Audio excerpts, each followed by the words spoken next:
Hello there.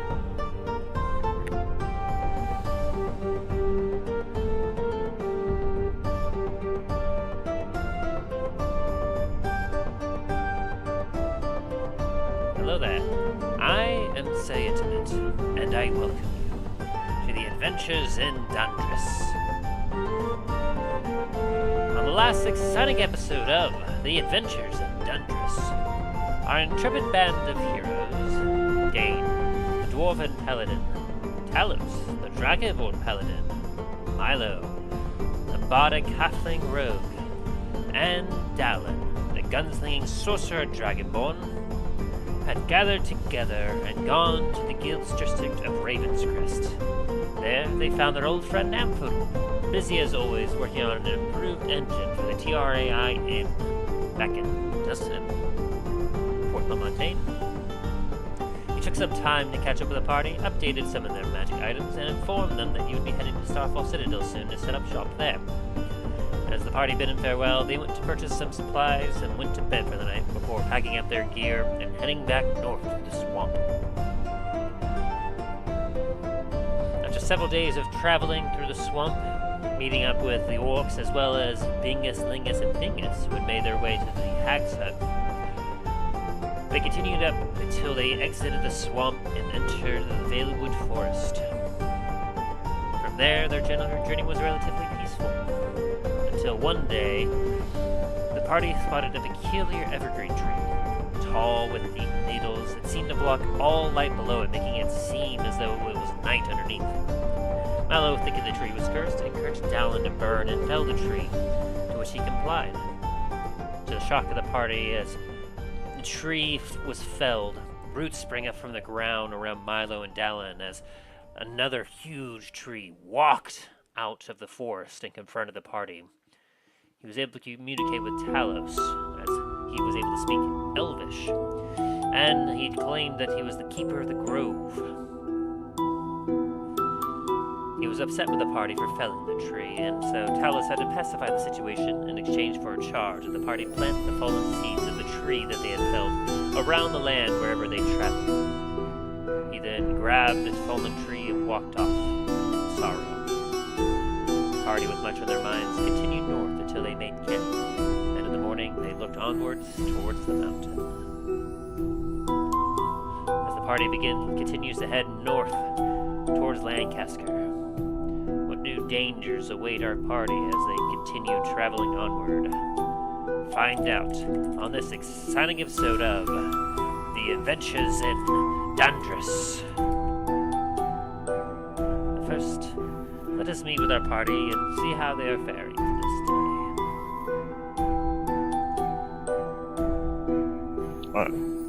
Hello there. Hello. Welcome, Tim. How's it going? Good. It's going alright. Yourself? I'm doing quite well. Happy to be here today. You all sound to be in pretty good spirits this morning. Yep. Was grinding through the campaign for Destiny 2. Sounds fun. Haven't felt this ragdolled since playing either the hard mode on Helldivers or Dark Souls. But Destiny did a pretty darn good job with their character with the campaign this year. Character creation, all that good stuff. Like they did the mechanics. It's very satisfying. Oh yeah. Glad to hear that. And what about you, Dave? Not really much has been going on my end. Still looking at houses and such, so that's interesting. As always. Yeah. But apart from that, just been working as usual. We had my apologies. We had Orlando Informer last night in the park, so that's till like 2 a.m. But apart from that, it's all been pretty chill. That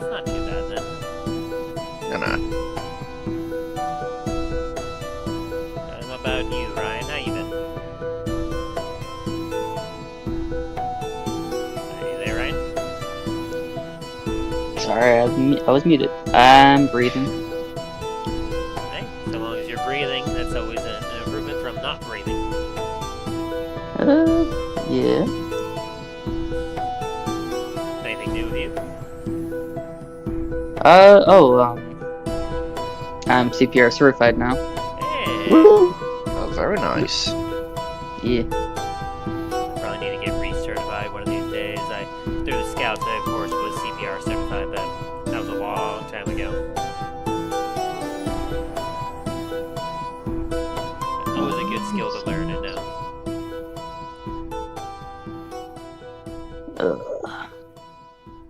Like me, I'm like technically I know how to do the CPR. I just don't have the. I need to get myself recertified for the paperwork wise. I mean, yeah. It's like oh, like I know. It's like, yeah, I know how to use a like use a forklift, but I don't have the proper paperwork right now. Yeah. That's what everyone cares about is paperwork. Yeah, well, unfortunately. You can have all the knowledge in the world, but if you don't have the paperwork, they ain't gonna believe you and can't put it to good use. Yep. Don't want to have liability.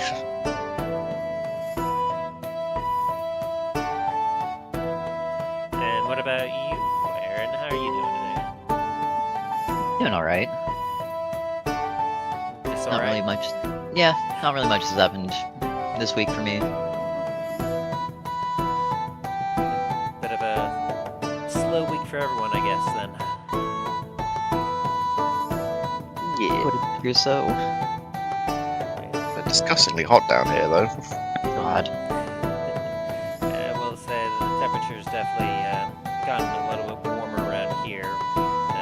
Same with the humidity. We've had quite a few rainfalls overnight for the last couple nights. So, like, I think yesterday we were at like 85 degrees with like 98% humidity. Frankly, felt like I was swimming just by walking outside. Yeah, I feel that. I'm sure all of us down here do. So like I'm just like I'm feeling like I know how eventually like, when I go my trip to Vegas, I know I'm gonna be missing the humidity because how dry it is over there. You'll be in the Mojave. Yep. I will say it is nice out there, though. It's warm, but it's because there's no humidity. You don't feel it's as warm as it is. Yeah, but plus it'll be November, so it won't be like the height of summer. So Oh, yeah, it'd be nice and cool by then. especially the nights, they've already warned me about the nights. In deserts, there's two extremes. There's the extreme hot during the day and the extreme cold during night.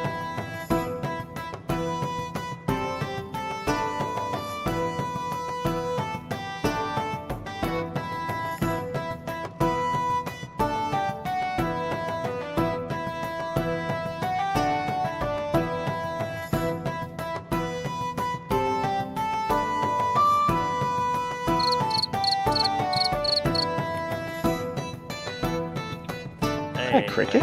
So not much has really changed on my end. I mean, worked pretty much this whole last week, and I guess been doing some painting around the house with my wife. Painting and just doing a bunch of the walls around the house, siding stuff, you know. Yeah, we'll get you on that. At work, I had, well, I guess work-wise, I did have 3 trucks this week instead of the 2, because Father's Day is coming up for an outdoor retailer like myself. We usually stock up for Father's Day, as it tends to be almost as busy as like Black Friday. Yeah. Really? Yeah, aside from like the Black Friday and Christmas weeks, the week before and like the weekend of Father's Day is like one of our busiest of the year. So we've Yeah, been getting stuffed up with a lot of goods. Yeah, I still Like I a need to pick up $300 my dad's stuff. hobo pit? Yes, Oh, like gosh. that. I still can't believe it costs that much. Everyone I talk to, they like I literally showed my father-in-law, and he looked at that and was like, "Oh, that there's like a $16 oil drum." Like, yeah, But trust me, I know. Not a single one has sold yet. Like, we got 2 in, and fortunately not one has sold. Because I know as soon as they sell, like, we sell 1, the company will see that and they will literally throw like 50 at us.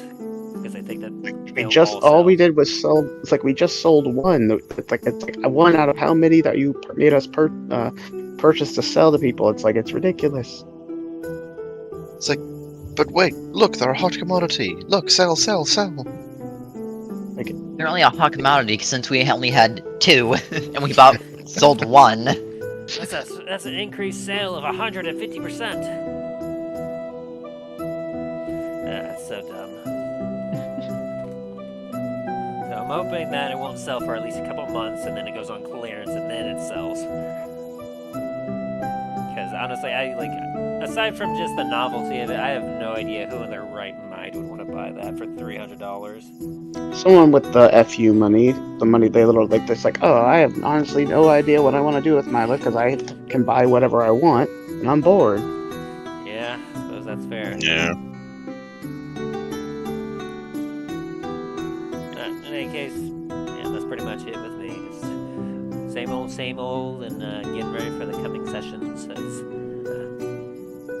it is that time again, as we are here, of course, for the adventures in Dundras. At the end of the session, we can maybe try talking a little bit about next week, because I know some of us may have some plans coming up. So we can, at the end of the session, we can talk and see what kind of ideas or what we might feel like doing for next week. Sounds good. Then, are you all ready to get back into it? Yep. I'm ready! Alrighty. We got quite a session planned for you all today, so excited to see what all happens. Alright, so without further ado, let us delve back in to the adventures in Dundras. Last time on the adventures in Dundras, our intrepid band of heroes, Talos, the Dragonborn Paladin, Dane, the Dwarven Paladin, Milo, the Bardic Halfling Rogue, and Dallen, the gunslinging Sorcerer Dragonborn, had gathered up their party at RavensCrest, and together went to the guild's district area, where they found their old friend Namfoodle. Busy as always, he was working on an improved engine for the T.R.A.I.N, to which he took some time to catch up with the party and updated some of their magical items. He then informed them that he would be heading to Starfall Citadel soon to set up shop there permanently. And so as the party bid him a farewell, they went and purchased some last-minute supplies, went to bed for the night, before packing up their gear and heading back north through the swamp. Their goal? To get to Lancaster and perhaps find that one laboratory that was experimenting with the teleportation circle and use it to get back to Duskwood and then make their way back north to aid Varys up at Blackheart's Haven. As the party went through the swamp, their trek went a little quicker than it had the previous time, as they were more familiar with the terrain, and they made it to the Hags hut quicker than before. Much to the surprise of the Orcs, who weren't quite expecting them. But to the surprise of the party, Bingus, Lingus, and Fingus, the 3 kobolds who had made their way to the Hags hut. After spending the night there, the party continued northward, leaving the Vielwood swamp behind and entering the Vielwood Forest. From there, their journey was a relatively peaceful one. That is until one day, the party were traveling through when they happened to spot a peculiar evergreen tree. Tall with thick needles, it seemed to block all light below it, making it seem as if it were night ending. Milo believed the tree to be cursed, and so he encouraged Dallen to fell the tree, to which Dallen complied. To the shock of the party, as the tree hit the ground, roots sprang up around Milo and Dallen, as out of the woods another tree walked on its own out and confronted the party. communicating with Talos. He identified himself as the keeper of the grove. It was very much upset with the party for attacking and felling a tree.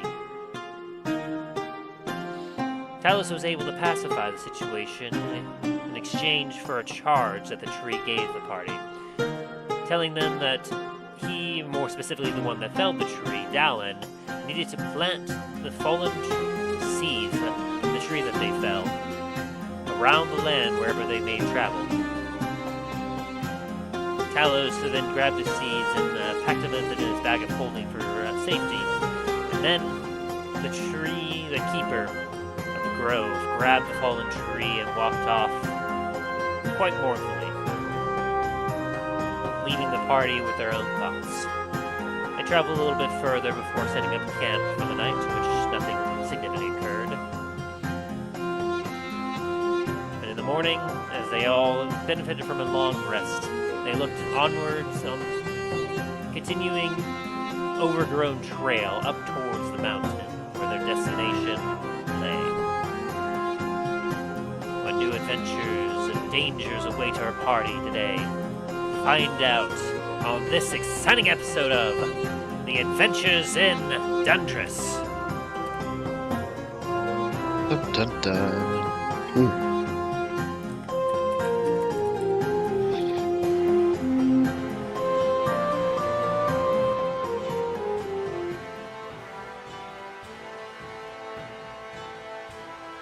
It's just me, or did anyone else get anxiety from this music as soon as it started playing? It's like, we appear to be in battle. Like, oh, hey, you wake up. Roll initiative. Sorry. Playing some mountain music.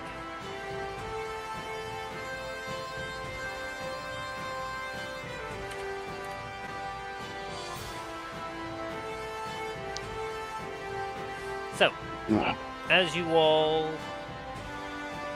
wake up in the morning, your camp is packed up. Goods is all ready to go.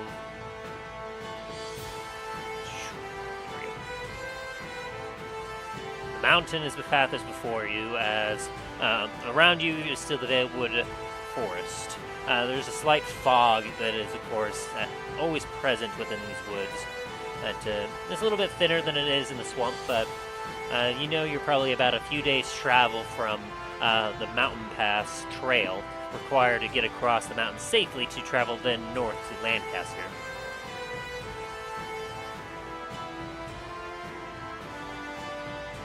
Looking at the map, you also know that perhaps a day or two travel to the southeast is the Evergreen Harbor, a small port town that you don't know too much about. And the day is yours.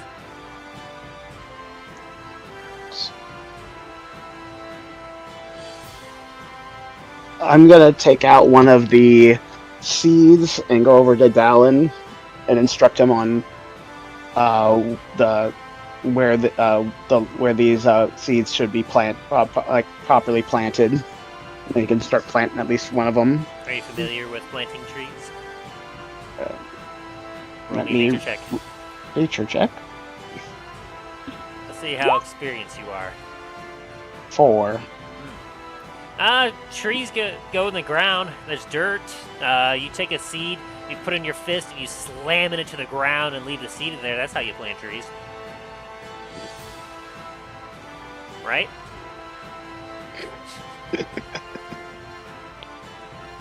So, Dallen, Would you get... everyone in the party be able to overhear Talos telling Dallen to plant tree?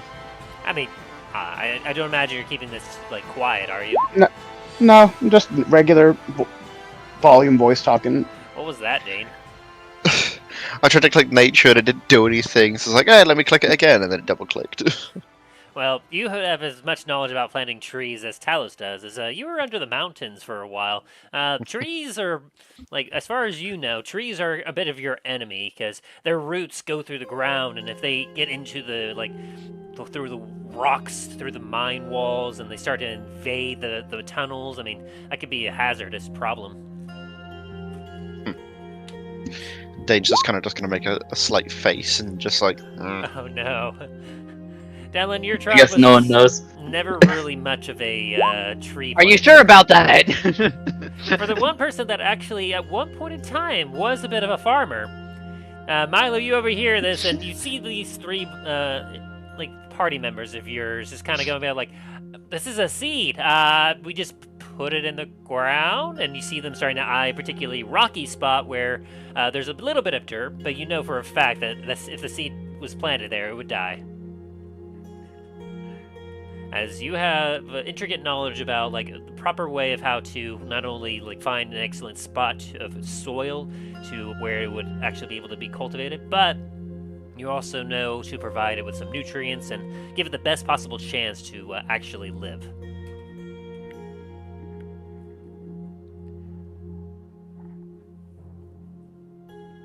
That is honestly incredible that the three of you almost got identical roles there. Alright, from now on, don't listen to anything that you think about fucking farming, because clearly you don't know what the fuck you're doing. You don't just punch the ground until there's a hole, put the seed in there. No. Okay, I hand the seed over to Milo to like. You tell me that I don't shoot the ground and then put the seed where I shoot it? No. That's not how you do farming, Dallen. I'm sorry. Well, now I'm just uninterested. Dallen's next goal, create a farm gun. Dallen would definitely do farming if he had to use firearms. Load up seeds in a blunderbuss to plant the seeds. The only way. And so you all watch like as Milo goes to a nice particular spot, and you watch as he kind of takes a few tools from his pack and like separates the seeds, the dirt enough to where he plants the seed in. Provides a little bit of nutrients from some nearby areas, some perhaps some nice peat moss, and basically something to help the seed cultivate itself. And then you watch as he slowly covers the soil back up, gives it some soft pats, not to compress it, but still allow it for air, and then proceeds to grab Dane's decanter of endless water and then pour a small stream of water over it to hydrate it. hey, be careful to use the correct word on that one. You don't want it to go everywhere. I was kind of just start aiming it towards Dane.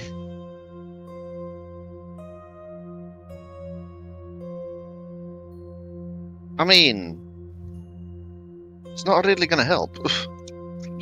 Wasn't there like a word that started with a G that would be quite effective of pushing you back right now with this? Dane's going to preemptively lock his shield and protector together. Nope. As I hand the jug back to Dane.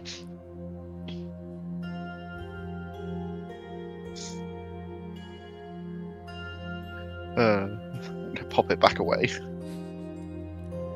And so you have planted a seed. That is how you plant seeds. Be mindful of that.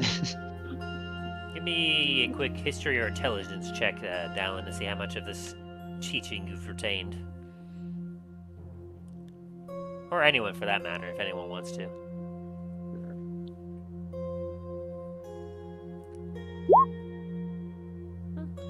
You take his teachings to heart, Talos. If you have to make a check similar to that in the future, it'll be either straight or with advantage. I may have to reload my roll 20. Oh no. I mean, all my farming related nature checks are going to be with advantage. Dane, you're not sure if this knowledge will ever really adhere to you much. I'd rather stick to mining and foraging than I will farming. I guess it's good knowledge to have, but stick more to the surface dwellers. And then, Dallen, did you roll? Sorry, I was busy. I'm gonna roll it right now. History. Oh, God. Be nice to me. Oof. Fuck.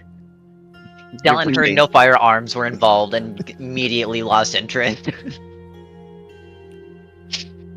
He did say that he's not interested in this anymore. Yeah. So, the tree planted, you all look up the trail. What do you do? Nope, I don't like the present. Might as well just keep going. Agreed. Hopefully we should get there. According to the map and how far we've come, we should be getting there in only a few more days. Hey, sounds like a plan.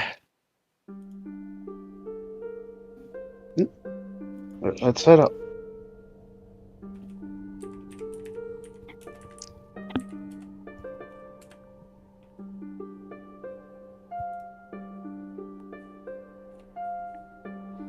Right. And so, you all travel north. The woods surrounding you are thick with the trees, as the path before you is getting more and more overgrown. You remember seeing a day prior a part of a trail that kind of went off to the east, but you knew not to follow that as that went in the wrong direction. This one, as you're heading north, like it has some foot traffic, as you can see, but more and more you're seeing it to become more overgrown.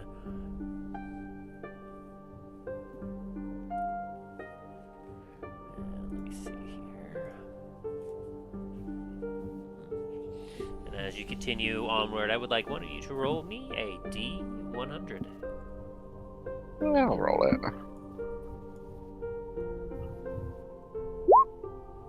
3. Alrighty.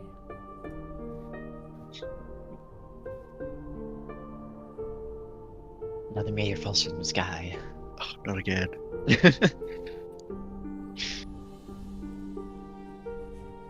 Alright. And so, as you all proceed, as I said, it's a bit of a cloudy sky. The trees are thick enough that the area around you seems to be on somewhat a bit of a darker side, though it's not terribly that dark. Fortunately, you're able to still see without any sort of necessary light or anything else like that. But of course, as you're traveling,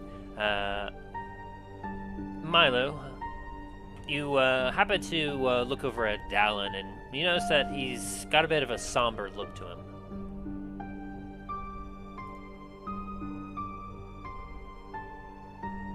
Dallen, what's going on there, buddy?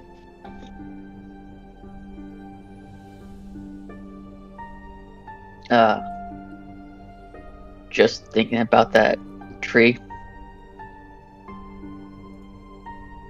That, what I did. Yeah, I'm not gonna lie, that's my bad. Total fuck up on my part. I could have said no.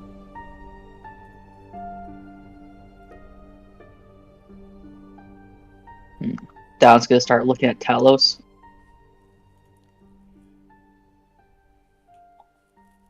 Hey, Talos. Look back as I was taking a drink from my flask, my water flask. Yes.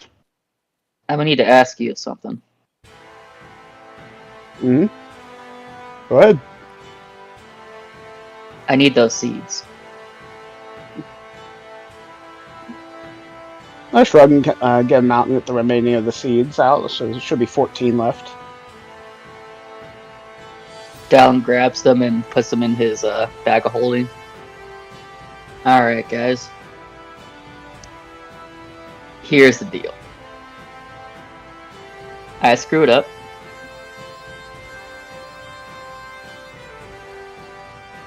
I need to take care of this.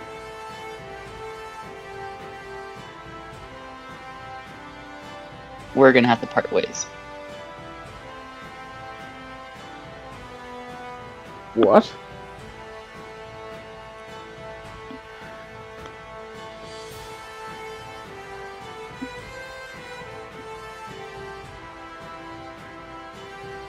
Hey, Dan, that's a little bit extreme. Like, I know it's not exactly the best of opportunities, but Besides, like as long as so you make sure to plant the seeds on our journey. Right, your debt to the forest will be met. Actually, no, I can understand where he's coming from. I know Talos always talks down to both him and I. I don't blame him for leaving. Oh, come now.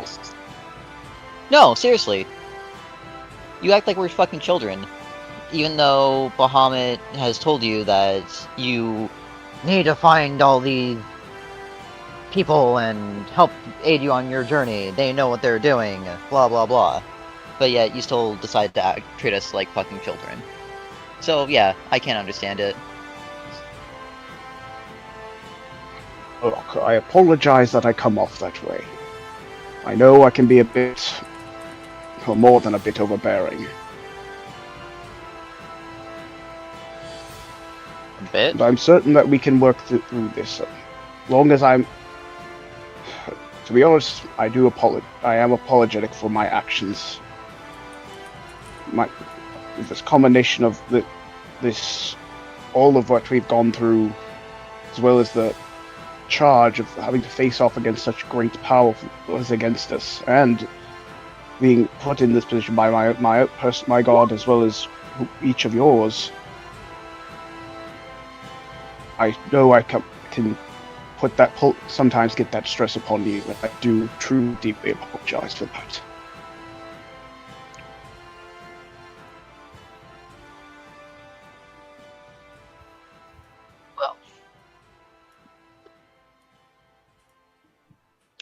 I understand you guys are against me leaving, but it's something I have to do.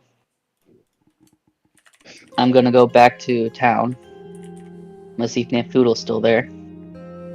And I'm probably gonna travel with him back over to Comet's Landing. And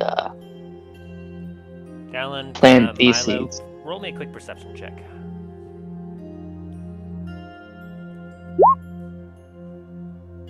Alright, keep going. And I'm going to plant these. Oh, Jesus, that's a really bad roll for Dallen. You're distracted Alright. talking. Yeah. I'm gonna plant these seeds around those areas. I'm also gonna find the Ent and apologize to him. I mean, if you can I find doubt a he'll understand me, but I'm going to try.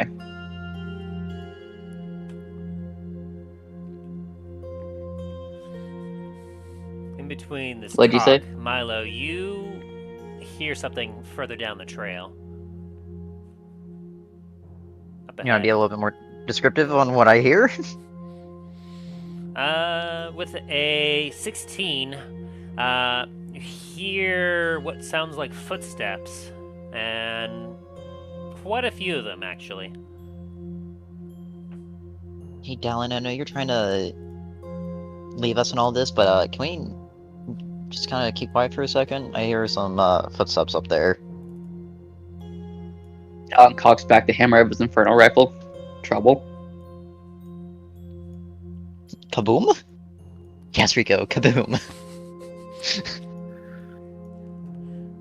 What do you all do? As he points it out, you all can hear it as well. It sounds like a multitude of footsteps. Milo disappears behind a tree.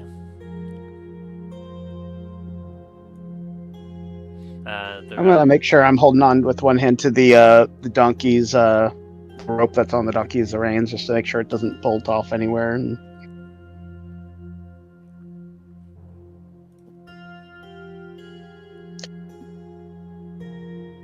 Tim, would you say that these steps are rather close, or are they decent enough? It's about I'd say 50 to 60 feet away, and it sounds like it's getting closer. Okay.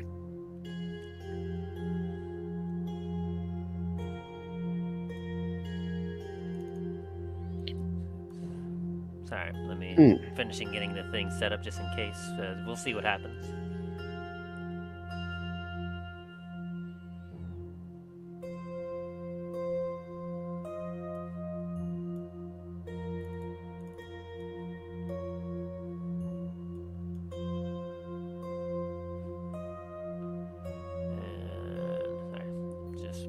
Make sure everything's set up properly.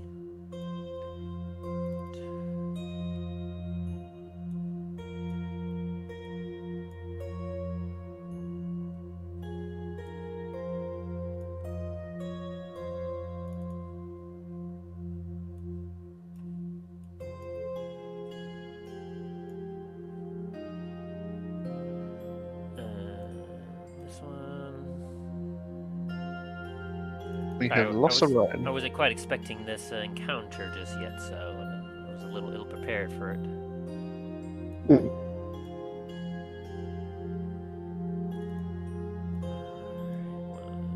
Alrighty, almost there.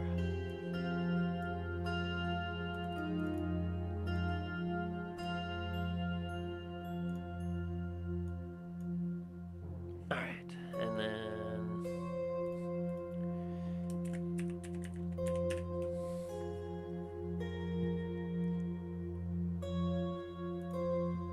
Cool. So you hold on to the donkey, Dane's at your side, and Dallen, you've cocked a hammer of your Infernal rifle as you are standing at their side. Also, Ryan didn't disappear. Yeah. Wait, where'd he go? No idea. He just left.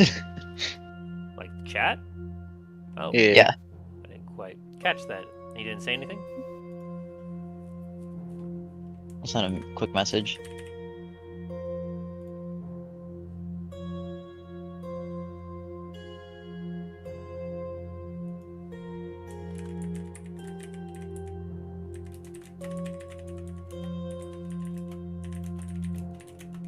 Oh, he lost connection. Ah. Well, that makes sense. So we'll wait for a second for him to get back, which gives me time to finish setting up what I have going on here. Dallen just evaporates into mist. I was just gonna say, we watch Dan just like glitching in and out of existence.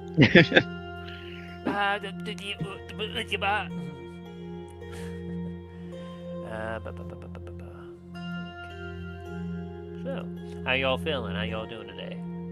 Welcome back, Ryan. I'm not on my computer right now. Wow, you're a lot louder.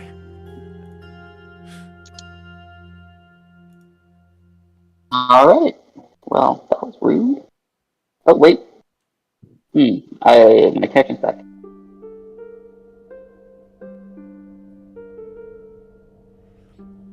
Just having some connection issues.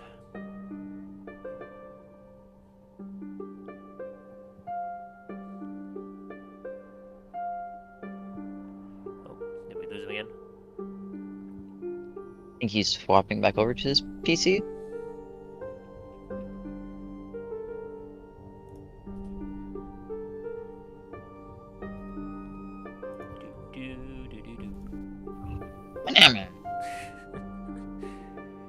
Alright, can you guys hear me?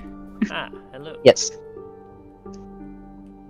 There we go. Okay. Sorry about that. Definitely turning you down on my end. You're very loud. Give me a sec. Oh, my bad. There we go. That's better now. Alright, carry on. On with the loud. Okay. What was I needed for? Well, I was saying that I was asking if you were just standing by Talus and Dane as you're all on the road with the donkey. Dallen's gonna go off and try and hide on the side. Alrighty. Just go ahead and roll stealth then.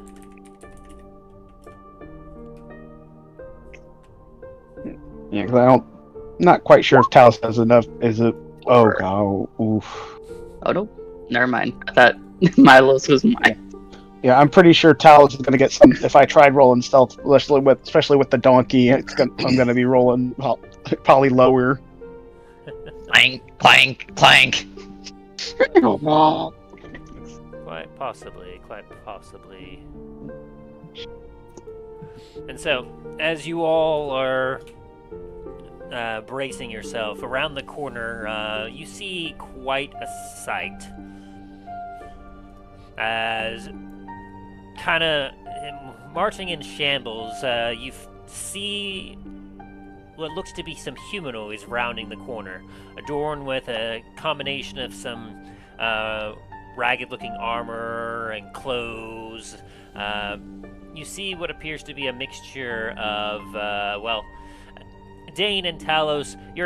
Your divine senses immediately kick off as you immediately recognize you being in the presence of undead. Oh, great. Oh, not again. Can I roll a perception check to see if I can tell how many there are? Go for it. We're like, yeah, let's see it. Like, how badly outnumbered we are. 17. 17. As you squint your eyes and look on the trail up ahead.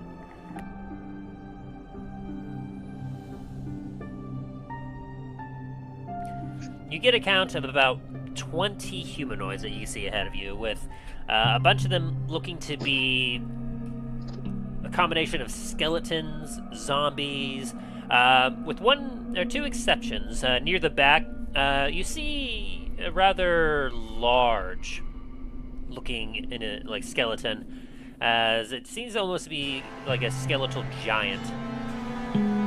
Oh, crap. And next to them, kind of walking alongside them, you see an individual in robes that does not look quite undead. Just kind of seems to be in their own world, as they're just kind of doop-a-doop-a-doo.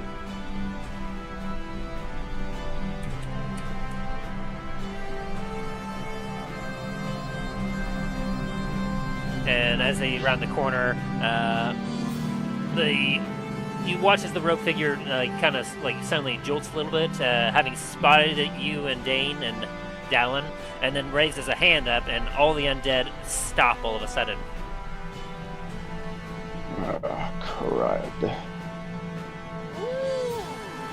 Now, what's this, travelers? Hello, hello. Please don't be frightened.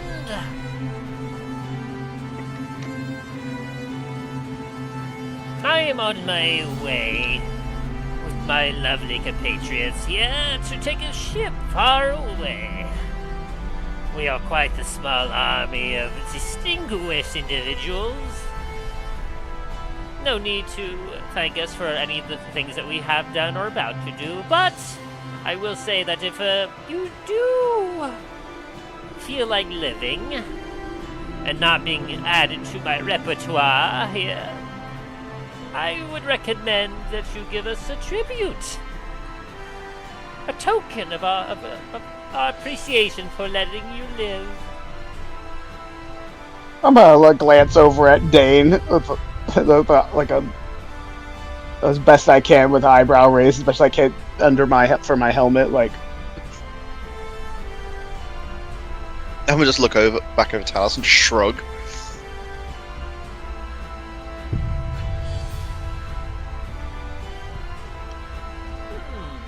You appear to be frozen in fear. Don't worry, I am quite a patient individual. We can hold off for now. Tell me, where are you heading, the three of you, and why are you in the bushes? As he looks over at you, Dallen. Oh. Can't a person leave themselves in peace? Yeah, what the fuck, man? You got some real bad manners. Do I? You know what? Maybe we shouldn't have to give you anything because you're very rude to me. because I was going to the bathroom and you just pointed that Deception check. shit. Yeah. Can I assist with that since I like that? Yes. Go ahead and roll deception there, Dallen. Let's see what we got here.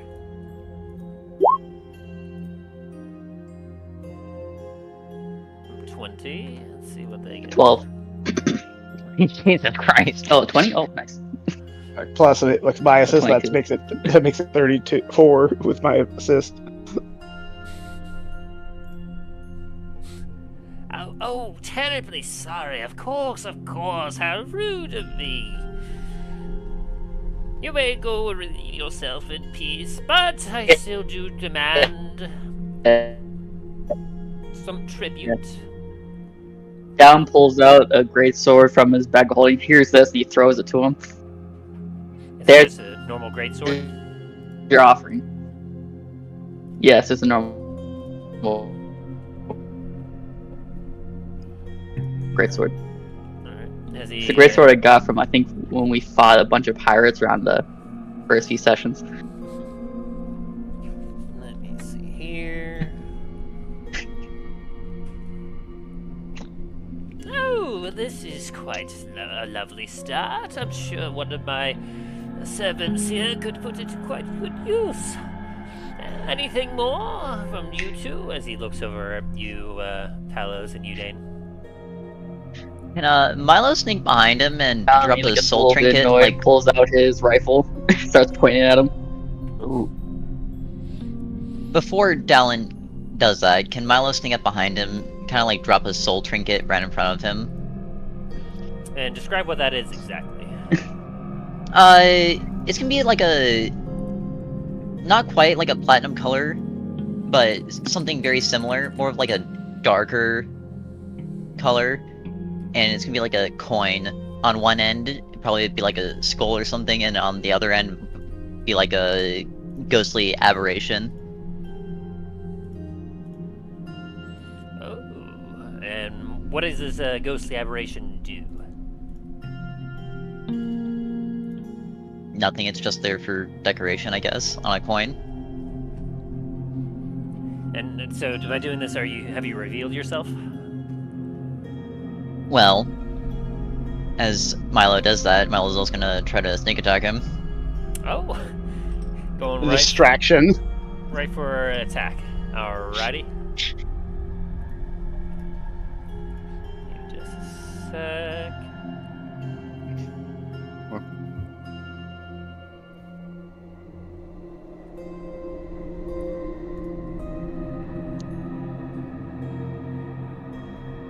Yeah, tell us, like, when it comes to undead, it's like, okay, someone clearly hasn't, like, creating undead, especially with all we've been through with undead. Yeah.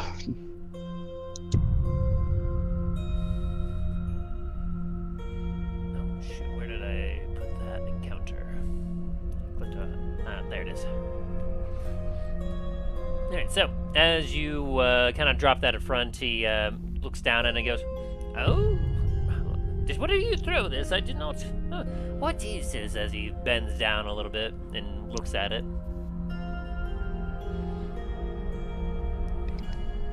And he is thoroughly distracted and did not see you, Milo, so you can go ahead and make your attack.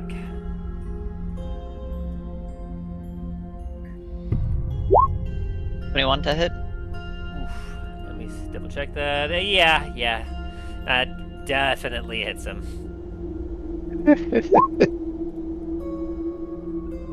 And then... that as well. So, 40 points of damage? Oh boy, as you all watch as he bends down and picks up the token and is looking at it, and suddenly, as you see through his sternum, a blade sticking out. As he looks at it and goes, "It is a trick! Save me, my children!" As I need you all to roll initiative.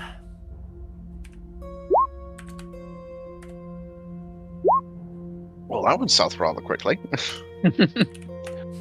I had a feeling we probably would have to fight because I'm like, we're dealing with a lich anyway, and undead plus paladins equals fight. I knew it was gonna happen eventually. I just figured just start it off right now on our terms. Yeah, plus you got a pretty damn good hit on the guy that's the head of the snake, so bravo. Okay, so we have a 16 for Milo, a 14 for Talos, a 6 for Dallen, and a 6 for Dane. Very good. And let me roll his initiative real quick. That'd be initiative for the rest of them. We'll see what they get. Ooh, decent one. 15. You look terrible, sir. That is not the right token that you should be having. Let me see if I can change that. Nope, that's not what I want. There we are.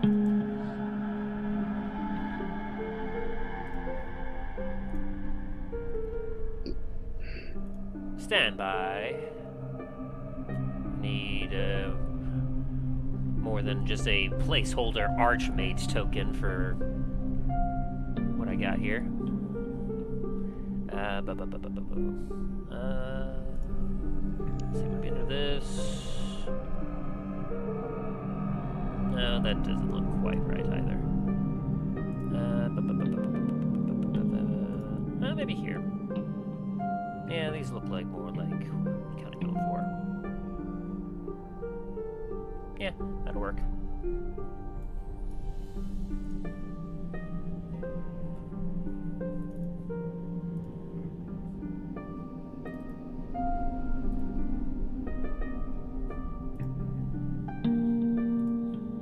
There we go. All right, and so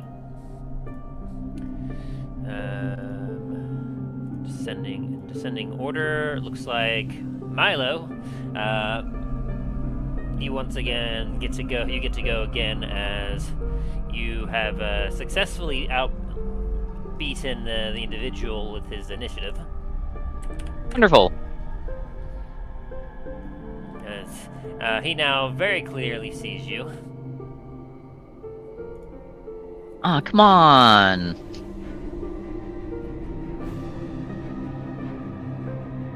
Well, with that, since Milo now realizes that he's probably surrounded by a horde of skeletons, I would assume. Let us see. Oh, jeez, it's all the way down here. Hang on. There we go. Boop.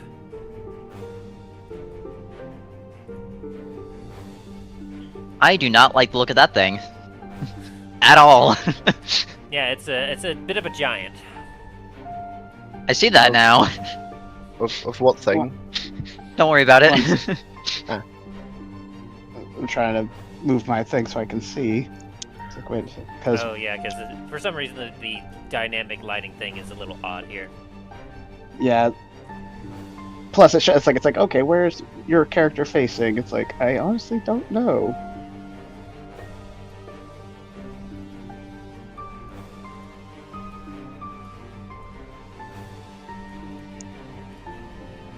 There we go.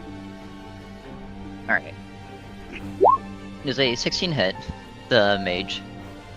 It does indeed still. Wonderful. For another 12 points of damage. As you pull your blade out and slash it at the end. Ah! Let's see, he doesn't have any reactions, right? Just double checking. That does not look like it.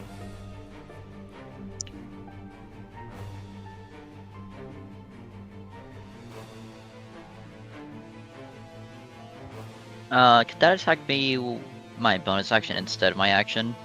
Sure. Okay. And then with my action, Milo's gonna cast invisibility on himself. And as you do that, how high level is invisibility? Second level. It's immediately dispelled as he flexes his fingers and says, "Oh no, you don't!" Whoosh, and counterspells your invisibility. Oh, crap. Alright, asshole. You dare to come up and attack me? I said what I said. Did I stutter? Is that your turn?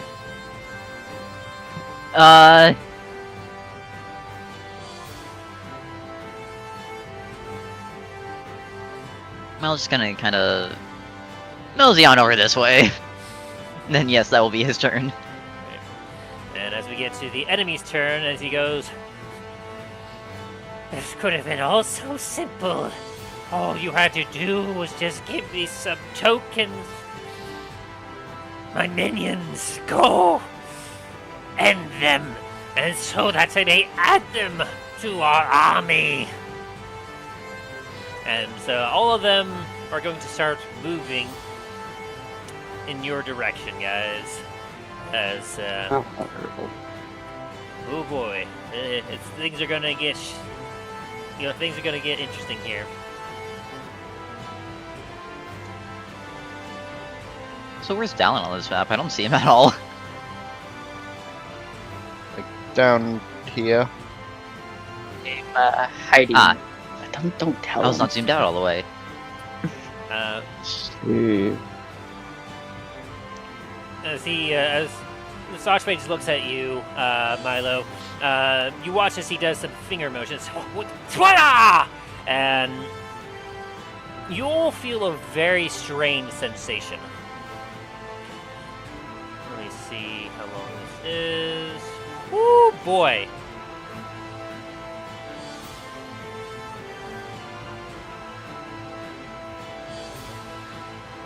Okay, so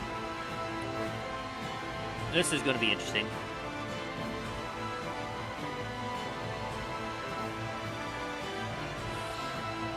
So,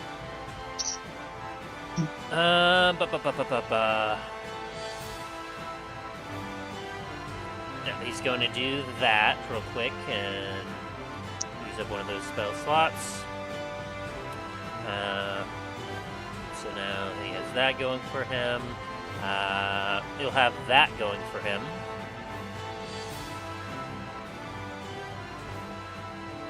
Oh wait, is that? Let me double check, make sure. And remember, anyone within 10 feet of me gets the +2 to savings. Can't be charmed, can't be frightened. Gets an extra 1d8 radiant to their weapons. Wait, no, that's something else. So we would do that for 1, 2, 3.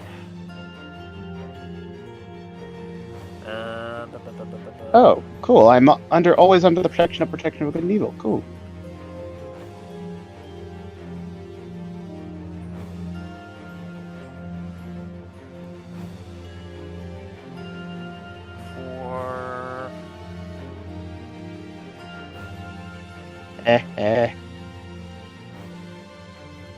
I'm gonna have a good time. One more turn.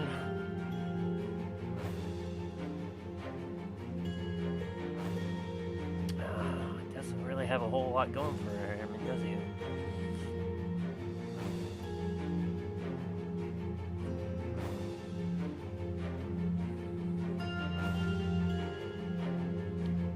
Yeah, we'll go ahead and do that as well. As you watch as Milo, like, with inhuman speed, you watch as this necromancer in front of you, like his hands are moving faster than what you can even comprehend, as you see as suddenly like 3 duplicates of him pop up out of nowhere. He starts glowing in a strange way, and not to mention a fire-like shield of an orb erupts around him as he suddenly comes to a normal speed. Whew! All right. Now we're ready to go. As Big Boy here comes on flanks on his side towards you, Milo, as this giant skeleton looks down at you. And it's going to swing that greatsword that was just given to him by Dallen at you. Does a natural 1 hit? I think we both know the answer to that. Okay, it's not high severity. As he swings down, he manages to just miss you as you feel the force behind like this monumental blow, and you're just like, nope. To which he then rigs it up again and swings it back down towards you. This time for a 27 to hit. That unfortunately will hit. As he slams the sword down on you for 28 damage. Oh, Okay, yeah. dodge. Oh, God. That'll show you to mess with Boldrash the Great. Meanwhile, 5, 10, 15, 20, okay. 5, 10, 5, 10, 15, 20, 25, 25, 30. There's all these are going to charge towards you. Just to make sure they all just have a... To give it a heads up, because of my level up, I'm always under the protection of good and evil. I believe so. Yep, so those undead are going to have Awesome. disadvantage on the attacks on me. Which is fantastic. Yep, okay. They all have 30, except for, of course, the zombies. They have a speed of 20. At 1, 10, 5, 10, 15, 20, 5, 10, 15, 20, 5, Sure, we got to get to Milo. No, I'm fine. Don't worry about me. 5, 10, 15, 20, 10, 15, 20, 25, 30, 5, 10, 15, 20, 25, 30.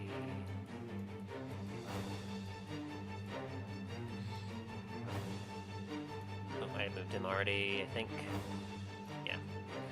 10, 20, 25, 30, as they all charge and shamble their way towards you. You see a multitude of different skeletons, some humanoid. You actually see some skeletons that look lizard-like, some of them that look a bit like some sort of like a dog. It's rather strange.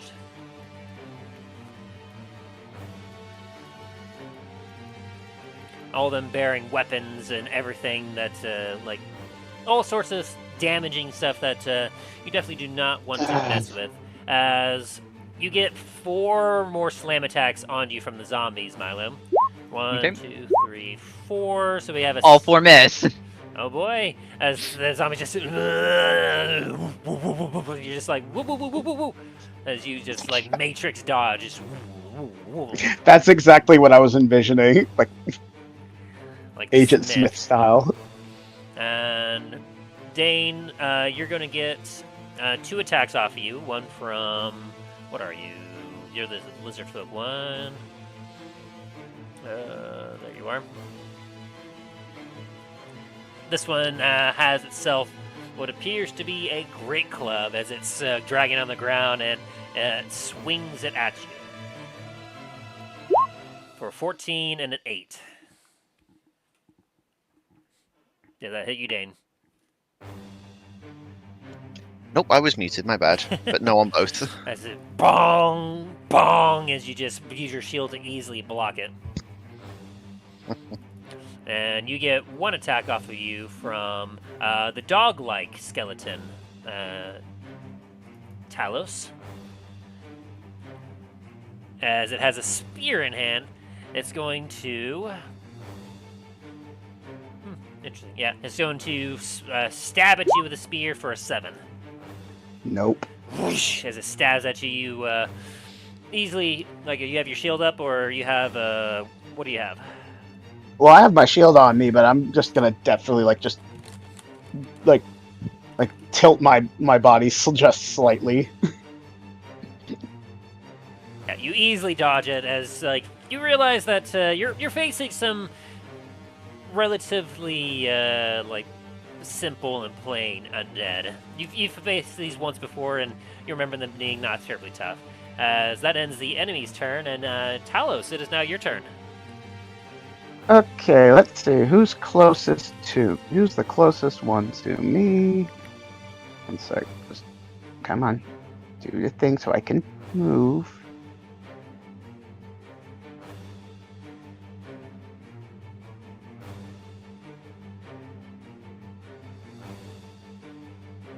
No. Don't. No. Damn it. It's having me turn around. It's like, I'm trying to grab the thing so I can turn my character around. Because right now, I can't see a shit. Technical issues. It might be worthwhile to turn off the fog of war on this map. Give me just a second. Yeah, give me just a second. I'm grabbing something real quick. Let me just grab my wireless mouse and probably be easier. Just a second.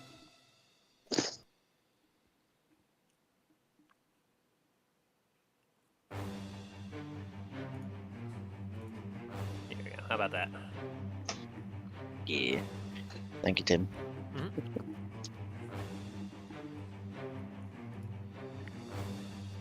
Just know that it is indeed foggy and kind of dank around here. Oh yeah.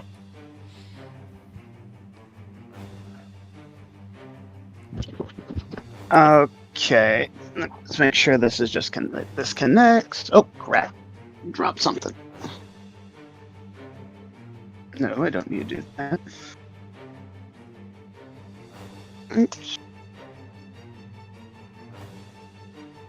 Make sure this is all connected. Bluetooth. Yep, there we go. Oh. There we go. Awesome. Can you guys still hear me? Yes. Yeah. Nope. There. Indeed.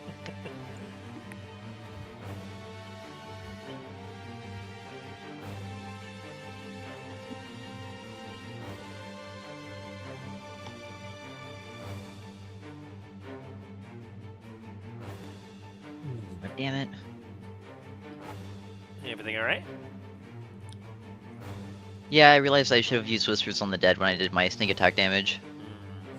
A little late now, but you can get it next time. If there's a Okay. next time for my sneak attack. Alright, so closest guy to me is going to be this guy right here, I'm guessing.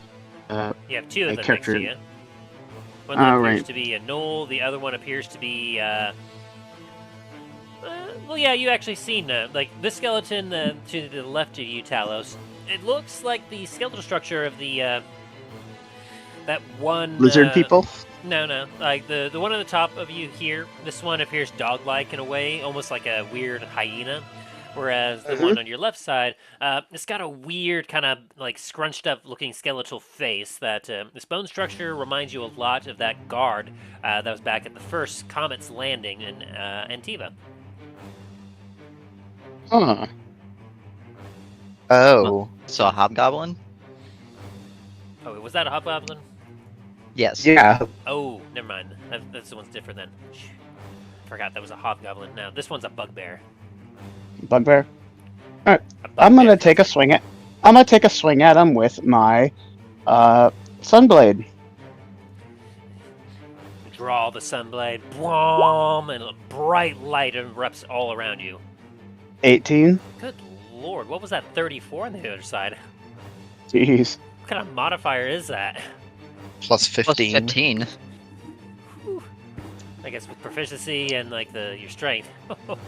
Dang. But yeah, the 18 definitely hits. So I'm gonna be doing this plus I'm gonna be adding another damage roll to it because not only does it take the regular damage, but because it's an undead, it's gonna take an additional. Let's see, what is the additional? Undeads get an additional 1d8 damage on top of the normal damage as well. So yeah, this is gonna hurt him a lot. Ooh. And then roll 1d8.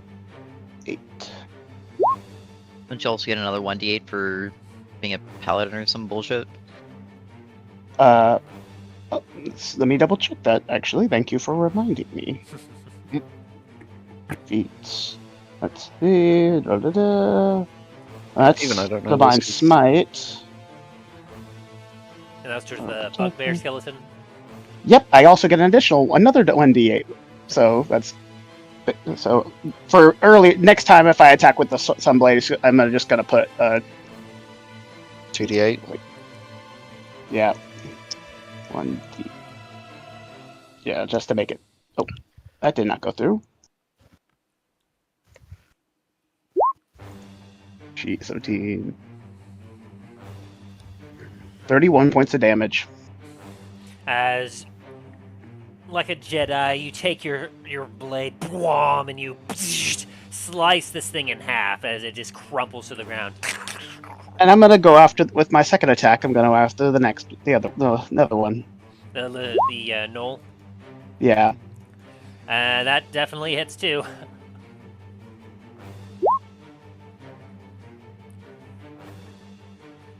D8.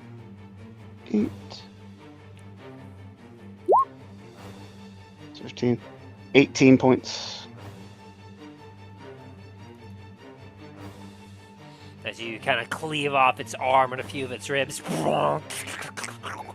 It holds its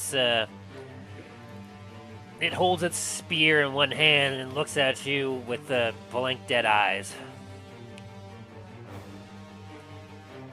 Alright. And as a bonus action,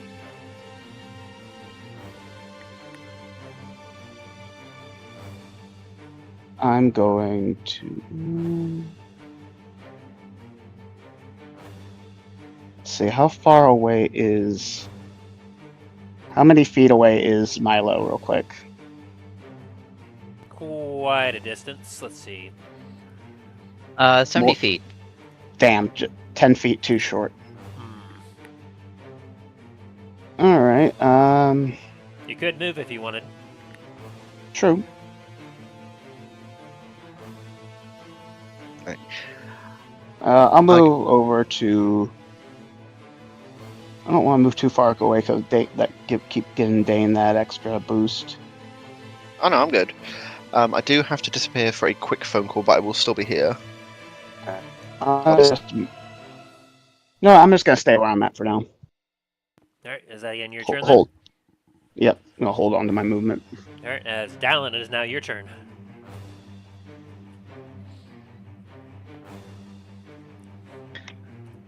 Alright. Fuck him up, Dallen. And that means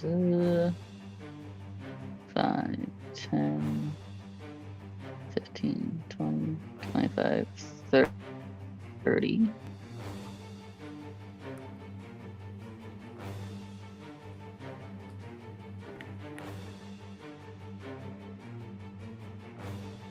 Don't know if you guys can see the cone. I can. A fun new feature of Roll20. Okay. Yes. Huh.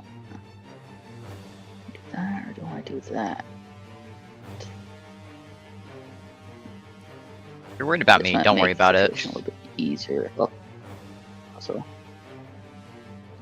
Okay. I mean, I am going to worry about you. You're the Don't worry rogue, about me. You're surrounded. Alright. Well, in that case, okay.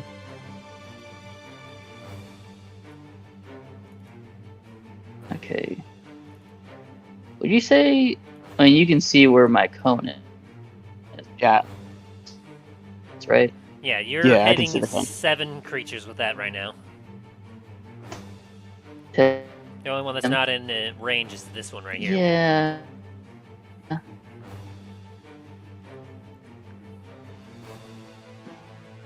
Yeah, alright. Well, okay. Let's see if I can do this then. Alright. I'm gonna be aiming at this dude right here. My infernal rifle. This one right here in the middle. And This one right here. Yes. All right. Yeah. The one at the very That back one end. right there. Does a 27 and a 15. They both do in fact hit. Alright. Let me do the damage real quick. God, it's taking a long time to load. Pressed it like 2 seconds ago. Oof. Damage, dexterity, saving throw. Well, Yeah, I do you want to believe direct the that second attack to somewhere else? Because the dexterity saving throw first hit obliterates it. is. Is he using okay, the then Dragon I'm, Breath round, or is he just using a normal round? Good question. What do you have loaded up? Infernal rifle. Well, Just a yes, normal but there's bullet. Oh. Well, yeah, the one that does the cone damage.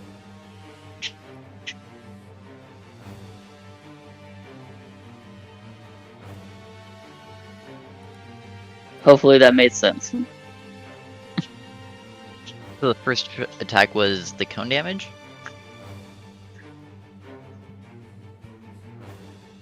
No, when I fire the gun, it does the cone of fire.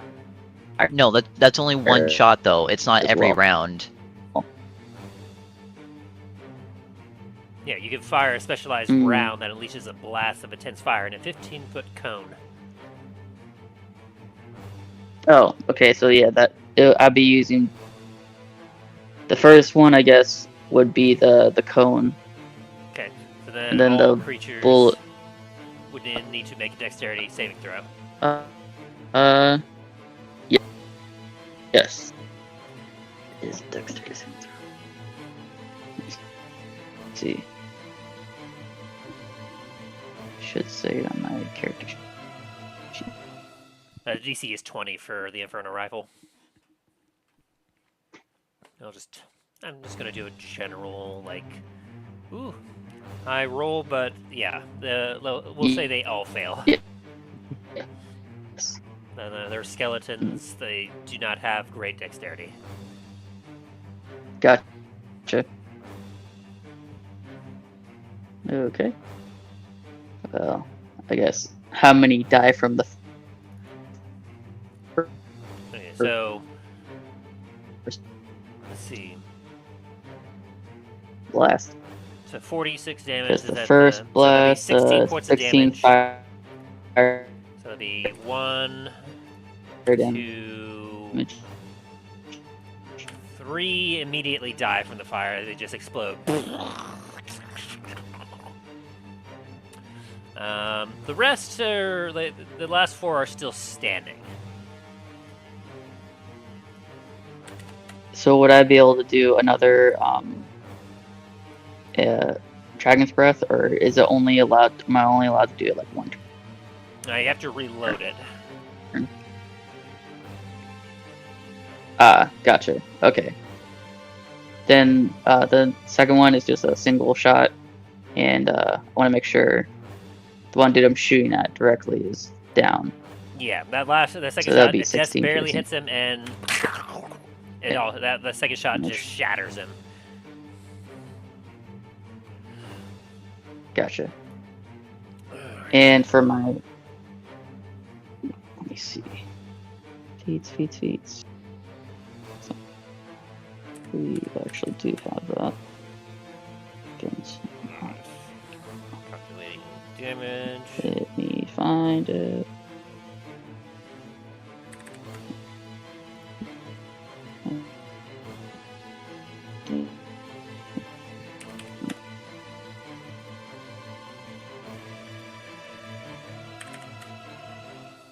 So Alright. I cannot do that. Okay.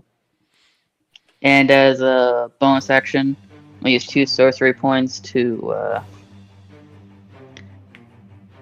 cast a spell. Cast what? Oh, a spell. Spell.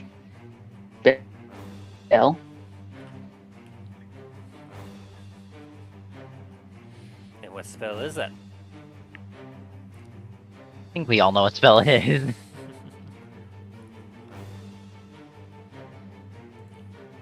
And what's your saving throw? My cast. Hold on. Make sure that it's acceptable collateral damage. I will be casting, I believe, Fireball right here. He said it. He said the thing. As you I said that. as you kind of after taking a couple shots with your Actually, no. fireball. I want to try my new spell. I want to try. Yeah, I want to try my new spell out. Oh. Dallen's gonna point a finger out, and acid gonna start dropping from his finger, under his fingernail, and a vitriolic sphere is cast. Ooh. Dexterity saving throw of 17. To which they fail. It's basically an acid fireball. Yes, Smart, not using an actual. but fireball, literally of is course. literally like an acid fireball. Roll damage. Yes. Gotcha. I have not put this spell in yet, so I'm gonna have to do it through. Don't know if you've seen this spell before. If It's not, been a I'll minute. send you the actual stuff about it. Yeah. So I'll tell you a little bit about it first. You point at a location within range, and a glowing 1-foot diameter ball of emerald acid streaks there and explodes in a 20-foot radius sphere. Each creature in that area must make a dexterity saving throw. On a failed save, a creature takes 10d4 acid damage and another 5d4 acid damage at the end of its next turn. On a successful save, a creature takes half the initial damage and no damage at the end of its next turn. At higher levels, you cast the spell using a spell slot of 5th level or higher. The initial damage increases by 2d4 for each slab level above 4. And I am casting this at 4th level. 10d4 damage.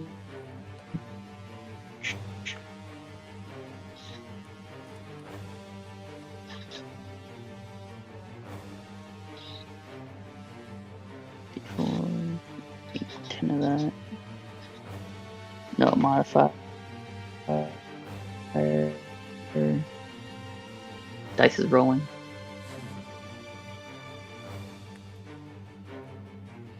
Seem to be lagging quite a bit.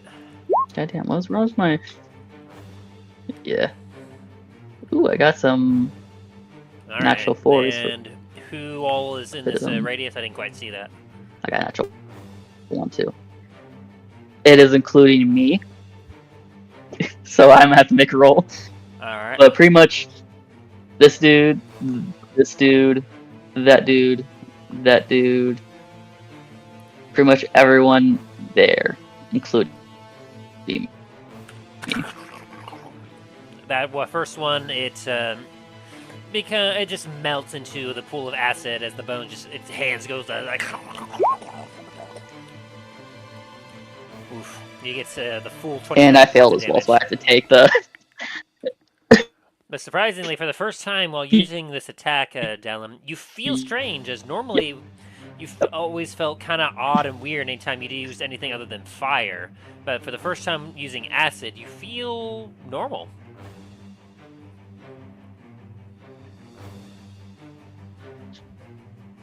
And this one also included.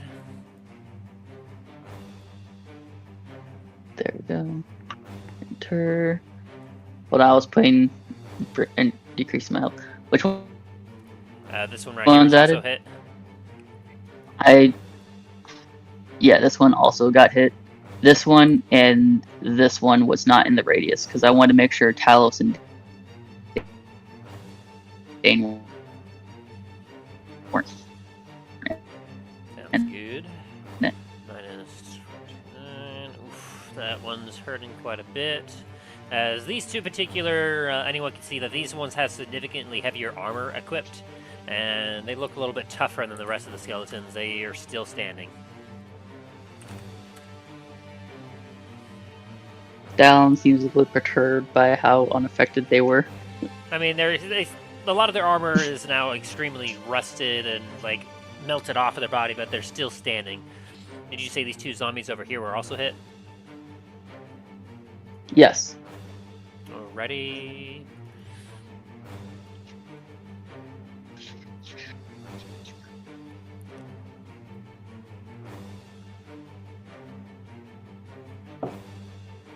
I'm glad I remembered I had the vitriolic sphere instead of using fire. Okay, so that'll be 5 plus. That was what, okay, 7. Alright, so they both make some constitution saving throws. Hey! One of them manages to succeed. This one melts into a pool of acid. This one, it gets hit with the acid and a lot of its skin sloughs off. But it's still standing, barely. Okay, so it sounds like whoever fails the save, at the end of that creature's turn, it also takes another 5d4 acid damage. Sounds good. We'll see what happens when that comes up. Is that your turn? Alright. It also is my turn, so I have to take another 5d4. Fuck. Well, I gotta roll damage for myself. I'm kind of mad at Give myself yourself for an pointing acid that out now. blast. Yep. As you Don't just worry, feel it's just a your- little acid You bath. feel your That's all it is. scales just burning with this acid. Just You're cleaning like, myself up. "Ooh, ah. I regret nothing. As Dane, it is now your turn. Alrighty. I'm gonna summon some angry dwarves Oh boy. at 3rd level. Gonna be 15 feet. Yep, 15-foot circle radius. Go ahead and roll that damage as you have the you have 3 immediately in your radius. 14. Oh boy. Nope, that's Dallen. Never mind. I Oh. don't know. You're not For quite. some reason, my roll 20 is taking a hot second to do anything today. It's all good. And then what was Yes, the you saving know. throw? Me Wisdom save of 14. to Wisdom saving throw. They fail. That one, or if they fail, they take half damage. If they fail, they take full damage. If they save, they take half. Right, that's what it was. This one next, the gnoll skeleton next to you, just shatters from being stomped by angry dwarves. This one was the lizard folk skeleton. Wisdom saving throw of 17. It passes, so it takes 6 points of damage. Yes. And Skeleton Knight takes the full 12. It is still barely standing as the dwarves are pounding on it angrily. Just boom, boom, boom. And anything else you're doing, Dane? I'm gonna move. I know this one is gonna provoke an attack of opportunity. You're really Can move worried there about for a that, though. moment. Are you really worried about that, though? No. So that's 10, 15, 20, 20, 25.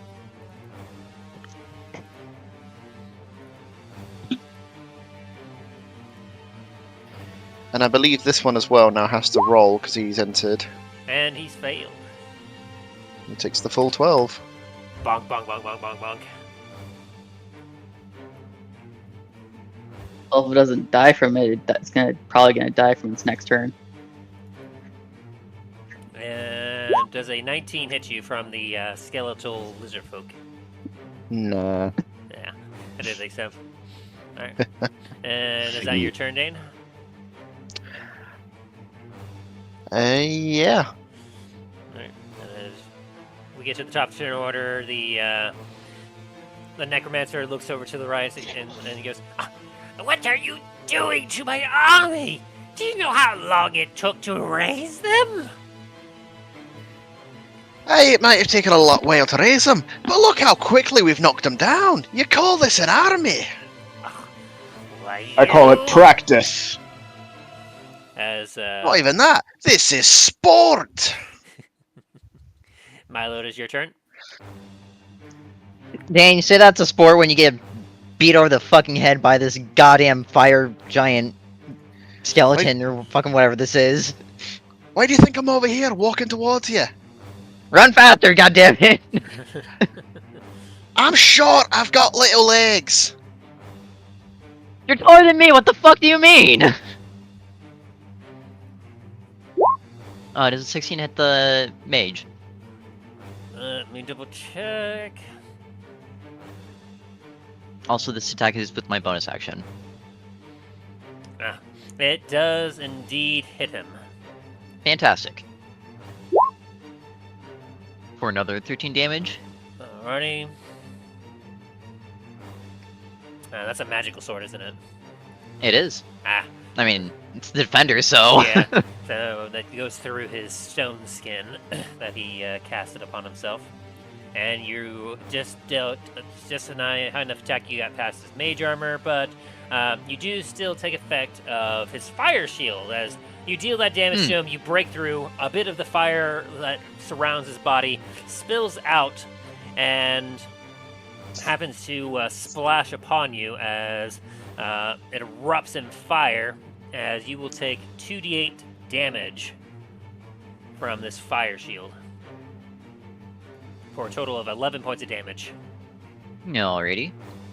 Ah! As you hit him. How dare you!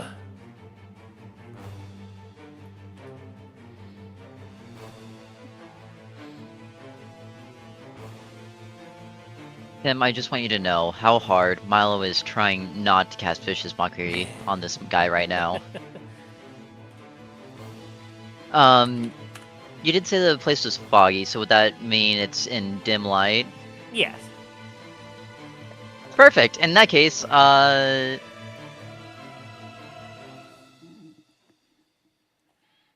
me see where I can go.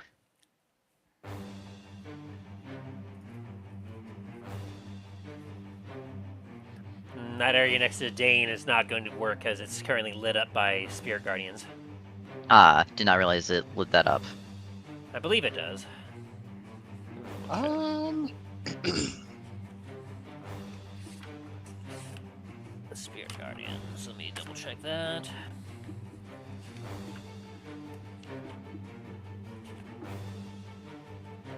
Let's see. The flit around you distance of 15 feet. If you're a good neutral, angelic or fae, it has a designated number of creatures you see unaffected.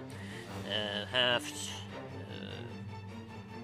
Radiant damage. Oh, well, I guess it doesn't actually say that it gets lit up. So, never mind. I think it's only me. I think it's with my Sunblade. Yeah, that's what it is. In that Yeah, case, well- Milo's going to use his dagger's ability and teleport right next to It's Dane. 15 feet radius. Swoop. As the right here goes, oh, what the?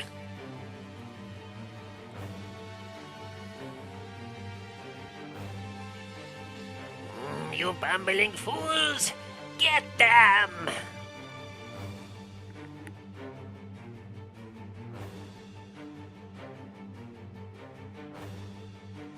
And that's my turn. Alright, beginning of their turn. Go ahead and roll your acid damage for this one guy here and these other two. Dallen. Okay. Gotcha. 5d4. Just remember, if someone successfully saves it, this damage does not hit them.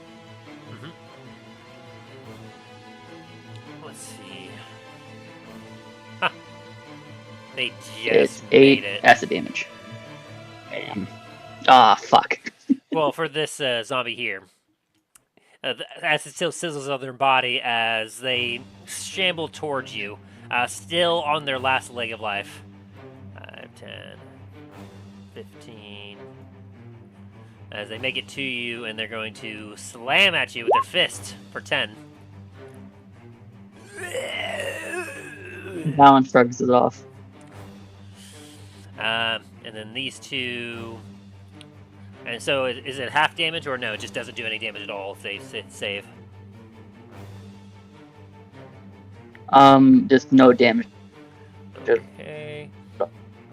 Oh. Well, still at the beginning of their turn, they would take. It only does that damage if they. Right, Dame. They take damage at the beginning of their turn if they're in Spirit Guardians. Failed. Yes. Okay. Go ahead and roll your damage real quick, Dane, as well. Yeah, even taking half damage, there's no way. As these two here, never getting to show off their full capabilities, as they were actually decently leveled skeleton warriors. In pools of acid beneath their feet, their legs melt into the ground as they become stumpy, as they're swinging at the angry dwarves around them, but it's no use as they get pounded into bone, slimy dust. You need to see one of them sinking into the pool of acid, just sticks his thumb in the air. And then these are all going to charge. 5, 10, 15, 20. 10, 15, 20. 10, 15, 20. 10, 15, 20. 5, 10, 15, 20 as they all charge. And what is our big boy doing here? He's got 30 feet, so 5, 10, 15, 20, 25. As he gets here, the rest of them, well, I guess the rest of them will dash since they can't do anything else. So 5, 10, 15, 20, 25, and that's 14. So they take 14. Well, they need to make a wisdom saving throw. Yes. And it's DC of what was it? 14. Alrighty.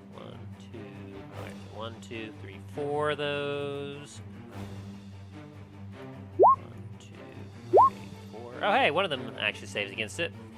One of them saves. 5, 10, 20, 5, 10, 15. He's stuck there. 5, 10, 15, 20, 5, 10, 15, 20. As they will all take damage. We'll say this last one I got here will take the half damage, so. Right to the party. Minus 15. Alright. Oh boy. So, as they all start to get. As an army of dwarves rises up as they get in range to attack these undead enemies.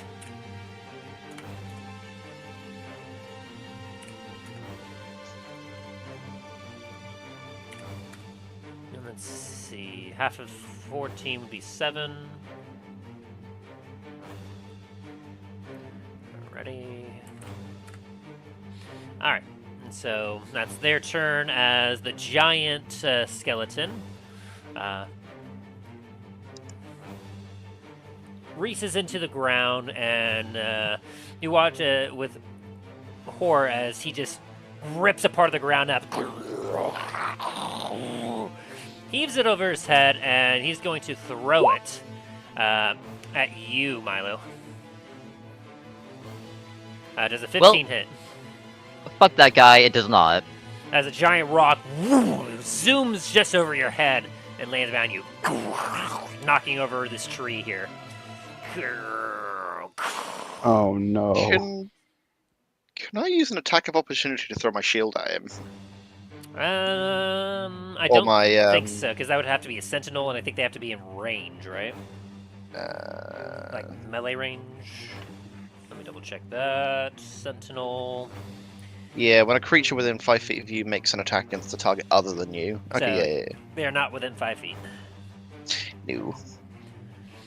All right, and then the big bad wizard necromancer guy at the very end there didn't quite like that, so he Run was like, away. how dare you run away from me? Also, I can't believe that you hit me there. So, while my minions are going to deal with you, I'm just going to relax right here. As he kind of flexes his fingers and boom, a orb appears around him. As his fire, let's see, what is he concentrating on? Is he concentrating anything? No.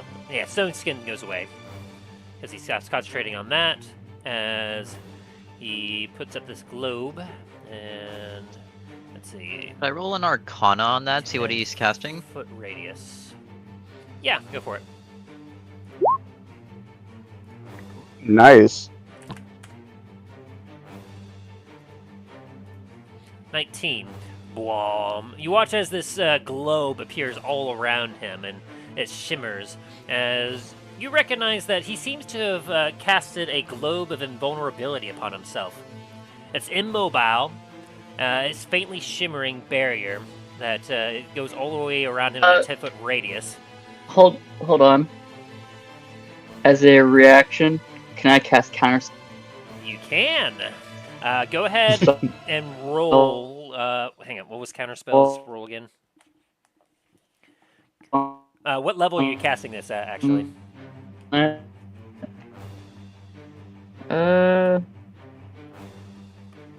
Where is counter spell? Yeah, what level are you casting it Why at? can't I find it? I know I have it.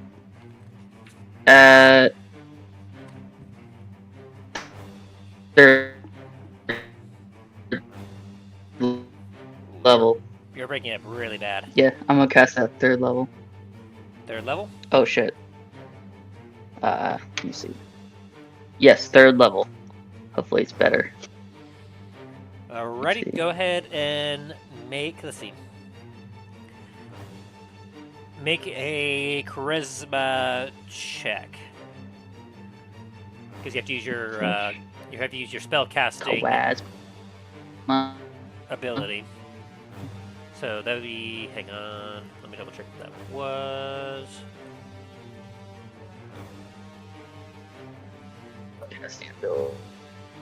So it'll be a d20 plus your charisma.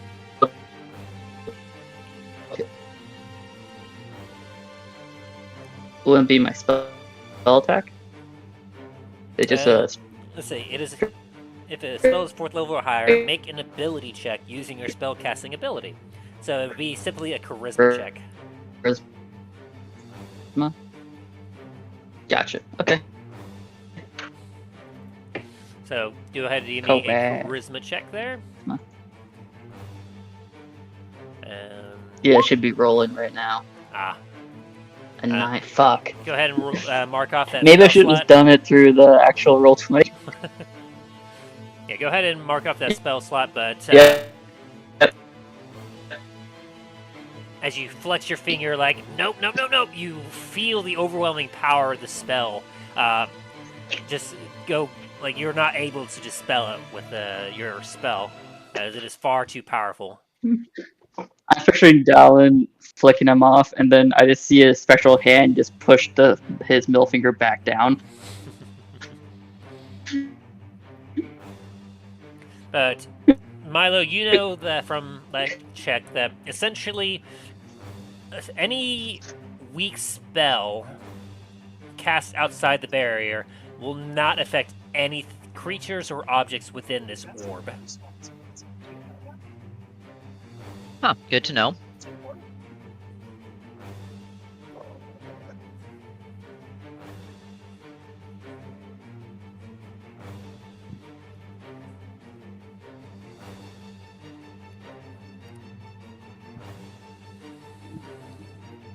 And so he's essentially in a protection bubble as he uses his action to cast that.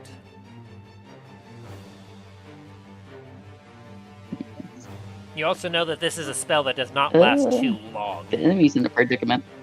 Okay.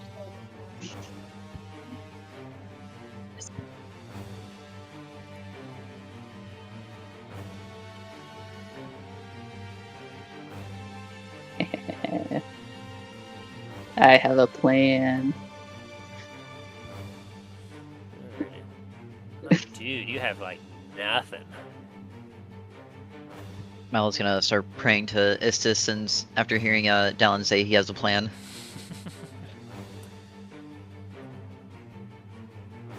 You'll like this plan. Okay.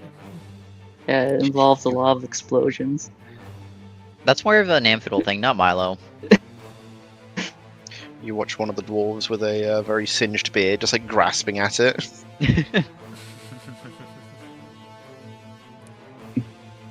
Now, I will say he has one spell that he'll be able to use, but in order to, I guess, work, it's gonna... Oh boy.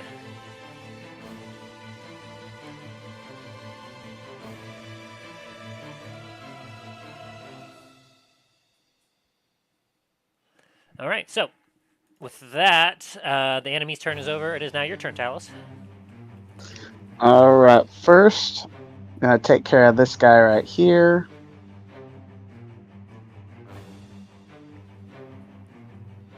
As the Slice it. lizard folk skeleton. Yep. Yep, that definitely hits. And let me get that extra. Oh.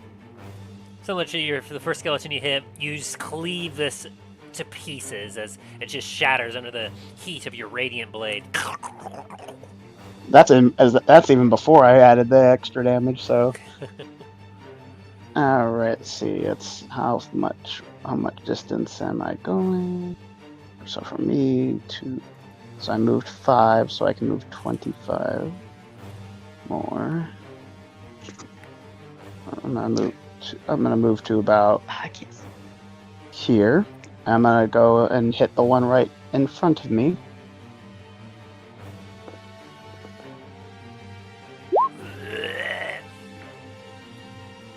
Definitely 27. hits. Bwomp, you cut its head off.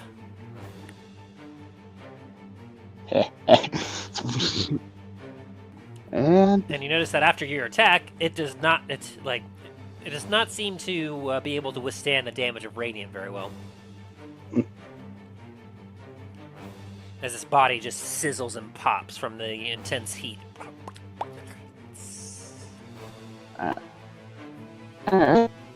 and as my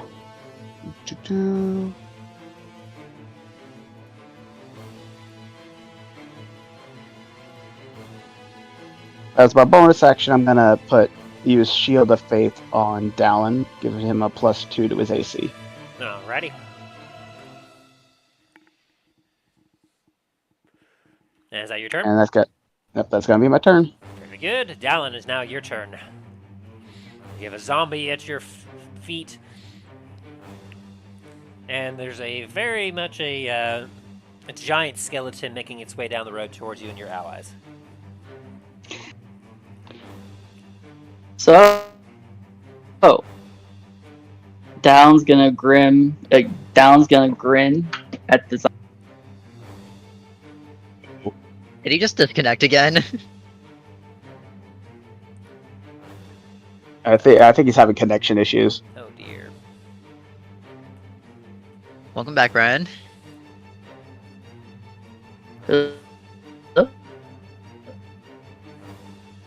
Can y'all hear me? Barely. Now I can. All right. Okay. So, don't know if you guys heard me, but Dallen's gonna rest his arm on the zombie's shoulder as he's pointing about. Let me see. Can you do the measurements again? Yep. He's gonna point his finger over to there. He's gonna look at the zombie straight in the zombie's eyes and grin as he casts Vitriolic Sphere at 5th level twice. using 2 sorcery points to cast a second. Oh, dang. Yeah, I was hoping you weren't going to walk into the blast radius, and you didn't, so I'm happy. So where you're aiming it, like right here? Okay, so yes. Alrighty, so anything that's I'm trying to 20 figure out feet. how many more die I have to add when you cast. Alright, so that is slot, the 6th level or skeleton and higher. all the Initial zombies. damage increases by 2d4. And they have to make a what check Okay, for so it? it's 12d4. A dexterity saving throw of Fun. Did you know that dexterity is one of the zombies' best traits? One, As they fall over Okay. face first on the holy concrete. crap! God damn! I So, Apparently it is one of their best stats. God dang! Look What- at that! How many make so what? it? God What- dang! Oh, so by the way, the all of the enemies are in the blast radius. Not the necromancer though. You watch as your acid splashes against Well, the what orb of spell vulnerability level against was it? him. So that- You said you've cast Ah. it at 5th level. Okay. Well, it's still a. Gotcha. Okay. So, Now you how know about that, the giant zombie? Now you know that, at the very least, 5th level spells and below do not seem to penetrate the orb. Them. And what was your spell saving?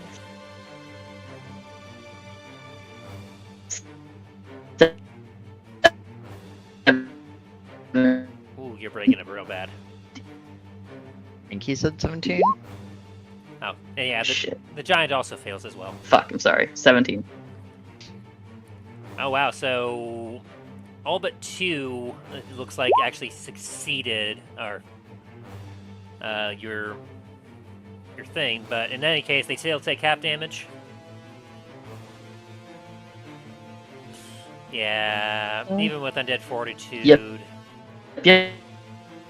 Let's see. Now would they have to make it twice since he did cast it 2 times, or Wait, did you cast it twice? Actually, yes. Oh boy. Yes, I casted it twice. Alright, so 1, 2, 3. That was just for the first blast. 5. First blast is 25 damage. Well, technically it wasn't radiant damage, so let me roll their constitution. If any of them get a nat 20, then they will survive. 1, 2, 3, 4, 5. Wow. Even with the... Yeah, that's not enough. So, No, it's not a Constitution saving throw, it's a Dexterity. oh, I know. That's saying Constitution. This constitution Oh. is for something else. Okay. They all melt, as even their undead fortitude isn't enough to save them from the acid. all that's left is the big boy and the wizard, the And he makes necromancer. one more dexterity, which he fails both. So he takes... Alright, so he also, 51 at points the end of of damage. Oh gosh. his next turn, yeah. At the end of his next turn, he takes 13 acid damage and 12 acid damage. Alright, we'll keep that in mind.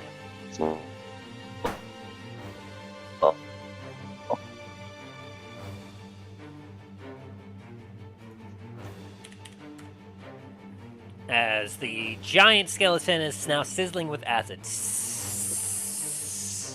As everything else that was alive is now dead. As from inside the bubble you hear, "No! Oh, you foul cretins! Ugh. Dallen flicks Right the here, necromancer fire off. giant. Eliminate them! I'll have to start all over again with them!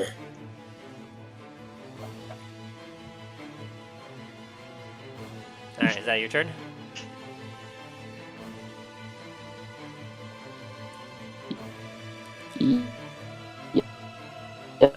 Alrighty. Yep. Dane, it is now your turn. Oh. Alrighty. Okay. You're breaking You up really good bad over there, there? Dallen. Yeah. Is he still with us? Yeah, I'm still here. Okay. You Can keep you breaking guys up real hear me? bad. It's difficult Yeah, to Nothing hear I you can really do sometimes. about this. Yeah, you were breaking up really bad.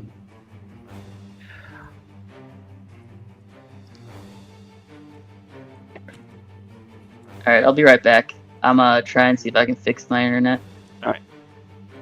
Dane, what are you doing? Alrighty. 5, 10, 15, 20, 25. So first off, Wisdom? Yep. Ooh, nat 20. It'll take 4 radiant damage as angry dwarves will beat at its shins. and now it's my turn. Does a 23 hit? It does indeed. This is a big target. It does not have great armor. Oh, wait. Oh, it's wearing plate armor. Never mind. So, but that still hits it. So first hit does 8 damage, Bonk. and does an 18 hit. It just matches its AC. So you do hit it. Takes an additional 14 damage. As you... As its bones creak and just... It stares down at you with eye sockets. Ah, you're a big bitch. You didn't think a dwarf would be able to do this to you, did you?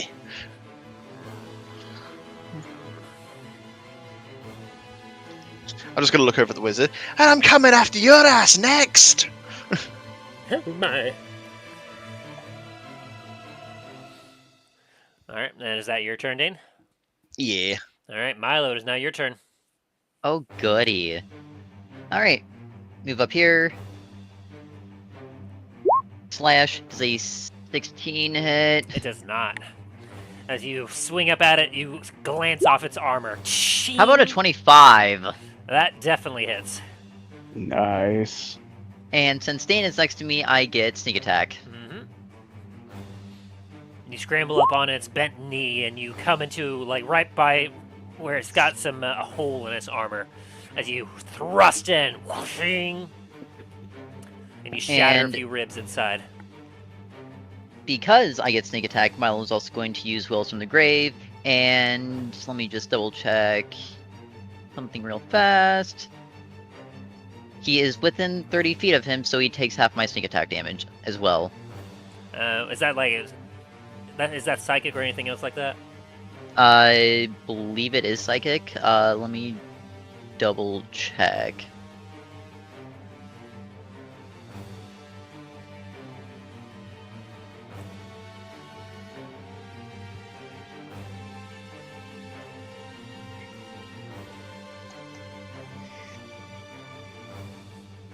Necrotic damage, actually. Oh, interesting.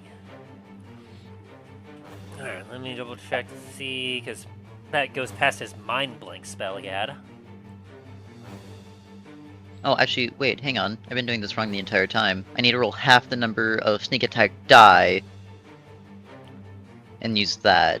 Oh, okay. Good to know. So that'd be round it up, so that'd be 46.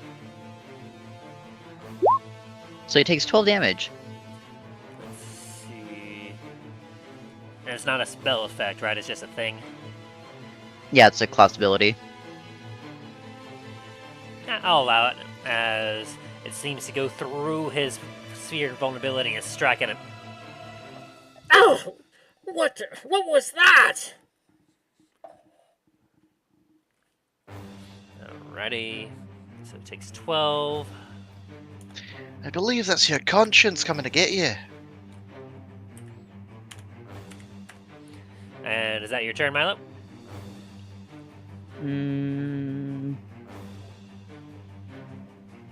actually gotta roll one more d6 for this giant. Sorry. And then yes, that is my turn.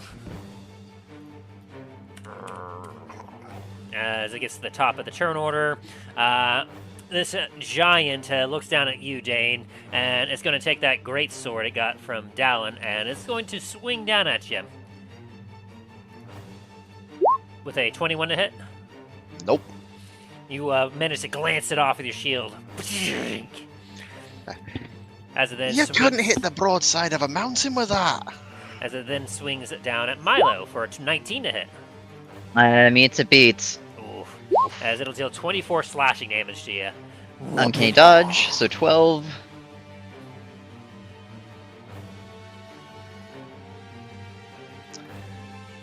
And I'm going to use my sentinel attack to hit it in the shins There for we go. 24. That hits.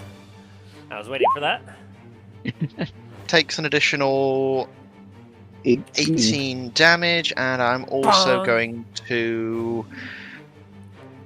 what is it? My Oh, yeah. smite, I forgot what it is. It also needs to go and roll another Spirit Guardians damage. And it takes half for 7. And I'm also going to cast, what's it? With the hit, I'm going to use my Divine Smite at level 2. Ooh. Smite. Go and roll that damage. Another It's a 17 damage. 17. Oof. Oh, wait, hang on. Because it's undead, it takes an additional 7 damage. Boom! As it strikes down on Milo, you're like, no, you don't! And you boom! There's an explosion of light. And you see a huge chunk from this giant just slaw off as it loses a bunch of riz, as it just kind of stumbles back a little bit.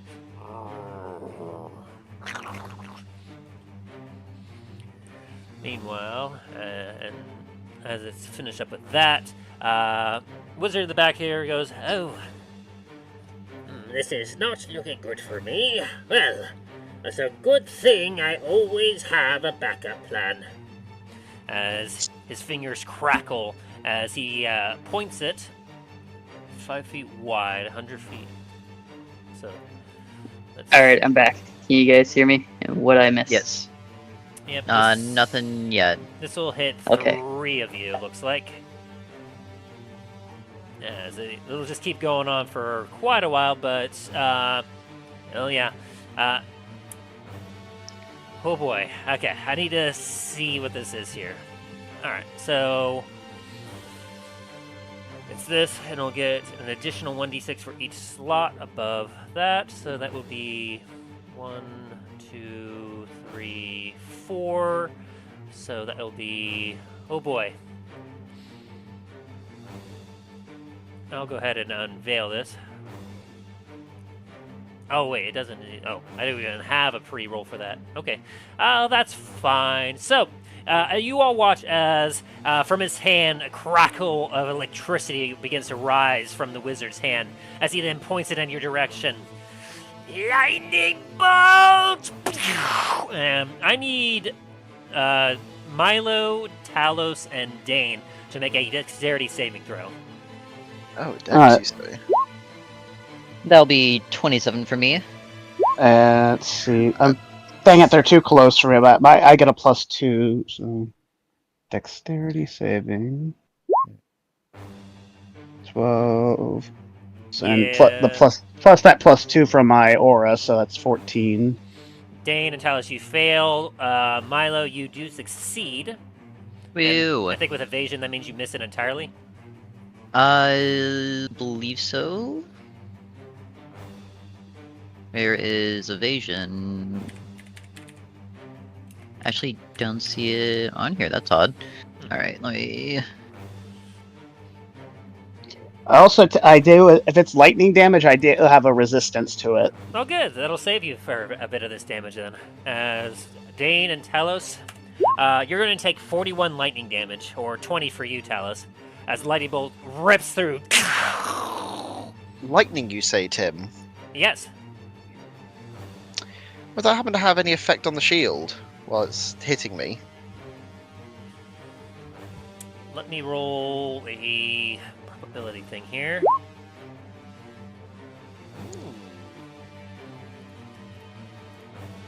This is a high-level lightning bolt, like almost pure power. I would say it might.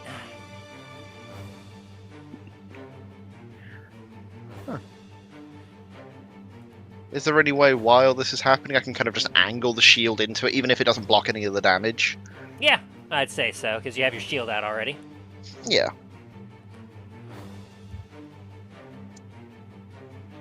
Because this is a level 7 lightning bolt. Jesus.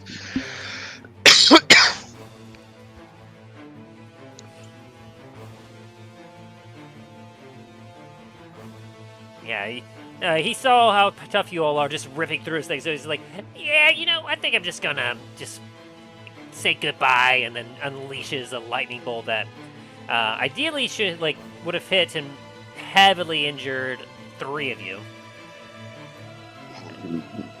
Plus, it's a high enough spell level that it goes past the orb of invulnerability. Like Talos is just like kind of slightly like bent and then just stands right back up. It's like sizzling, like just like As this is turn that 2. was a mistake. Let's see, did I have your shield down in this here, Dane? Let me double check something. I'm just imagining a Tony Stark moment where Iron Man got struck by Thor and it powered up his armor.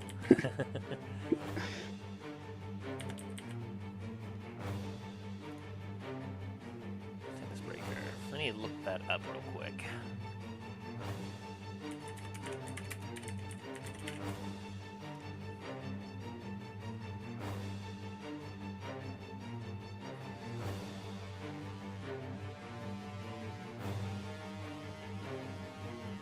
Yeah, because it needed like a full like power of a lightning bolt without having gone through something else, like a ship.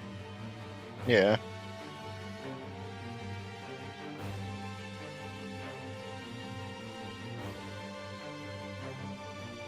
So we'll I'll check with Justin to see what that was. But did it give you lightning resistance? Yeah. So the shield, I believe, is also supposed to grant you lightning and thunder resistance. So you also take 20 points of damage. So that technically okay, yeah, never mind. I was gonna be at 20, I shall add 20 back.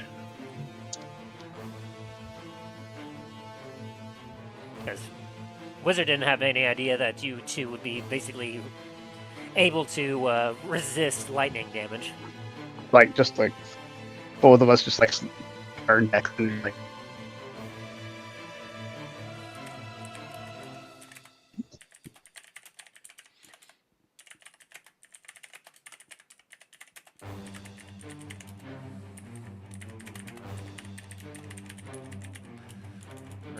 We'll get back to you on Tepin's Breaker in a moment once Justin gets back to me on that. But he wiggles his finger to get the electricity out.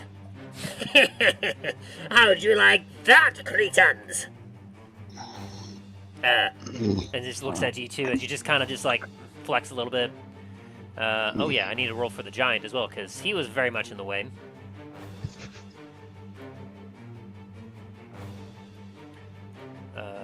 Oh dear, where'd I put it? Hang on.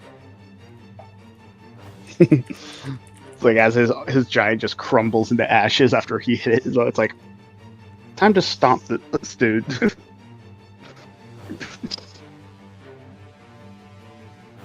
Okay. And there was a dexterity saving throw. There was a 0 to his modifier. And yeah, he failed. So he also takes the full 41 damage, as he does not have immunity or resistance to that.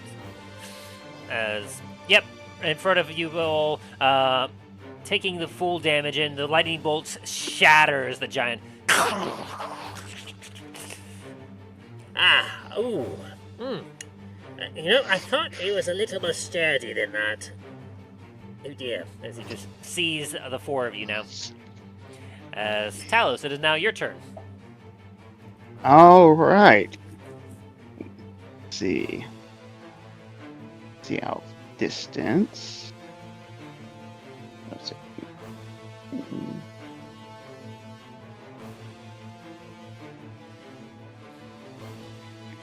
Right then. Let me double check something. Does that mean I'm inside the of the bubble now? Let me double check if the. Let's see, because it's not very. It says spells, but let me see what other people like say. It's like it doesn't stop people from walking into it. It's like just like a freaking glass jar. Like, I'm gonna hurt you now.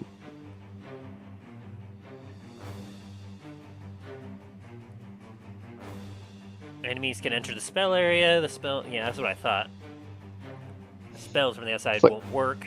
Conversely, spells cast from inside will work. So, yeah, you're able to walk through the barrier. Just like that slow, like just like walking, like that's like bending my face forward, like growling. And I'm because I am too far to smack him with anything, but I can hit him with my breath attack.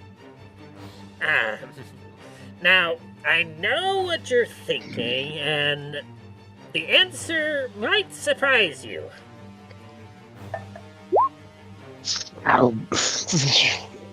As he needs to make a dexterity saving throw. He makes it, Oh damn! So he takes half of 27. which would be, I'll say 13. Yeah. As you're like, hey, nice lightning bolt, let me give it back to you. Mhm. It's like that slow growl, just like the Godzilla charge, open the mouth and As he gets scorched and singed from that. I see what you did there. and that's gonna have to be my my turn. As Dallen is now your turn.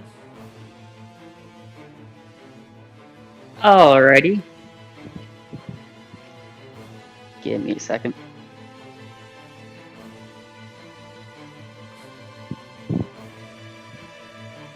Yeah. Alright. Make sure I'm still connected. Yeah, I'm still connected. 5, 10, Yeah, you actually sound really good. 15, 20, 25, 30. So it's just spells that can't go through? As far as you can tell, the orbs of acid that you shot at did not seem to penetrate the shield, despite the fact that it was a 5th level. Alright. Don's gonna take his trusty pistol out and Okay. Dane, do you remember what happened to the giant skeletal spider that you fought in apparently yours and Justin's friend's campaign? Oh dear.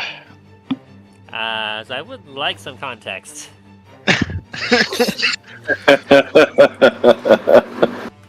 I bet you would. I bet you would like some context, Tim. Yeah. Imagine something similar to that, Remy, where you're able to channel the bolt of lightning as essentially the Matt's damage of call lightning. So when your shield takes a full fucking blast from the lightning bolt, you can send it right back. Oh, fun. So you just At currently max have that damage. stored in your shield right now. Yeah, at Matt's goddamn damage of the call lightning spell. Jesus. Like a level 9 cold lightning? Yeah, at the max damage, because basically the shield acts like not only a battery, but a generator. So while it sits there, the longer it sits there, the more damage ramps up. Oh god. Hold on to that.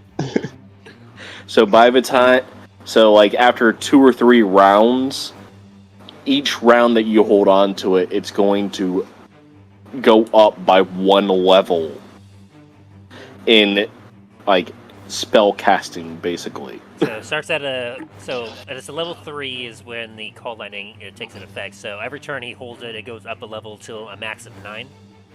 Yeah. So that's essentially, you start out with, you can return it back for 3d10 damage, and if you hold it for like up to 6 turns, it'll make it have maximum power and be able to deal 9d10 lightning damage. The other thing about that is that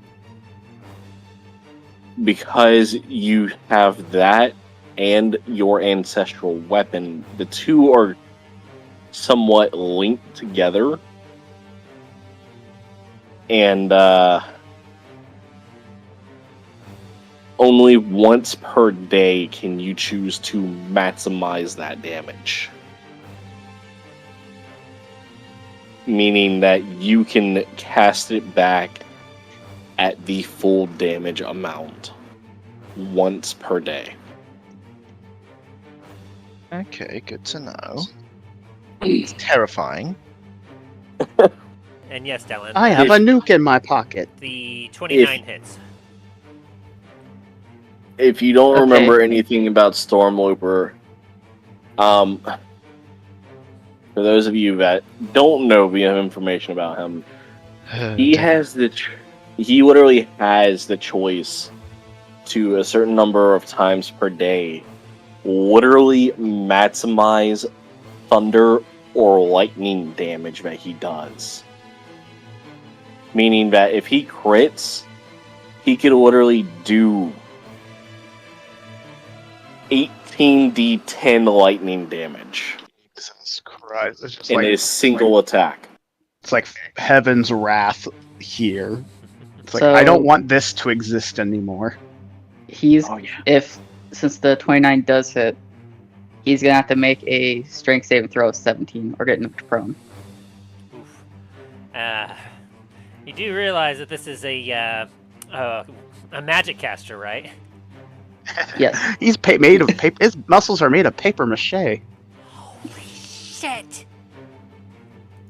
How much was your DC again, Dallen? 17. Did he get a natural 20? He got a 19! A 19? God damn. Without any, he has no negative modifiers or positive, so that's a straight 19. Damn, not bad. Alright. His muscles must be locked up after getting zapped. Like he has. Let's see. It's just throwing What should caution I to do the wind. next? Action surge. And, see if you can do that again. Oof. Yeah, 30 hits.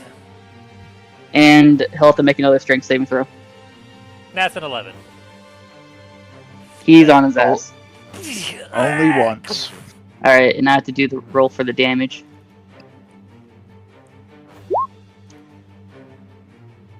Ah. 11 piercing damage and 14 piercing damage. As you just buck a couple shots into him, and as a result, his concentration drops on the orb. Yeah. And Dallen says, "Nice bubble, little man. Time to die."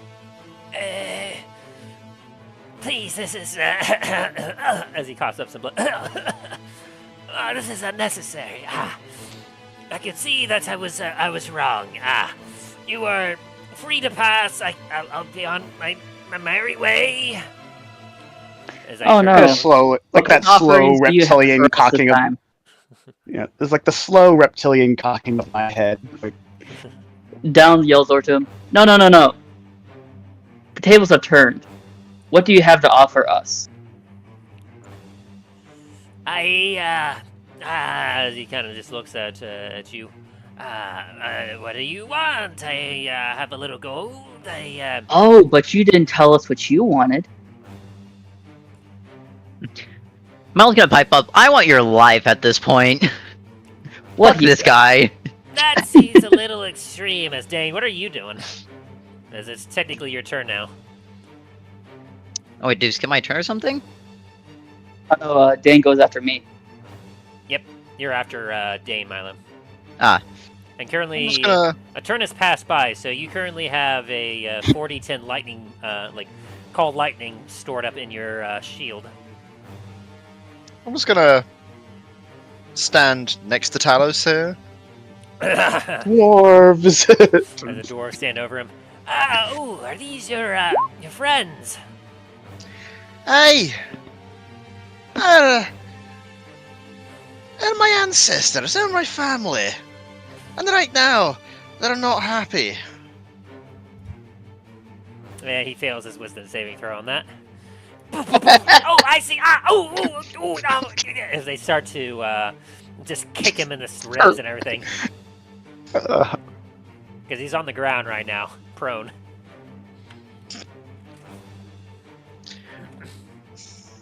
So before your miserable life ends, who do you serve? I said myself. Ugh. Insight check on that. Insight. Hold on. I'm gonna laugh as this is actually 20. dragon inside someone's body.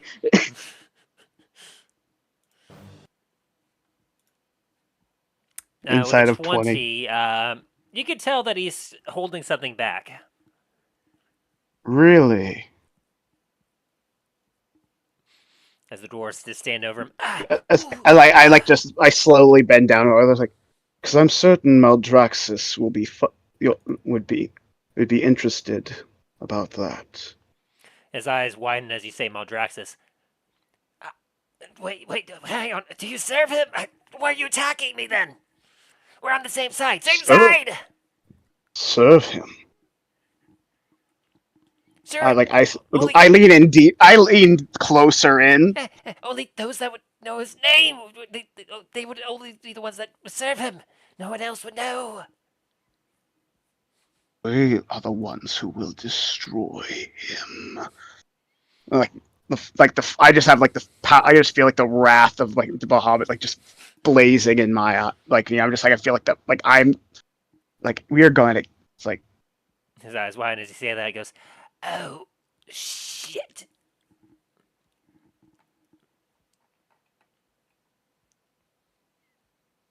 Are you doing anything more, Dane?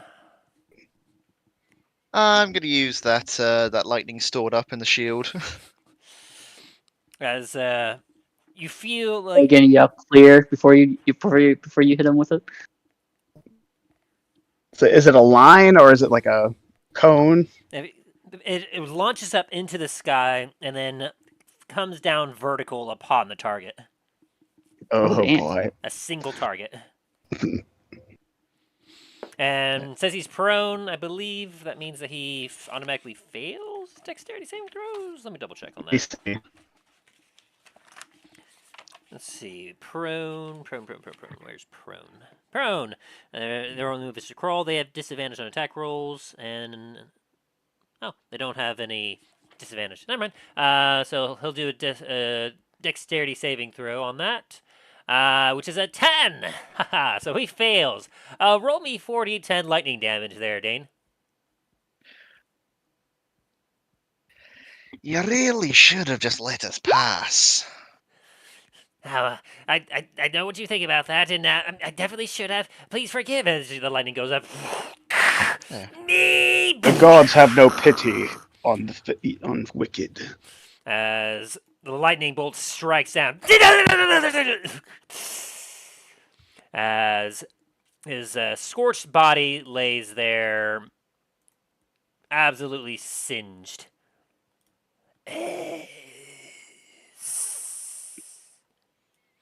as you all have beaten the Necromancer and his undead army. Woo! Huzzah. Yeah. Miles gonna go back over and pick up his soul trinket from the dead necromancer.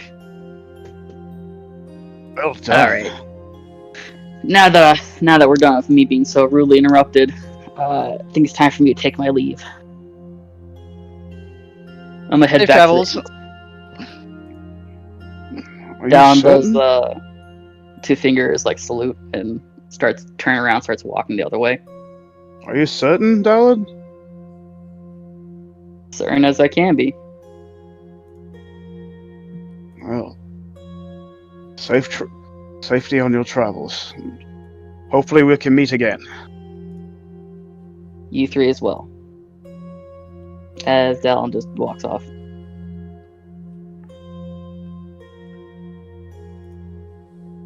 Ah.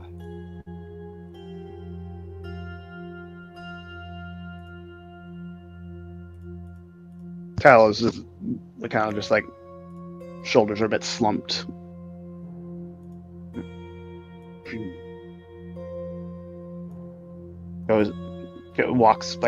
Walks off to check and see, find where the donkey went off to.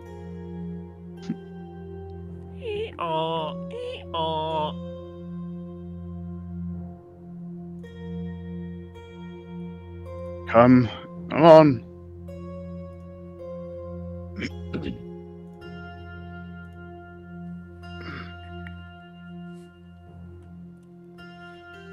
Alright, so as you all watch as Dallen makes his way southeast back towards where the treant had wandered off, you all can't help but feel a little bit sad about him moving off. As you all look back to the north and northwest, knowing that you still have to continue onward. Did you loot the body, by the way? Can I? I assume that's something that you were probably going to get to. Yes, but I was waiting until I'll give him permission. Alright. I'll let you go ahead and roll investigation for that, and we're going to take a quick restroom break while I get that looked up. So we'll be right back. Alright.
Better stop dishing off freedom then.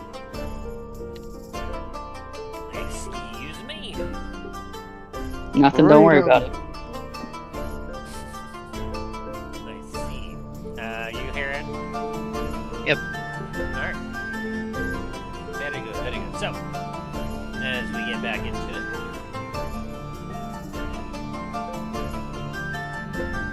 As the three of you pick up the loot that you find off of this necromancer's body, what you find is such.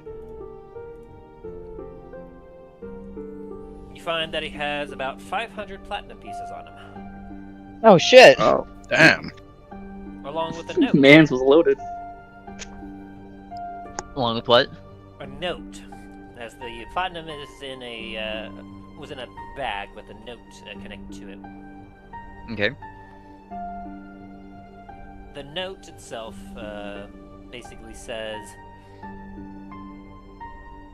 "You are being summoned to Duskwood on the eastern quarter of Dundras. Bring whatever undead resources you possess.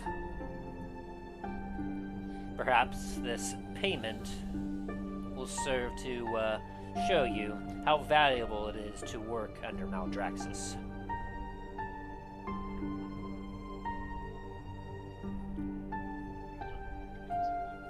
That's not good. I'm just gonna pass the note to Dan and Talos for like fucking Maldraxxus, blah blah blah. You also find hidden within his robes a intricately designed scimitar in a scabbard. Can I roll Arcana, see if it's magical? Yes.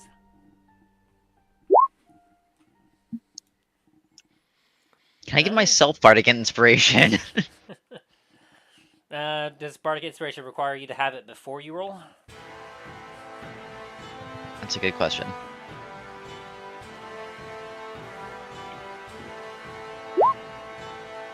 Nope, I'm no help either. Got the exact same roll. Let's see. Bardic Inspiration. Oh, I got 13. Use your bonus action. Not sure how. Again, within the next 10 minutes, the creature can roll a die and add one ability check, attack roll. Saving throw, the creature can wait until after it rolls the 20 before deciding to use it. So, To be fair, I was gonna say, you never really said if it made it or not, so... So, I mean, do you want to add another roll to that? 11! With 11, you're able to determine that, yes, it has some magical properties to it, but you're not sure what. With a 13 from you, Talos, you can tell that it has a decent magical enchantment on it. You're not exactly sure what it does, but you are able to identify that it requires attunement. It's definitely something magical. So, we definitely need to take some time to get used to it. But there might be some use to you. Did Dallen leave already? Yeah. Okay. Never mind then. As I'm gonna pass both Dan and Talos 166 platinum pieces from this guy. Many thanks.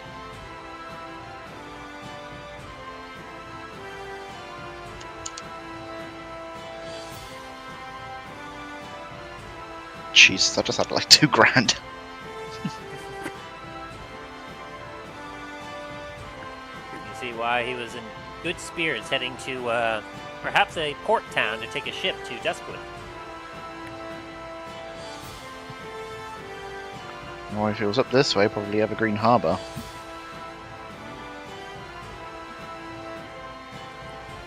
So, I was wondering how we would get all these undead into that port town.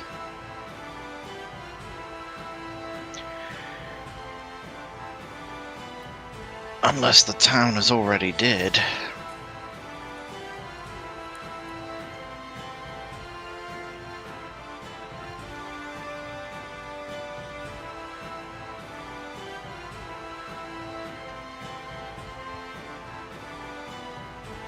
So, what are you all doing?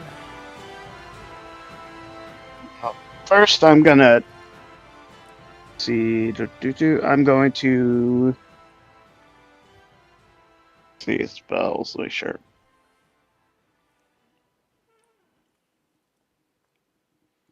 I'm going to.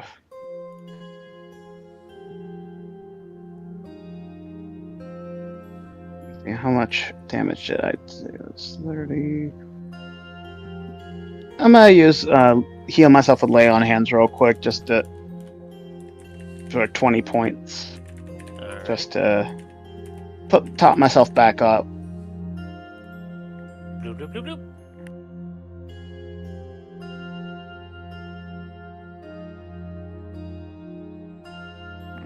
One sec.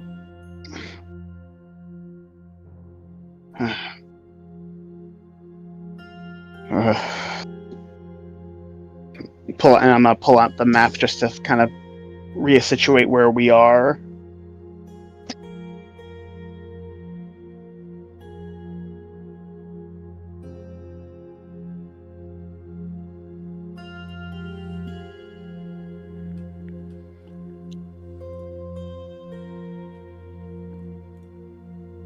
Alright, we're here.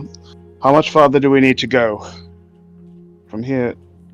I mean, you're the one with the map. You tell us.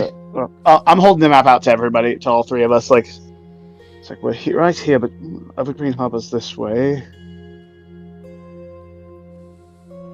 You know, you were heading north, and you were heading through a pass, essentially.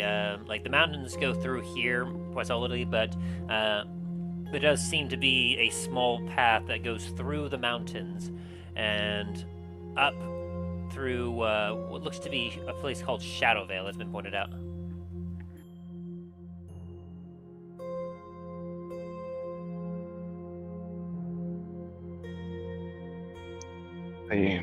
Hey, could go through this pass here. There's looks to be a town on the other side.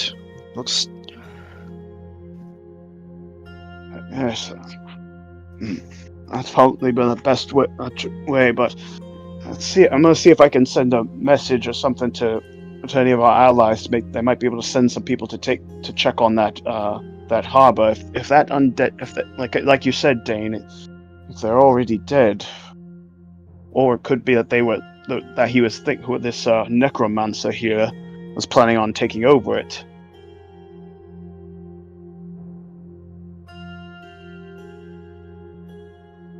It would not be good. I'm trying to rifling through, like trying to figure out remember which stone contacts who, because I know I have the ones for us, we have the one for Barbosa, the one for my sisters.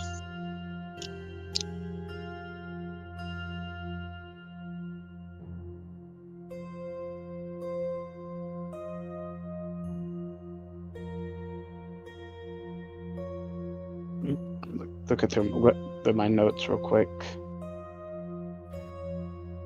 I know I've got the sending stones for Barbosa and you have the Namfoodle. Then you have one for Namfoodle, Barbosa. I have the one for my sisters.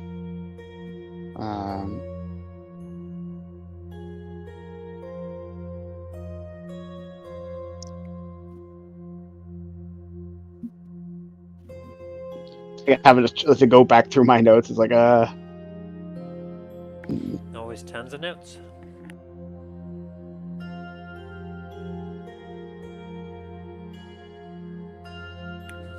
If only someone had a scrying orb.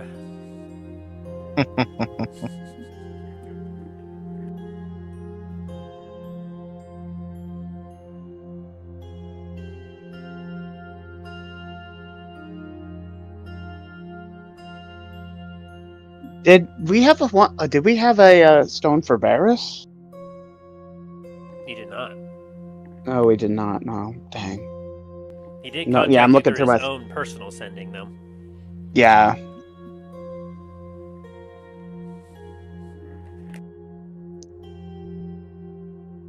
You know what? Talos is gonna mess it through the sending stone to his sisters, updating them of the situation they just had, and to and like his location, and if she could, if there's a way she can contact like the other order in a way to send somebody to check out the Emerald Harbor, just in case, as best as I can in those word frame. You get a quick response back.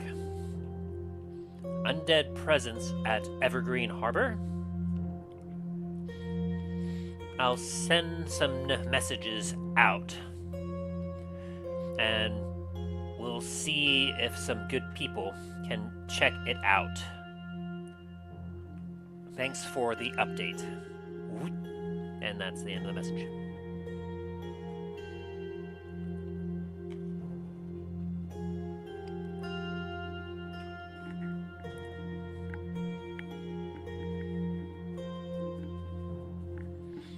All right.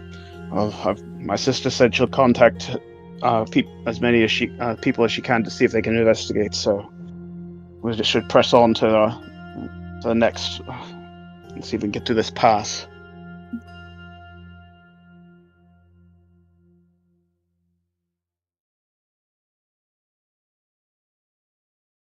Like roll up the map and start heading out.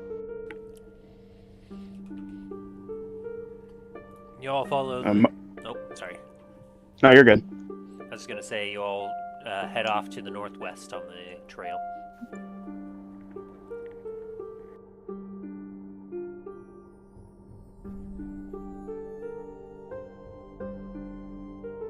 After several hours of travel, the sun begins to set as you find the road ahead becoming a little bit more tiresome to travel upon as the elevation is increasing.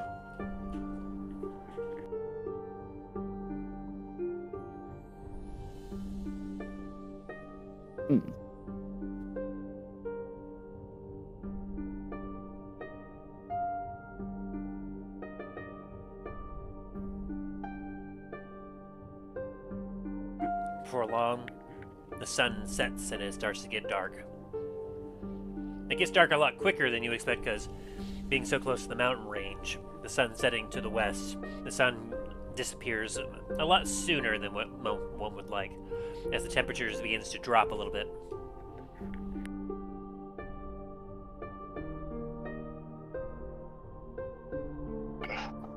So let's just start looking for a place to camp soon.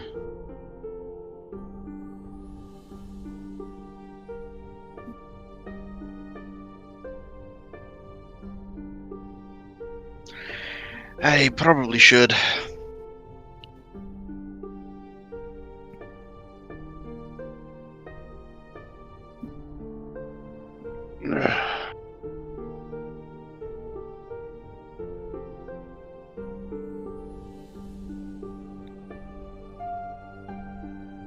If you're looking for a camp, go ahead and roll survival.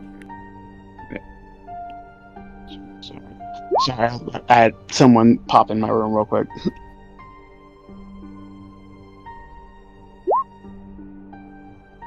Ooh, good checks there, guys. Dang, that is unfortunate for you. Yeah, Dane's just breathing in the mountain air and just going, it smells like home. Everywhere is safe for a dwarf. Dane just starts trying to, like, burrow underneath the ground.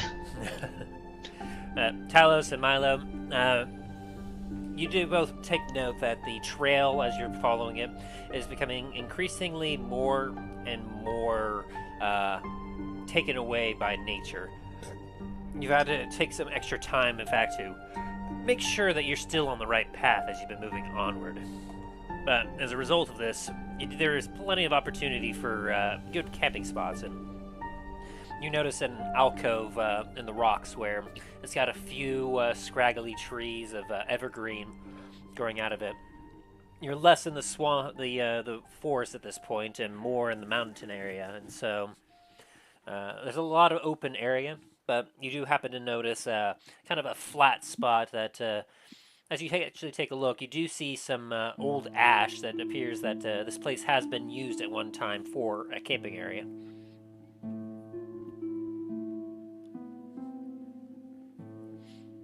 So you deem that this is probably the best place to set up camp?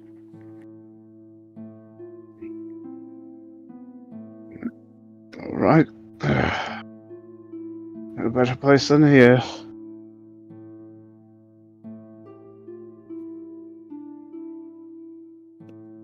I start making sure, first tying off the donkey and then starting to unload it.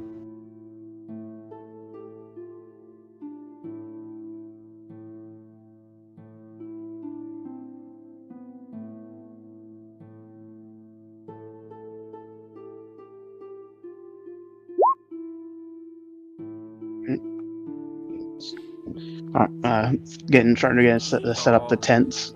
Aw. As the donkey happily nibbles on some dry needles of pine.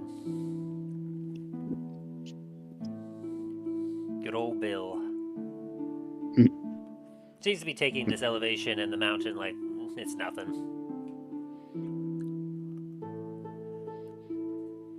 And so, before long, the campsite is set up. Are you making a fire on this colder night? Sure, I'll look for any dead branches on the ground, anything that's easy to gather. Another survival check for that. Whoo, nat 20. Oh, sorry for the... I hate double clicked it, so let me get rid of that one. There we go. Nat 20. Yeah, as you look around, you're able to find plenty of dry wood and dry needles. Like, you find everything you need to make a fire that will last all night.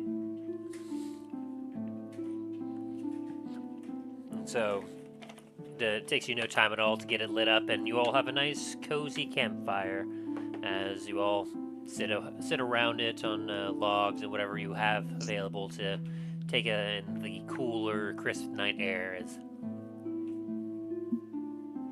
you all, what do you all do before you go to bed?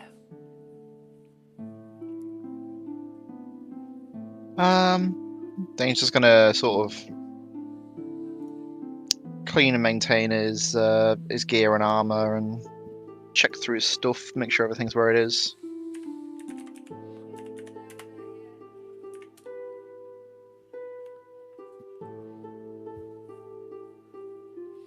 Easy enough. Anything from you, Talus? Something about similar, making sure everything's all right and proper. Very good. Anything from Milo? Can Milo try to attune to this magic scimitar? Sure, so long as you have a slot for it open. Yeah, I'll lose the attunement on my boots of speed. Alright. So, I'll say it's early enough of the day that it takes you basically a short rest, an hour to kind of tune to it. You're able to figure out that you have acquired a scimitar of speed. Yes, make Milo even faster. Not quite. The scimitar of speed, as you know, is a +2 enchanted scimitar. So you have to make sure you're proficient with that in order to be able to use it properly. Which scimitars... check. The scimitar is a martial melee weapon. But it is a finesse and light weapon, so it deals 1d6 slashing damage, and then you can decide if you want to use strength or dexterity to use it. And being light, you could equip it in an offhand, so long as you're proficient.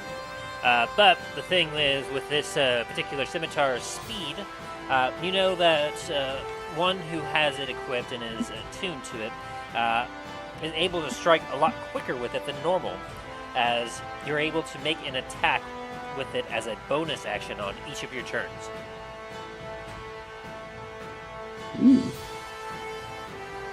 So it's a +2 scimitar? Yes, a +2 scimitar that if you're attuned to it and you use it, you can even attack with it as a bonus action.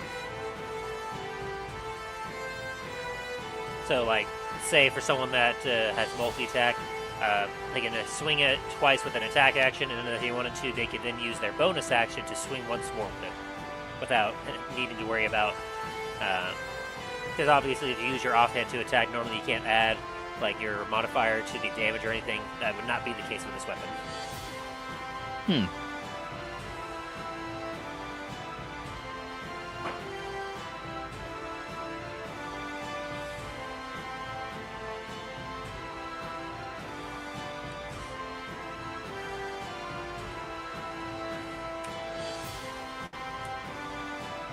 Alright, well in that case, can I reattune to my movement speed again? Yes, you may.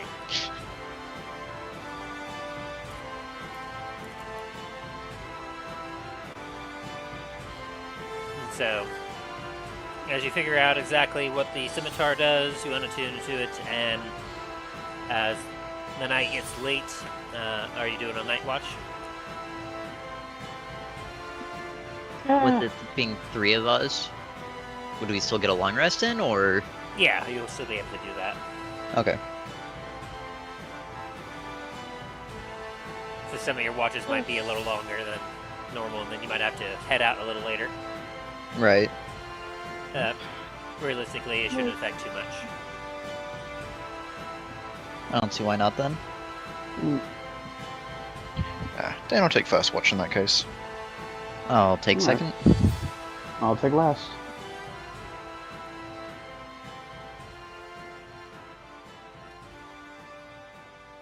Very good. Alright. And so, as you all bed down for the night, go ahead and make your first perception check.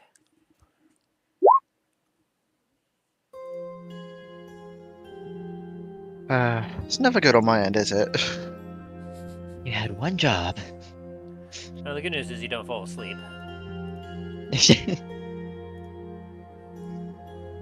Fair.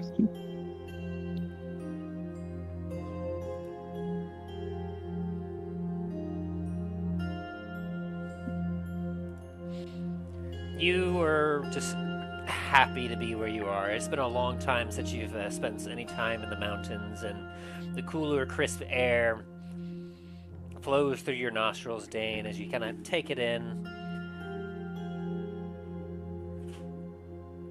You know that you're not quite nearly at the right elevation to really enjoy it, but you're still higher than you've been in a long time, and it is a nice feeling as you just kind of idle the night away, just being in nostalgia, thinking about home, as you kind of pat your armor and just think fondly about the good old days.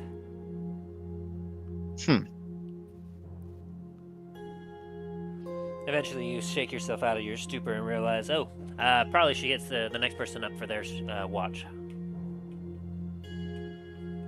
I'm gonna go over and poke Milo.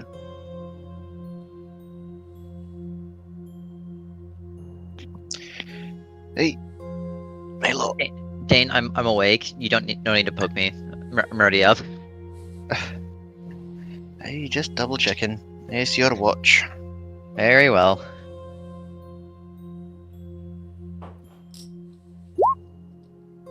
Ooh, what do I see with the 25? With a 25, as you kind of look around in the nearby area, you're high enough in elevation, you can kind of see a bit of the surrounding area around you a little bit better, a little more clear with the night sky. You can see kind of the silhouette of the mountain range that seems to go down to the south of you, as you're not able to see too far to the south as the bit of the mountain range comes into it, but you can kind of see the edge of the swamp way to the south. And as you look southeast, you do in fact see lights over lighting up a particular part of the forest area near what looks to be a very dark, blotchy area that almost looks pitch black. That is until you do see way off in that black blotchiness what appears to be a couple lights slowly moving in the direction of the lights that are on land. You can kind of infer that is likely a ship heading to a harbor. Very nice, very nice. You also see a bit of the mountain range that scoops all the way from the northeast all the way to the eastward, as far as you can possibly see before it gets lost in darkness. And as you kind of look around, the air is a lot stiller. There's no birds that can be heard, no bugs. There's a kind of a cool air just blows every once in a while around you as the fire flickers around you. Your watch goes off without any incident. Very nice. I'll go wake up Talos then.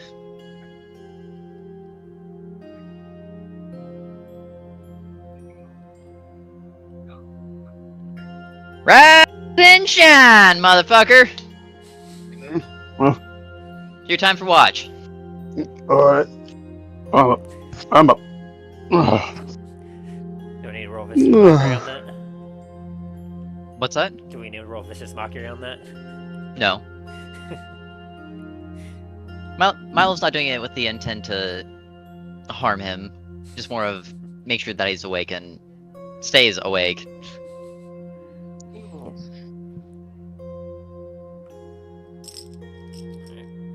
So Milo heads to bed as you get up, Talos. You kind of poke the fire and stir it a little bit.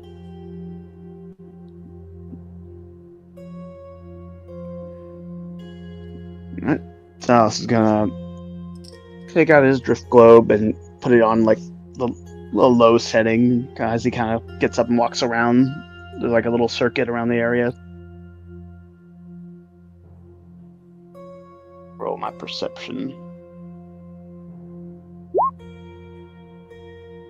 Oh, 24. Very nice. You see, similar to what I described to Milo, as you look around, you also see the lights of what you can assume to probably be a harbor to the southeast. And you don't actually see the ship that he saw as it has already made it to port, but you see the blotchy darkness of what would be the body of water to the southeast. And the mountain air around you is also cool and crisp as the night begins to get lighter and lighter as dawn arrives. And eventually, night gives way to dawn as you get a magnificent view of a sunrise as you're able to see it break over the top of the mountain range far to the east. As you all benefit from a long rest. Hey, very nice.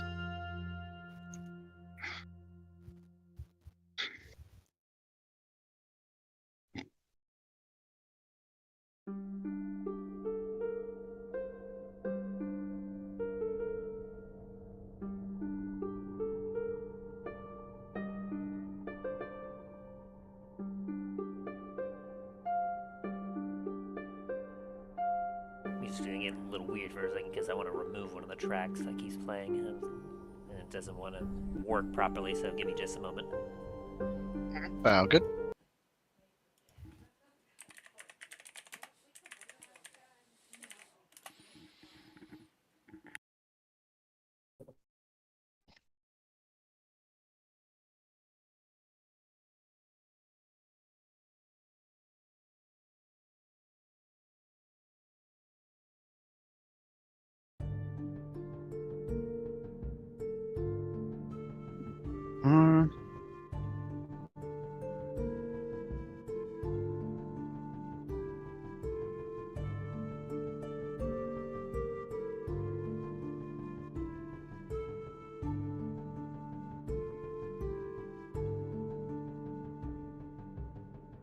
And so, with the dawn rising, the mountain trail stretching on above you, the day is yours.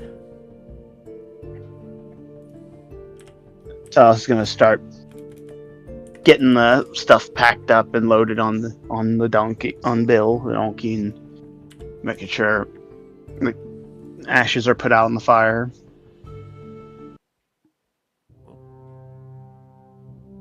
What the heck? Sorry, the music track skipped on its own for some reason. Did the necromancer wake back up? Oh gosh. And we'll come back to that. Well, might as well be on our way. Get through that pass and then get straight to that.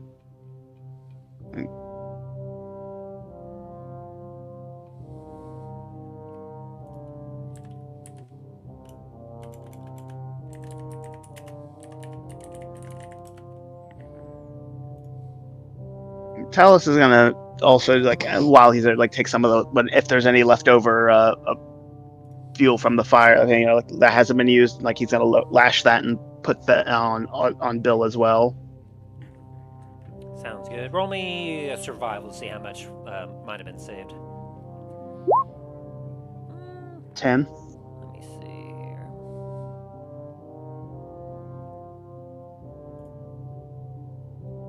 here. You have enough wood supply to persist for about 7 hours.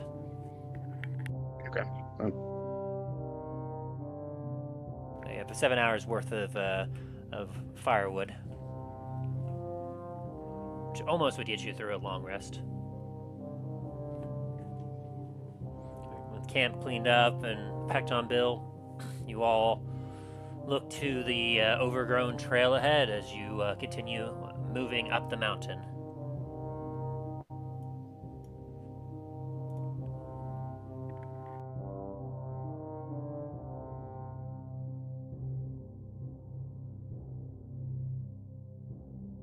Oh, very nice, very nice.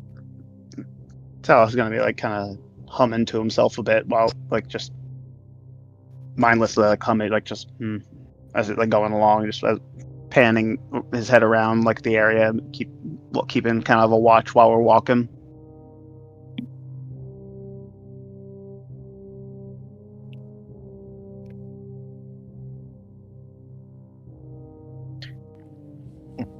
Dana's gonna kind of do the same and then just get distracted by the mountains.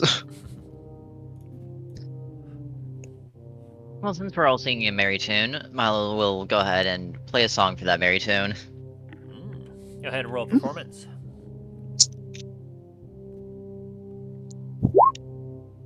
Oh, deck. I think I do pretty well for myself. just a smidge. For that, I will say that you both, you get enraptured by the performance of Milo, and you don't have to spend any bardic inspiration, Milo. They get some bardic inspiration that will last until a long rest. Oh shit! All right. Hell yeah! With a nat 20 Very like that. nice. So that's a 1d6. Yes, for bardic inspiration. So either of you can now use an additional 1d6 on any ability check or attack roll. I believe it is until the next long rest. So that's any roll, 1D not just attack. Oh, is it any roll? So additional 1d6. Yes. Just double check. Ability check, attack roll, or saving throw. Yep.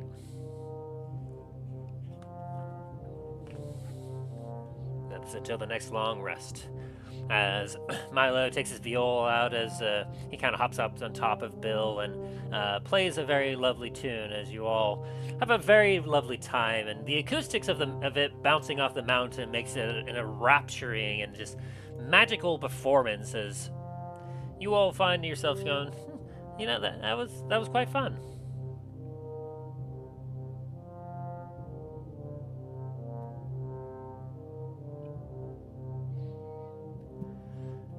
And the hours while away as the sun rises high up to the sky and starts to get lower as like the day seems to go by a lot easier thanks to like your good camaraderie.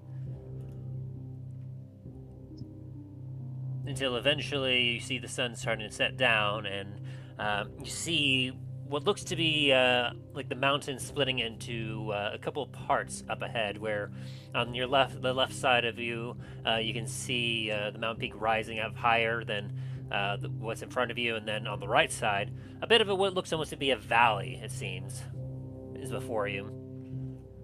And as you get closer, all of you roll a perception check.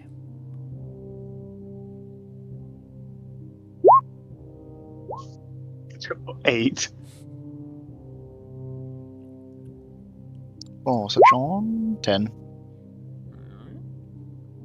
I was just kind of get distracted with the donkey, with Bill. No, sees everything. Nothing can hide from me anymore.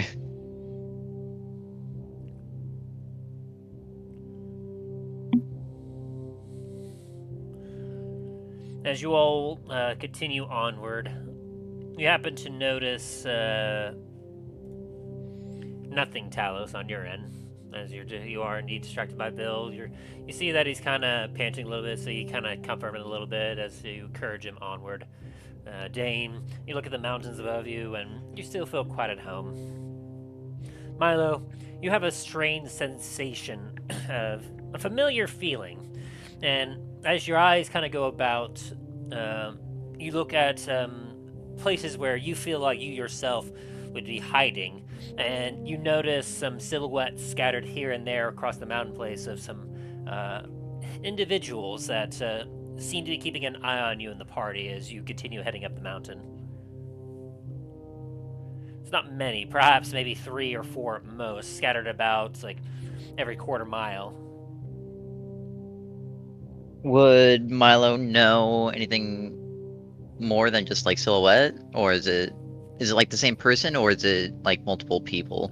Give an insight. It is a bit of a distance, and they're actively trying to stealth, but your perception was enough to beat him. With a 21 insight, as you kind of take a look, you're able to figure out that it seems to at least be 2 different people, one on each side of the mountains. And they seem to kind of be following your party at a distance, keeping just ahead of you and monitoring your progression. And every once in a while, you do see some, like, it's very brief, and it doesn't seem to be directed towards you, so you don't, normally you're, to Talos and Dane, they wouldn't notice at all, but your keen eye catches what almost looks like flashes of sunlight coming from each of the side, almost responding to one another.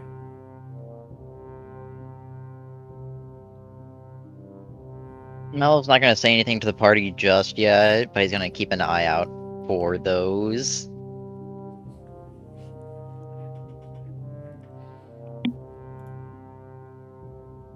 Also, could I try rolling some kind of like intelligence check to see if I can understand like what they're trying to signal, or? Yeah, let me double check what that could possibly be.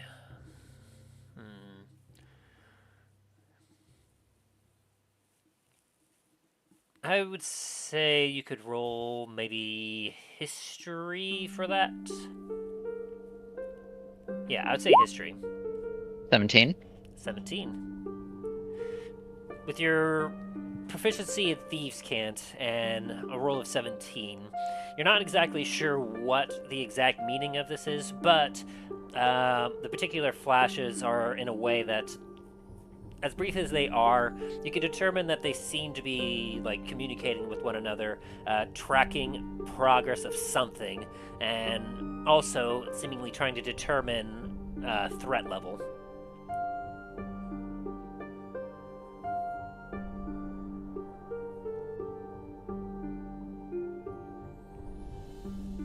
While we're walking, I'm gonna kind of just like have my dagger out and kind of just like flash, like, yeah, I know you're there.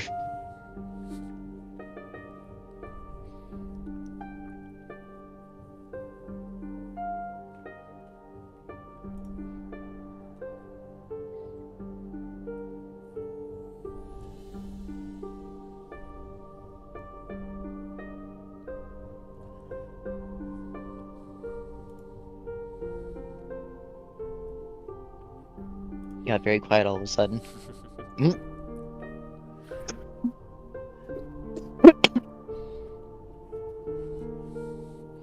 Jane and Talos, you wouldn't really notice this as you're just kind of like do in your own little world. But eventually,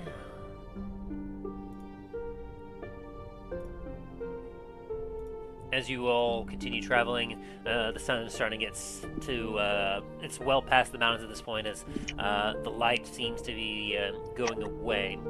And just as you're starting to think about the potential of setting up camp, you all do notice what appears to be lights up ahead on the trail ahead of you. Hey, what's that?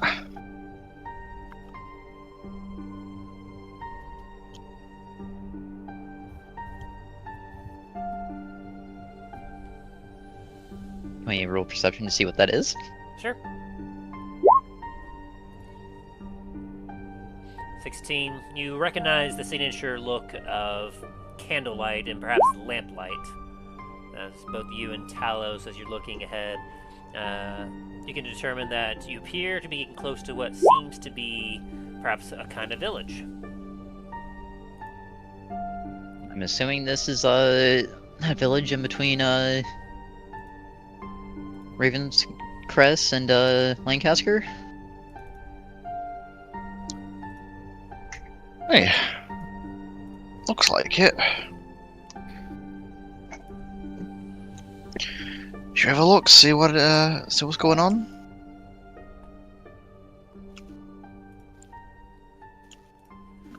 Yeah.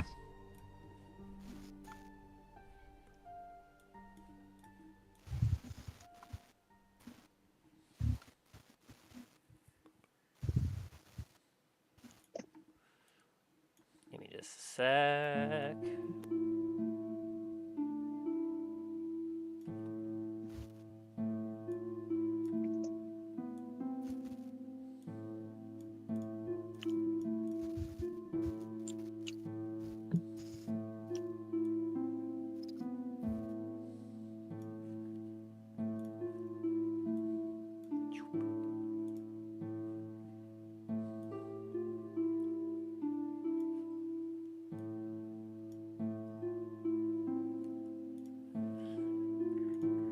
As you all get closer and closer to the lights, Milo, your natural senses pick up on two individuals up ahead on the side of the road that are hidden.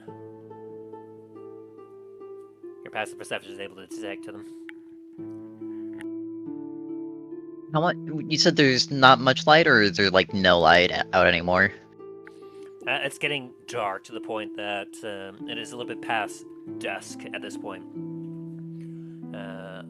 Essentially, like, it's light enough that you can walk without a light source, but if it gets too much later, you'll need to get a light source out for, like, Talos, and essentially, you and Dane are essentially fine. Gotcha.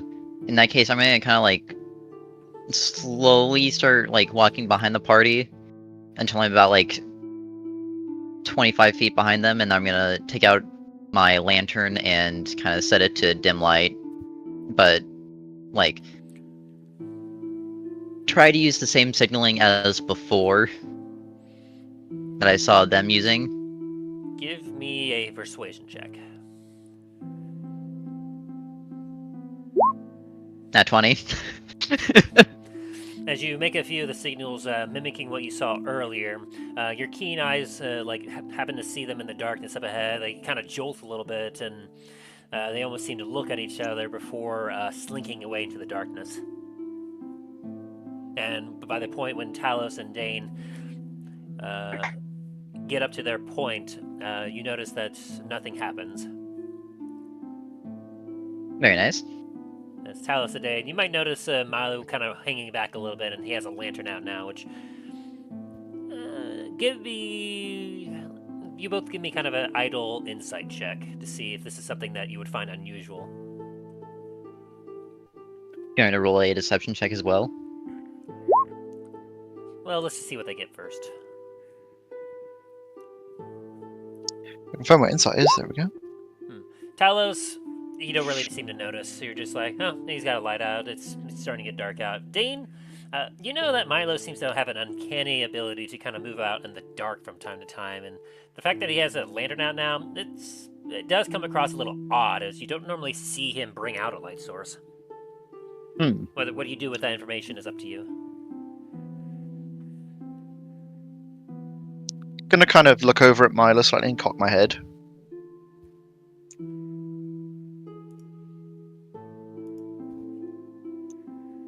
Figured now would be a good time to make sure my lantern still works. Haven't used it for a while. Hey, it's understandable.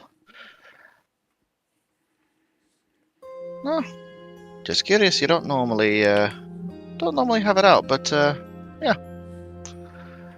Like I said, hadn't used it in a while. Wanted to make sure that everything was working properly in case I do need to use it. Oh, it makes sense. Not saying anything against that. As Milo will now put the lantern away.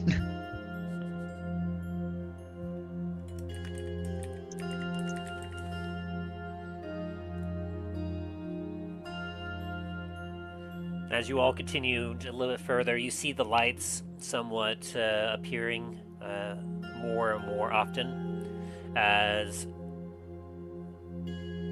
You see before you what appears to be a collection of some houses and some buildings tucked away in this particular valley. As the mountain range seems to expand a little bit further past before. You can't see from here, but you can assume that eventually the valley dips back down towards the west, allowing this to be a simple lower altitude ascent and descent through this particular part of the mountains. You can see that there are very few trails or roads here, as several of the buildings are built up onto the mountainside. You see a couple towers here and there from perhaps maybe a steeple or two. It is a very small village, though, seemingly, at least on the surface.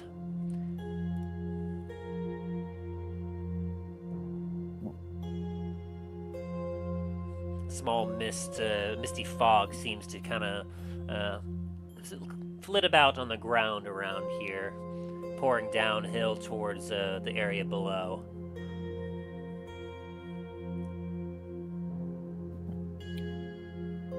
Right, this place has got a certain charm about it.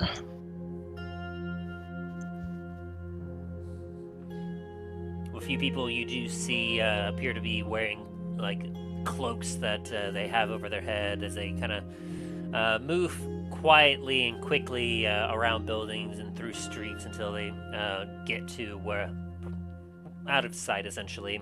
A few that are standing up on a porch. You can see one has their they're cloaked down, but they have a pipe in their mouth as they just kind of watch you three traveling through. As you see the bottom of their face light up from taking a toke of the pipe, and then some smoke coming out from their nostrils.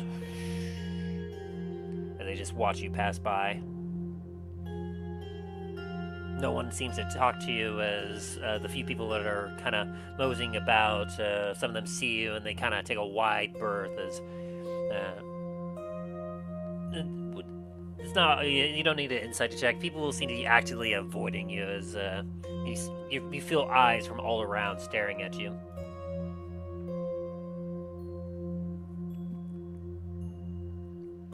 Feels like we're definitely under a little bit of a watch here. Probably just not used to outsiders. I mean, they are pretty tucked away within the mountains. Oh, aye. And we're not exactly the most, we're not exactly the most conventional group that's passing through. What, you're telling me we don't see Dragonborns every day? As I looked at Talos. Hey, no.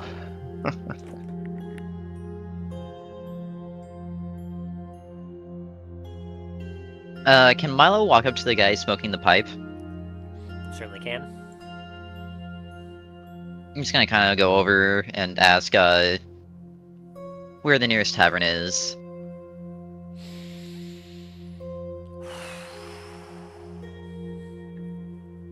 He kind of looks at you. Looking to stay for the night. Yeah, we are. We're just traveling through up to Lancaster.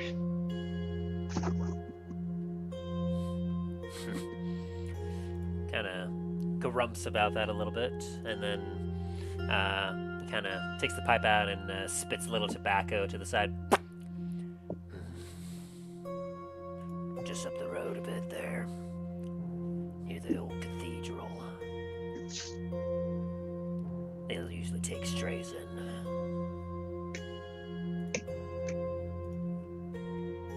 Thank you, sir. Definitely appreciate it.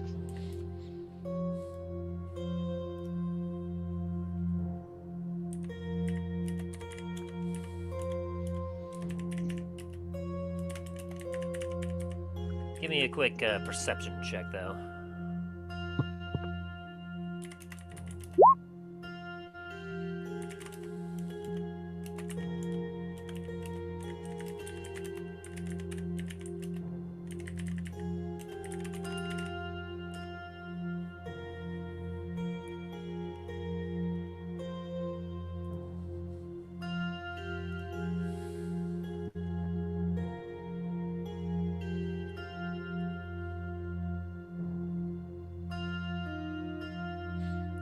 So you return back to Dallen, or Dane and Talos.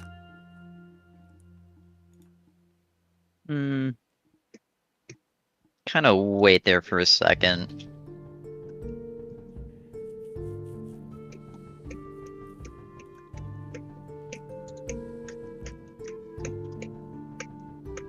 Hey, find anything out there, Milo?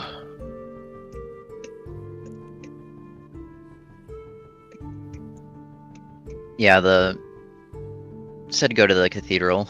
I usually take travelers in there. Hey, very good.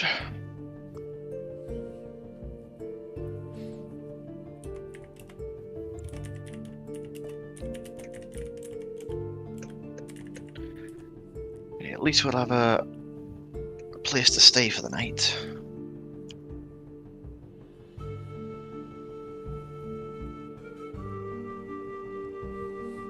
Another puff of smoke comes out from the gentleman. Just keep an eye on the three of you from his porch.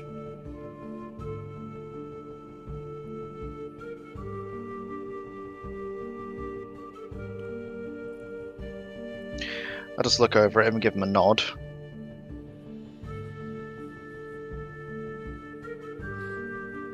So y'all head towards where you directed? Before we do, Milo's gonna... Actually, real fast, let me roll this. Milo's gonna write a note down for both Dan and Talos saying, don't use names here, and then pass it to them.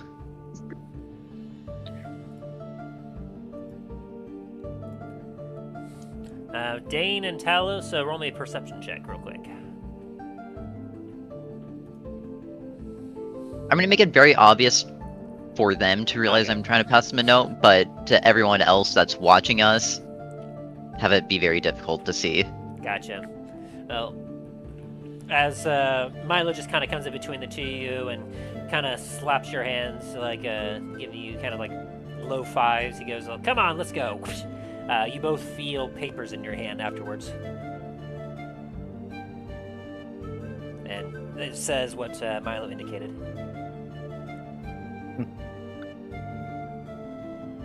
Seeing what's written on there, Dan will give a nod and or a slight nod and follow Milo.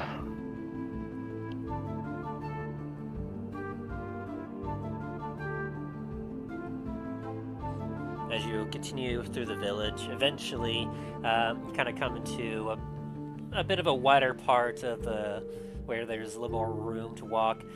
You can see what looks to be an old cathedral temple, a little small, modest, but for those of wish, you can roll a quick religion check on it.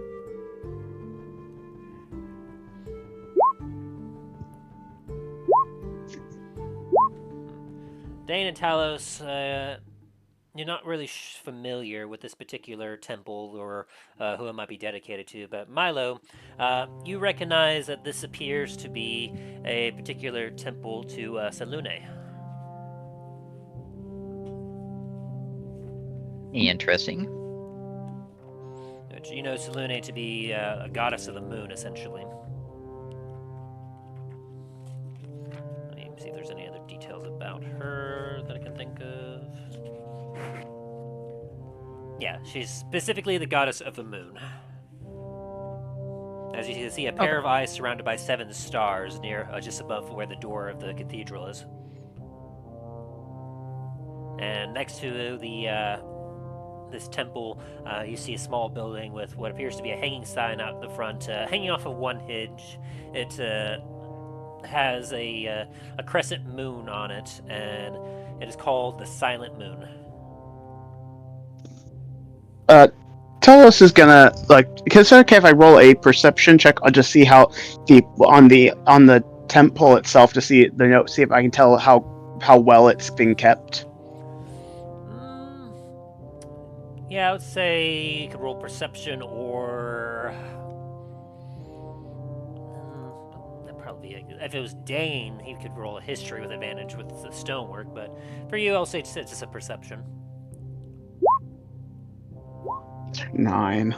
In the darkness, it's a little hard to see You can basically just see mostly the silhouette of it, kind of surrounded, like filled up with a little bit of light here and there, but it's not terribly obvious. 18 for you, Dane, as you have that dark vision going for you. You don't have the limitation of needing light to see. You can see that the Temple to Selune here is looking a little decrepit. It is obviously still in use, but you can tell that it has not seen a lot of love in a long time. Hmm.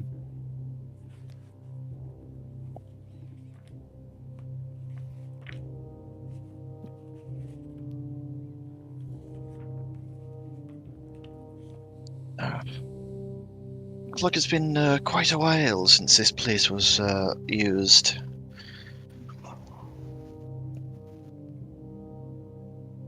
Used? No. But well maintained, probably.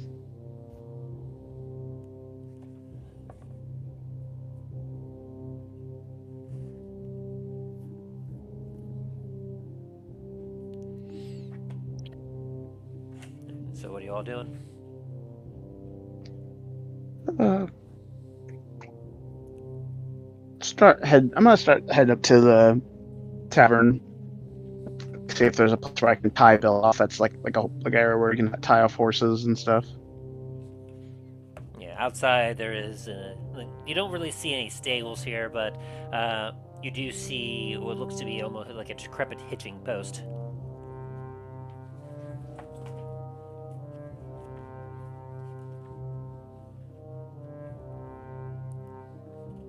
Gonna go ahead and give him a good tie off here.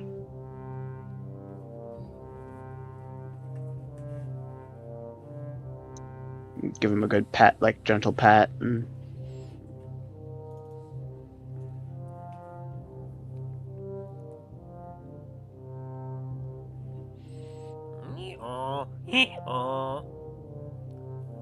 There. As it goes to a half-filled trough of water nearby and takes a few laps.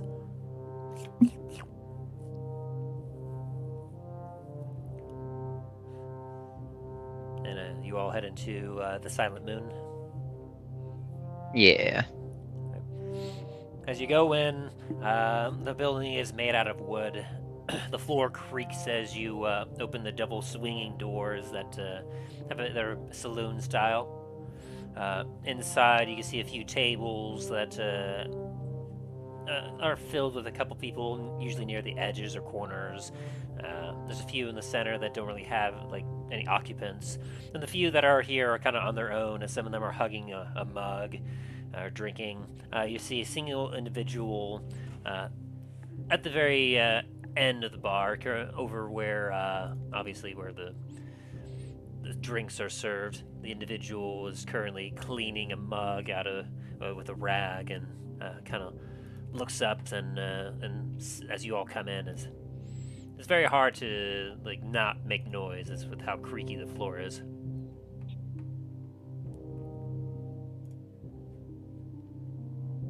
Give me a sec.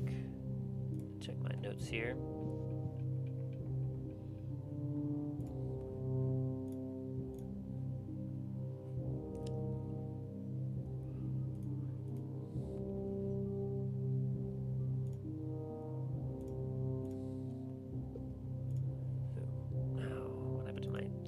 Sorry, hang on. Sound good? There it is. Okay.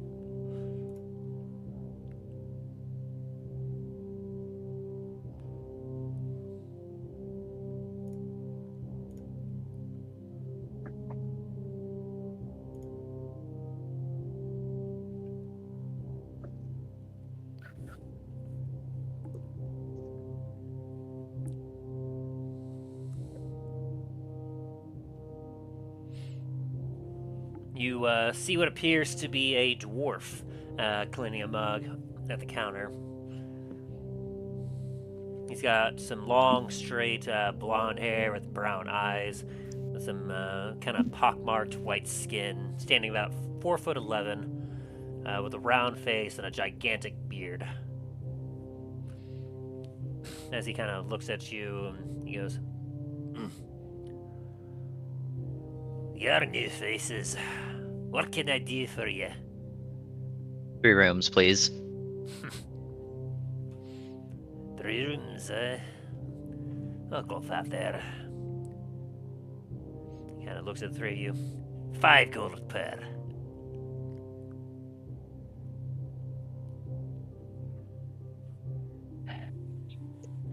Alright. Milo's gonna put down 30. And... yeah. His eyebrow raises at that. A tip?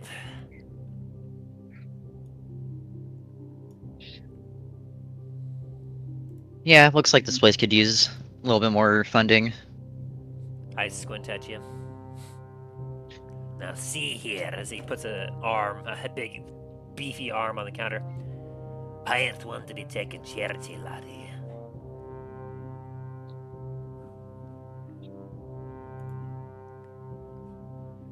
Be awful It's not charity.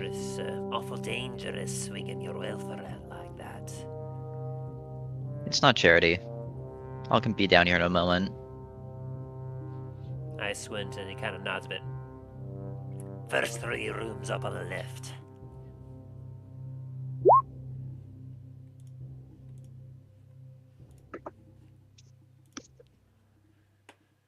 No, Talos nods. So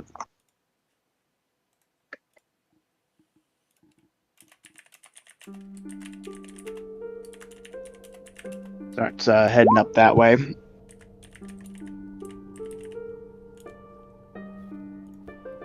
Ready?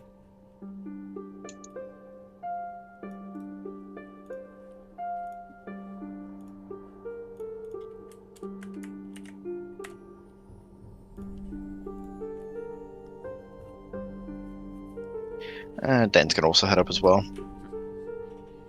As you head up into the rooms, they're very shabby. In fact, there are no windows in your rooms at all.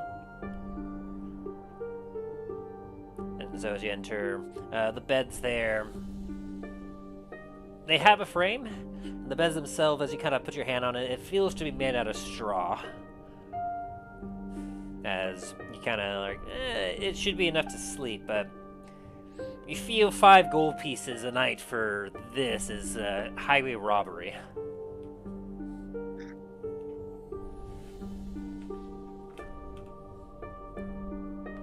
But it is a room, and the lock is a little primitive, but you feel that it could hold. Maybe not for long, but it would hold for a little bit.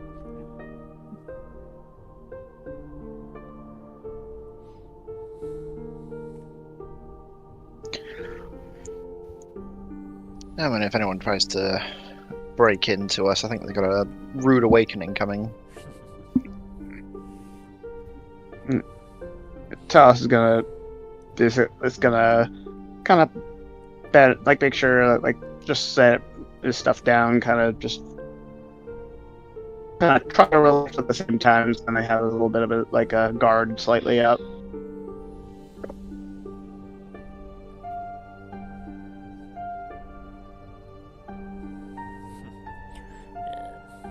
After checking your room, you head down to the back to the bar, Milo.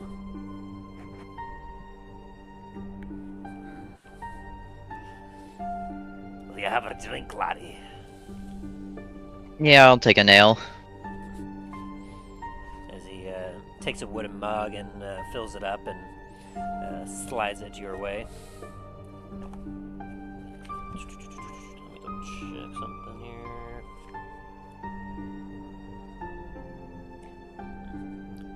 That'll be a silver.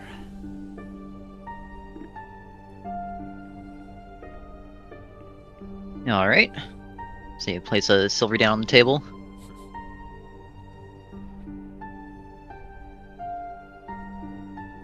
The moon rises and falls in the night. As you get from that dangerous name to be bringing up here.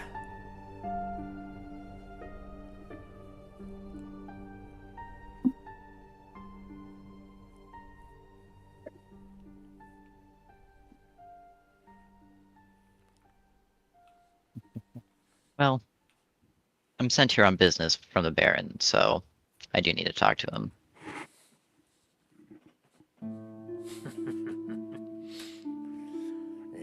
Larry, no one talks to him. You're lucky if you even happen to even work with him. You know, you're not the only poor sap that's searching for him. We get all sorts of types that have rumor about him being here. Some come, some go. Some are never seen again. Oh, don't worry. I'm not leaving until I find him. I don't care if I need to burn this entire fucking village down. Zybra raises it. No need to bring the village into this. This person. Then where is he? As I will be trying to intimidate him with that. Alright, roll for it. Well, that didn't work well. Fuck. Easy there. I don't know where he is. Rumor has it though, there is one in particular that is very close to discovering.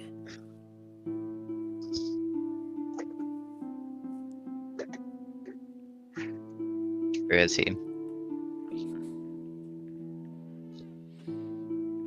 If you keep asking around, I imagine he might search for you. Be outside during the daytime. No doubt they will find you. Just give me a quick insight check.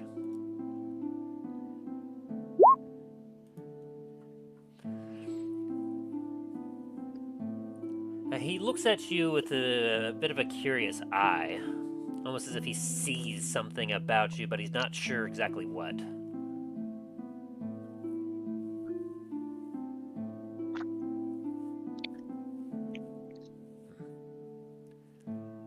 You look tougher than the sort that usually make their way up here.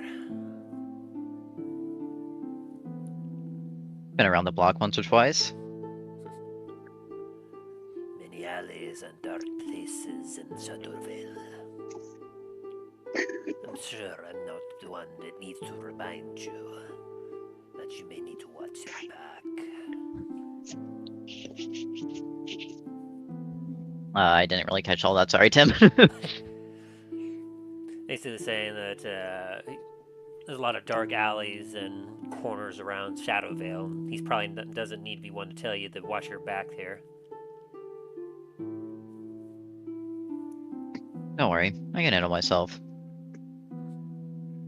Just bring no trouble to my tavern. I won't bring any trouble. Unless it's necessary. Squints his eyes a bit at Jim. Continues to wipe out a mug. What are you doing, Dane and Talos? Oh, go ahead, Dallas. No. No, sorry, no. Go ahead. I have to grab something real quick. No, I was just gonna say, I'm pretty sure Dane would have followed Milo downstairs to like get a drink. Yeah, as you make your way down, you see that he's already got an ale and seems to have finished up a conversation with the dwarf there. As he kind of looks up at you. Having a drink, laddie. Hey, I think I'll have one. 1 silver. As he goes over to a barrel and pours out an ale through the mug he was just wiping clean. Hey. Thank you, sir. I'm gonna pop the silver on the counter. And you have yourself an ale.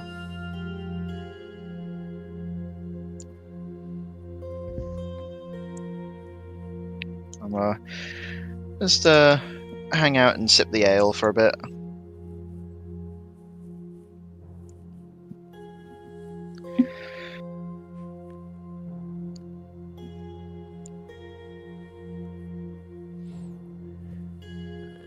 Talos back yet? I guess not. All right, I'm back. Sorry. Welcome back. Yeah. Talos is just coming down, like just noticing everyone getting their drinks, and You also get a Talos drink. might as well. Yeah, Talos is gonna. Da does like to indicate the same, and put. Yep, so silver for a drink.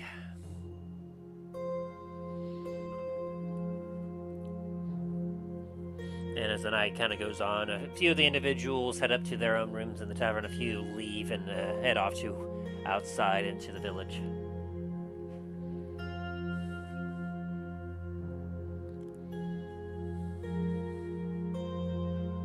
Excuse me, barkeep. Would you care if I play a song in here? He kind of looks around and sees there's really no one around. If you must. There's no one really around. How many people are actually in the tavern?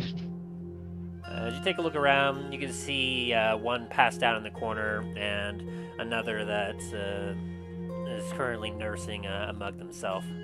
And then, of course, there's Talos and Dane.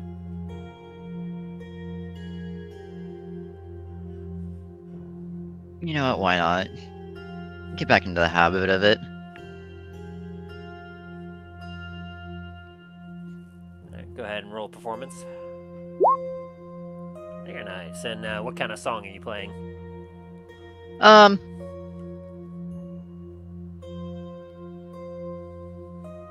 Something that Milo would have known from before he came to Dundras.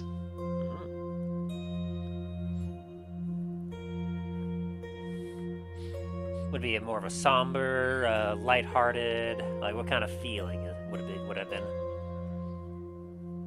Yeah, let's go with somber and light. Yeah, somber. Okay. You have a very good performance as you have a nice somber performance of a song that I won't try and guess like exactly what it would be, but essentially it starts to kind of bring a tear to your eye, Dane and Talos, as you kind of hear it, as it has like the more somber feel, and like it really makes you kind of think about things, and it is a well performed song. Give me a perception check as you do this, Milo.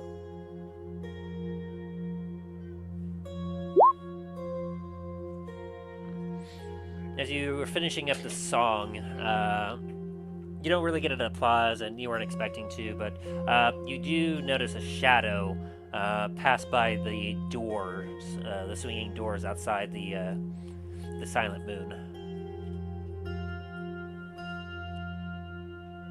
There's only a moment. Very well.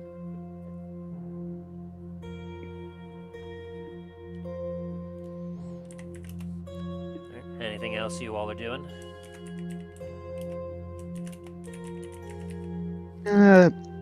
Talos is more just kind of internal pondering with everything that's been going on.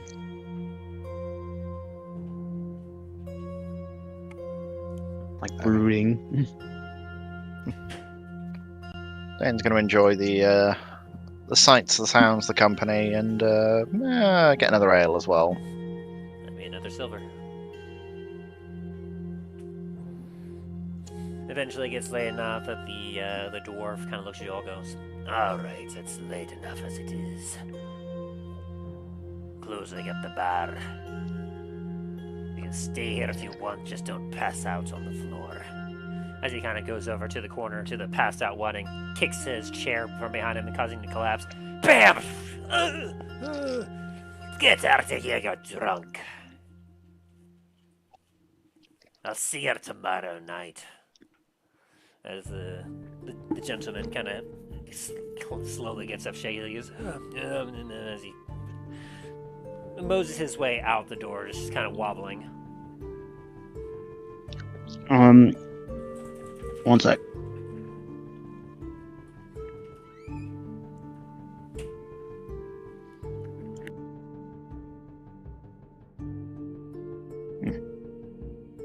No, I was thinking something up.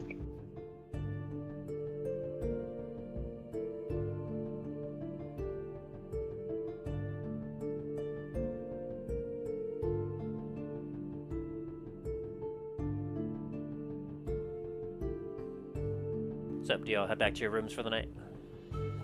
Yeah. Very good. Well, maybe not Milo. Okay. Talos is first. I'm gonna first check on Bill. Kind of get the things off of his pack, like kind of just like load them into my bag of holding, and kind of make sure he's all nice and okay before I head up. He seems to be content, as he just kind of does a donkey lay down onto the ground next to the silent moon, as you make your way back up to your room. And so then, what are you up to, Milo? Milo's gonna go back up to his room, make it seem like he's going in for the night, but after a while, he's gonna get back up and head out of the tavern.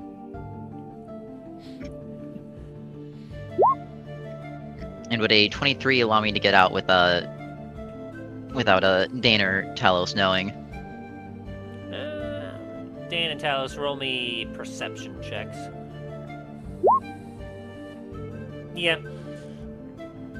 You do hear Milo go to his room shut, and you assume that you're all in bed for the night. Very good. And Dane one Now is Talos is back gonna. to the world right now. No one else seems. I was to just gonna write notice down either. Yeah, Talos is just gonna write down there what that in his journal thing. So what's happened, and kind of a reminder to check in with his sister.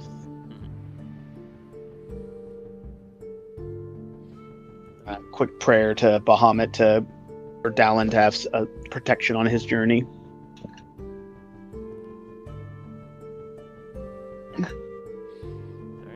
And so you quietly make your way out of the tavern into the dark, cool nights, as many of the street lights, lanterns, as you could say, are currently out, as it is very dark, with only a very faint strip of the moon providing light on the ground around you.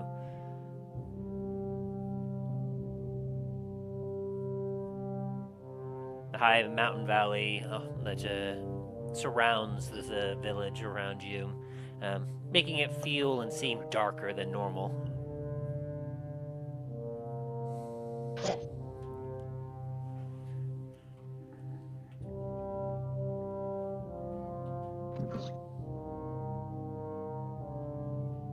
Milo's just gonna kind of wander the streets, making it seem like he's out of place, kind of just stopping by, trying to like look at some things and kind of just trying to sightsee.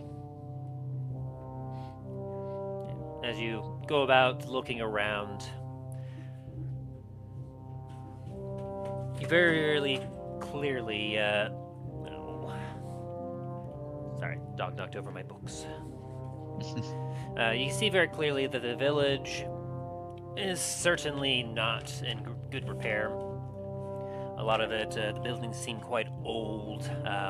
Wood that is on the buildings seem to be a little on the part rotten side. A little stone is used here and there for some construction, but it's not used as much. As you get the impression that, like, while this could be an ideal town to have in between the mountains, for whatever reason, it's very ramshackle, run down, and it's a very much a curious sight. Give me an insight as you're kind of going about. Natural, well, Soft not 20. quite a 20, soft 20. Your keen instincts serve you well as you're taking a look at all this up here, and from your background, you come to realize that this top side is a bit of a front. As how ramshackle it is, it seems to definitely portray that of a kind of a low population, low value location that would kind of turn the eyes away from anyone that is intending to exploit or perhaps like use it to like. It's very much intent to keep attention away from it, and you feel that there's definitely more than meets the eye with this place. But you're not exactly sure how yet. Well, let's see if my eye can find it. Now, be more of an investigation. Oh, that would be investigation? Damn. Hawk! Not familiar enough with this place. With your perception, I'll keep it whole. As you're looking around, you can see that like this place is definitely a maze as you wander around the streets. There's not really any shops around. It seems to mostly be kind of people living here and there. And with a 10 investigation, you're not able to identify exactly what is hidden, as it seems to be very well hidden at this point as you're kind of roaming about. Did I roll another investigation trying to find like any thief can symbols or anything like that? Well, as you do this, you feel a weird sensation within Go on. 10 feet of you. I'm assuming behind me. Yeah. Milo's gonna dart behind it, or turn around, and dart towards this figure. As you turn around and dart, you don't see anything, but you feel something. Who's there?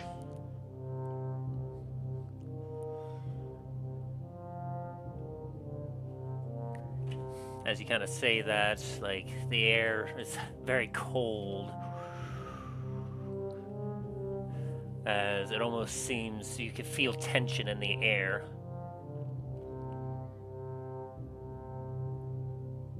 Roll me a quick initiative just to see what we're looking at here.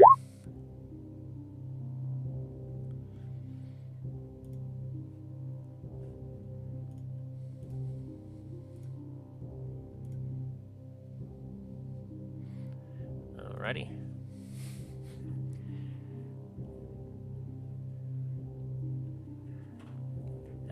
They get to move first as,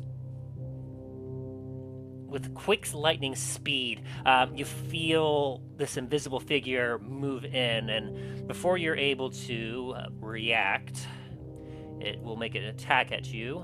Oh,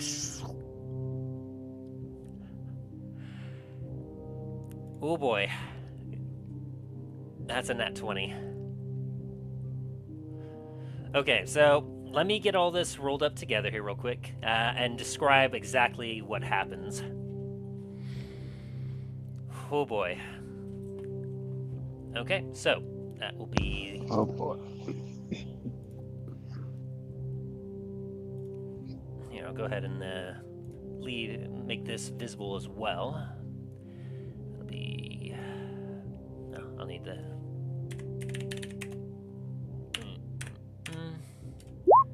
That plus...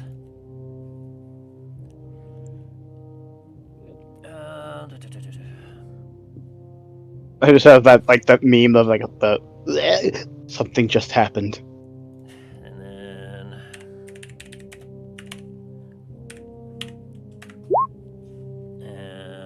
Ready? Oh And... God.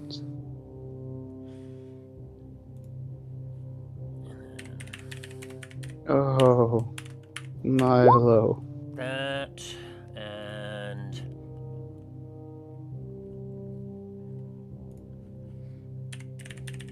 By the way, I rolled a nat 20. Did I mention that? Mm-hmm. Yeah, you did. And... Wait, there's more? Wait, there's more. That looks like that is probably it. Okay, so how much was that in total? More than I want. Calculator. Oh boy. 6, 7, 8, 9. 116. Whew. As a blinding flash of light erupts in the alleyway, as you feel searing pain ripple through the entirety of your body, Milo, as like something invisible has thrust deep into your chest and slammed you against the wall. As you Oh. hear a whisper, "You motherfucker. You think you must have known I was hunting you, and yet so brazenly to waltz the street about looking like him? Like who? I've been waiting a long time for this. You're not escaping this time. Stick in, dear." As he will slash at you again. Use but the this fuck out of time- me? But this time he won't get his sneak attack because he already hit you, but he does have multi-attack, so he'll roll at you again. Oh dear. A nat 1. Well, Oh, Not perfect. quite. That'll be a 9, because he does have advantage on you for one specific reason. As he slashes towards you again, your natural instincts take over as you dodge, as you hear a clink against the metal, or the stone. Ting! And the sparks of flash, as this individual is still invisible. As it is Listen. now your turn.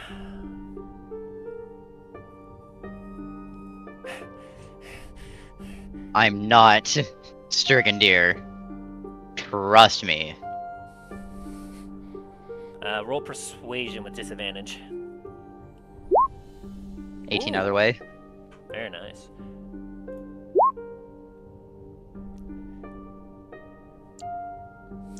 As you say that, you feel him hesitate for a moment.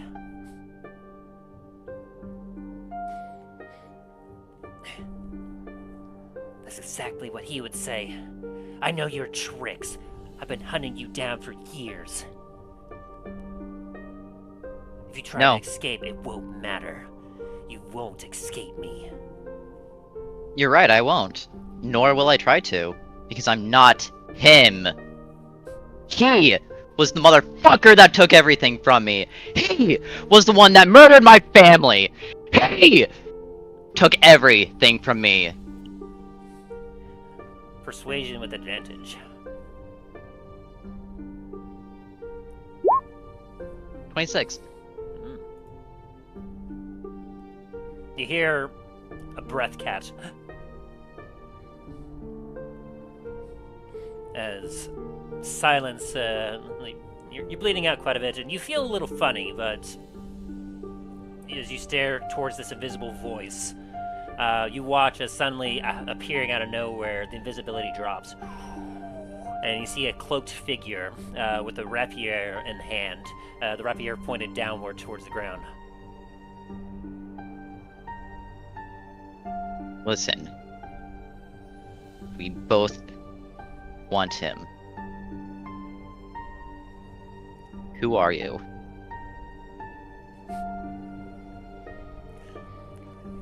He kind of We can takes a help step each other. forward and looks at you. It's impossible. You look and sound exactly like him, but you're supposed to be dead.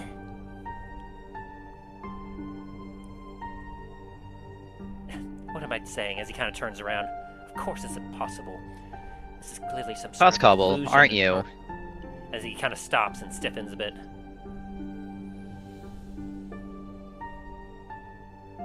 His head turns towards you. Cloak goes, he takes his cloak and removes the hood of it, and you feel as if you're looking in a mirror, as you look at an individual that looks strikingly like you.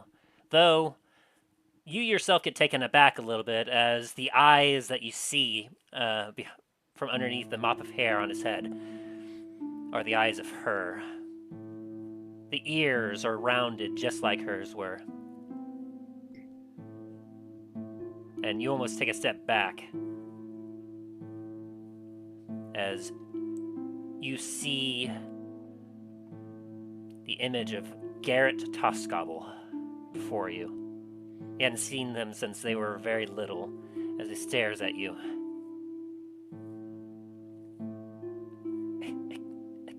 It can't be. Yeah, trust me how I fucking feel right now, man. Dad? Hey, kiddo. As the rapier drops. How's it going? Ting, ting, ting, ting.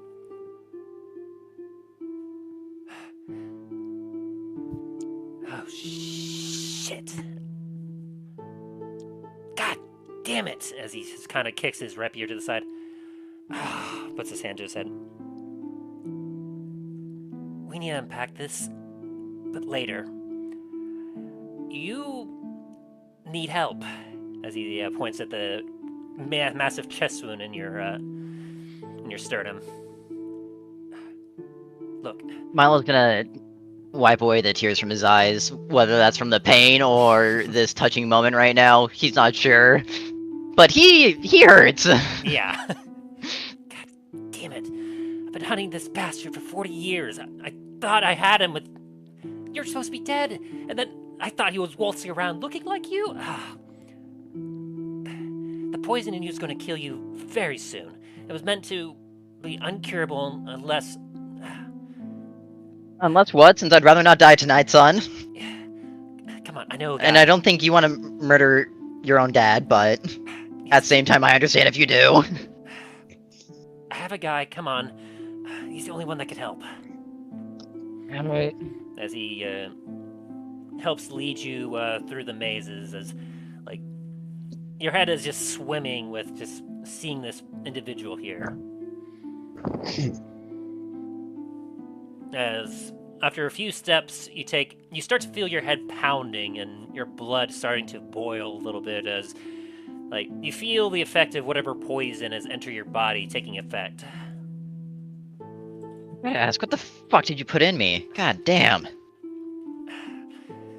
This Brigadier is a slippery asshole. I wanted to make sure that so long as I got a hit off of him, that if he did somehow escape, well, this would reveal him for who he was and perhaps it put him down. Damn it, it took so long to distill and make perfect. Over here, as he goes to a little alley where there's a little shed just kind of tucked in between a couple buildings, as he kind of goes up and opens the door and has you like kind of waves his hand to get you inside. Milo will walk in. Yeah. As you go in, you feel yourself slumped to the side as your legs seem to turn to jelly. As he closes the door behind him and then goes over to what appears to be a little hole in the wall, and he gives it a couple knocks. Come on. Without, a moment passes by without any response as he leans down to the hole and goes, "Damn it, Soren! I need you! Get out of here now!" Is there like a lock on the door or something, or? The door they closed behind you, there is no lock, but he's kind of knocking on a wall where there's a hole, just kind of at the bottom, a smaller hole. Okay, well, while he does that, I'm gonna cast Healing Word on myself several times. Go for it. And then bam, bam, bam, as he gets a little more furious with his beating on the wall.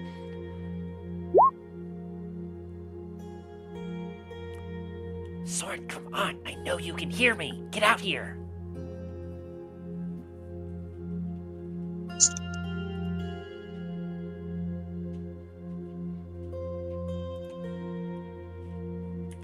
Are you there, Dallen? Yep. Right, you hear pounding against the wall as you're kind of interrupted from your sleep.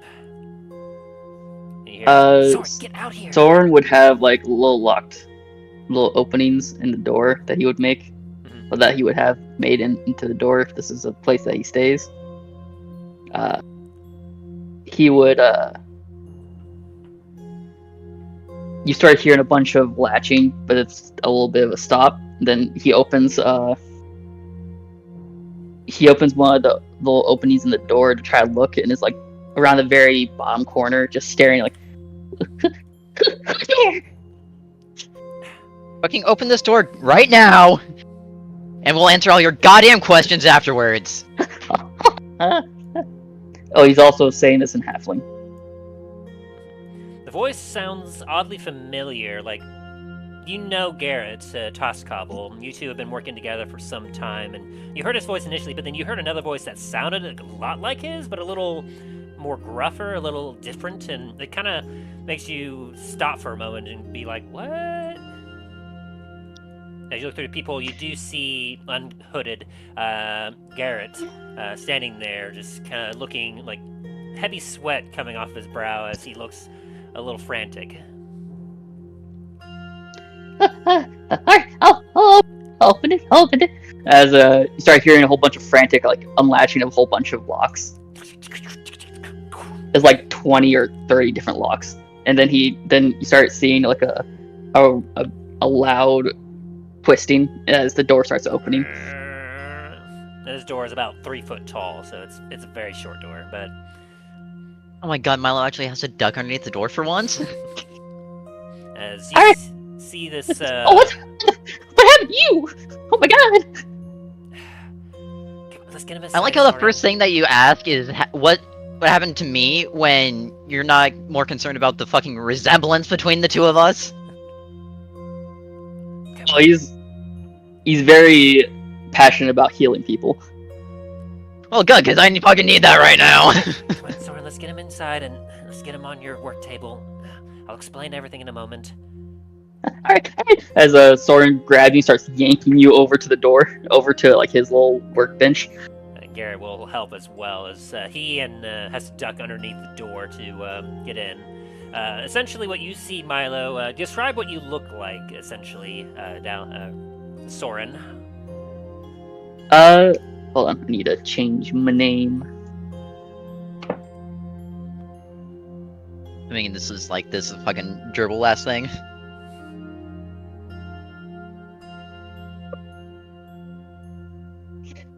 You see a gerbil person.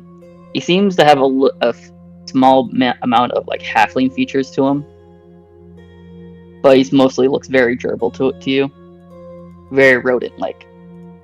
And something you will notice is that his skin looks very corpse-like, and his fur is pitch black, almost like if you ever seen Vanta Black or Black 2. And his eyes are like bloodshot red, like how you would see a rat's eyes would be sometimes. He's 2'3", and he always has a jar of mud strapped to his waist, as well as a book, like a notebook, like a journal strapped to him that that also has like healing potions strapped to it, and he has a backpack with a rapier strapped to it as well. And he has a shovel that's like that he holds as well, and a sling that's like wrapped around his wrist, his left wrist. I mean. As Garrett helps you put this halfling on your work table, Garrett kind of takes a step back and takes a couple heavy breaths.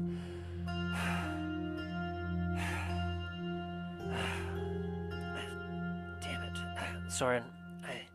I hit him with the poison, the one for Strigadir. You know the one. Soren immediately grabs on him, starts shaking him violently. Why did you do that? You aren't supposed to do that. That's the wrong person. I know. No shit, Sherlock. Can we just fucking fix me right now? Yeah. Soren immediately, you see, Soren's gonna cast a spirit weapon, and a shovel's gonna appear right next to you, and it's not going to be like an attack. I want to see, would I be able to use the shovel to push him down onto like a bed or something, for him to like be ready to be like worked on. Yeah. And Thorin's also going to be grabbing like He's gonna have a bookshelf fully full of like med kits and like medical supplies. He's gonna start like rummaging through all of it, trying to find like stuff to work on Milo. And you're familiar with this particular poison as you, kind of with some of your background, you essentially got brought here to work on taking out this figure, as this Strigandir has caused endless misery across multiple different towns, and you've worked with Garrett Toskobble for some time, hunting down him, and you remember you were there when he took down Bonk, the nasty hitman that Strigandir had kept with him. And you knew how tricky this would be, and so using your background, you helped Garrett here develop a particular poison that you knew it would basically it was a tough poison to cure. It would take days, essentially, with the right stuff in order to cure it, and the right knowledge in order to know how to cure it. Otherwise, it would slowly kill them over the course of a couple of days, if not a day, depending on how serious a wound they've received. Do I still need to make a check to make sure? Yes. Like that. Okay. It's pretty good if you get in that one right now. As you take a look at his body, you kind of part away some of the armor and the clothes that have been kind of torn, and you can see, like, still kind of bleeding out in the sternum area, a very precise and very, a very direct, like, a masterful hit. Like, you're looking at this, and you know that Garrett, like, he aimed true, and he hit, like, exactly where he intended to. To any normal being, this should have, like, you're looking at this wound, and this individual at your table should be dead by all rights. You see, like the particular spot where he got hit, like, is mere milli-inches from where his heart should be. And around where the outside touches, you can see that there is a particular scorching indicative of the radiant damage that like Garrett has known to deal to some of his targets. So you know that he hit him hard with everything that he had. Soren immediately is like, "Oh, well, and then immediately just leans in, like eye to like wound, like, how fascinating. Oh, wait, Yeah. wait. Fascinating and all, yes. Fucking heal me, you fucking gerbil ass bitch. As he slaps you in the face. Mudger Bean! How dare you! Clearly I'm in a lot of fucking pain right now, and I want to get this fucking taken care of. Oh, right. As he starts working on him again. I would have... The way Soren works, he probably would make an antidote just in case of a situation like this. And you know that from this antidote, it will delay the poison, and you'll have to stay with... You essentially... Milo would need this antidote administered over the course of several days, perhaps, in order to ensure that the poison didn't debilitate him permanently. So this is something I would like to do. Certainly. He's going to have a liquid. It's going to be mixed with, like, specks of mud. And he's gonna cast like enchantments. Well, he's gonna make a prayer to them, and the mud is what's gonna be healing him. Is that something I could do? Absolutely. All right. So he takes out his backpack and starts rummaging through. It looks like he's he's like damn near putting his whole entire body into this backpack. It looks like this backpack is not big enough for him to be able to do that. So he's going in, like, you can see him throwing shit out, like a bunch of random shit, and he comes out with like a liquidy muddy like liquid. As he comes over, he grabs his fingers and puts them into your mouth and like pulls your mouth open. And he starts pouring I can give that to myself. Thank you. He's like, he smacks your hand away and starts. He pours a little bit into your mouth and then grabs the rest of the liquid and starts pouring smearing the rest of it on the wound. I'm Trust just him. gonna be staring at Garrett here, be like, what the fuck? Trust him. He's good at what he does, and he's the only one that knows exactly how to treat this particular poison. And he helped me distill it. Right? That's the exact reason What why I I'm did- not trying to beat his ass right now, too. Oh, Can I just get a drink while I'm sitting here or something? Hi. Oh wait, hold on. As he goes over to a brewing station that he has, he pulls out some beer with like an insignia that's also on his rapier. And he goes over. Here, have this. Alright, bottoms up. As Milo will just chug the rest of it. Or all of it, I should say. All right. Maybe I shouldn't have let you drink that until I made the prayer. But okay, it'll work. All right. As he starts, sees him start doing like gang signs as he's chanting.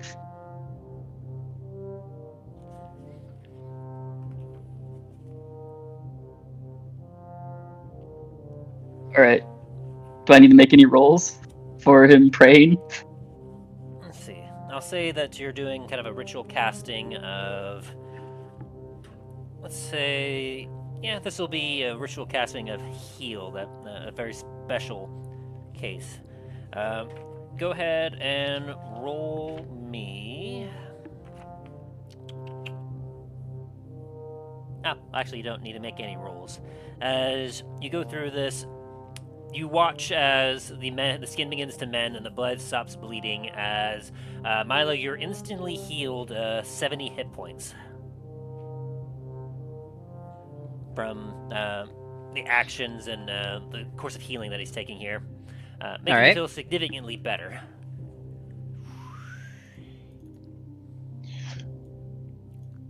Right. How do you feel? As he's like, rubbing his hands together frantically, almost like a twitch. I mean, I feel better, so a little ticked off that my own son fucking stabbed me with poison. Damn near killed me, but... Right? That reminds me. As he takes out a shovel and smacks your son across on the shoulder. Hey, look near you, little shit! Ah! You are the wrong person. You hurt someone who didn't deserve it. How dare you? I know. I'm sorry. I messed up. But, I mean, can you blame me? Last time I saw you, you were invading our home and... As he kind of turns around and puts his hand to his head. I'm gonna correct you right there, kid. It wasn't me. Yes, I know. I'm sorry,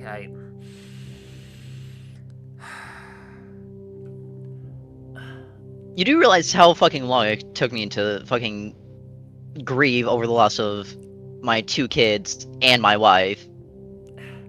Probably about the same time it took for me to grieve over the loss of my parents and my sister. Yeah, probably. Do you even know what happened? All I know is that I was out doing some errands around the farm, and when I came back, the house was burning in flames. Yeah. You were at the door.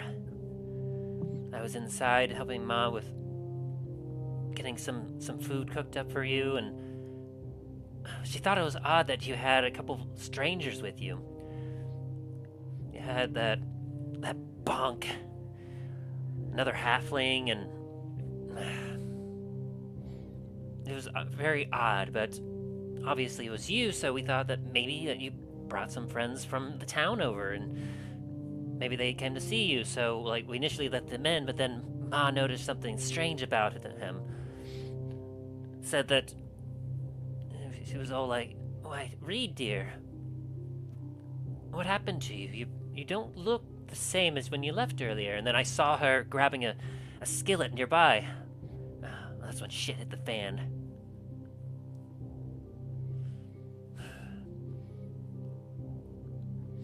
Before we knew it, I was sent out of the house as Ma told me to run, and I tried to find Sis, but things were on fire, and Strigandir turned from you to something else, and What's something else?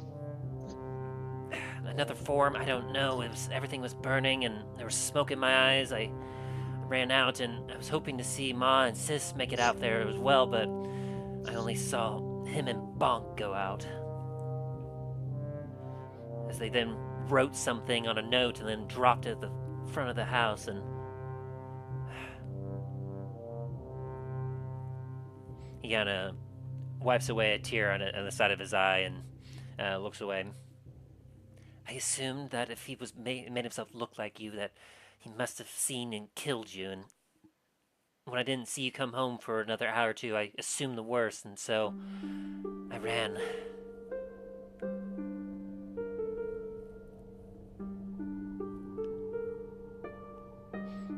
He looks over at you.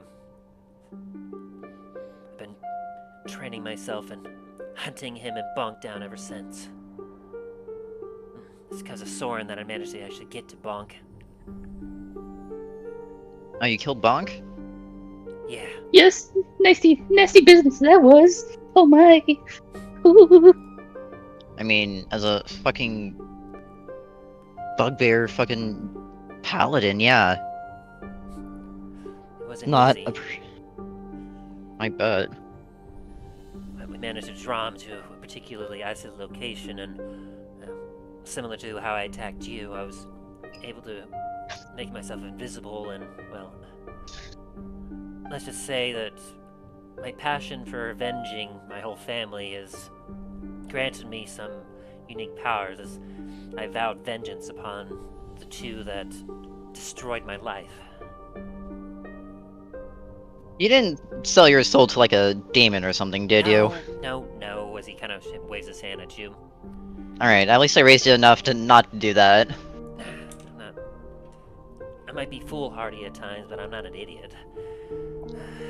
But still, through my passion alone of hunting down these two killers, I've found myself able to do things that I never really thought possible. I mean, that flash you saw when I hit you, I mean, that was part of my passion escaping, so my power. You smited him? Look, I thought he was Strigadier. Last time I saw him, like, Strigadier looked like him, and I thought he was dead. I mean, look at him. Like, do you see this? Like, Da and me look exactly the same. How is that fucking possible? And he looks over He does at you. look strangely similar. Like, last time I saw you was like, what, 60 years ago or something? It doesn't look like you've aged a day. Yeah. Like, you Long should story have short. grays in your hair. You should be, like, bent over. Like, any normal halfling that should be your age. You can see, Soren, why I thought that this was Stigendeer. Because naturally, this would have been the last image Stigendeer would have seen of Father before everything went down. Actually, he would have seen me 20 years younger than this. Huh. Then he kind of looks at you with that and goes, fair point.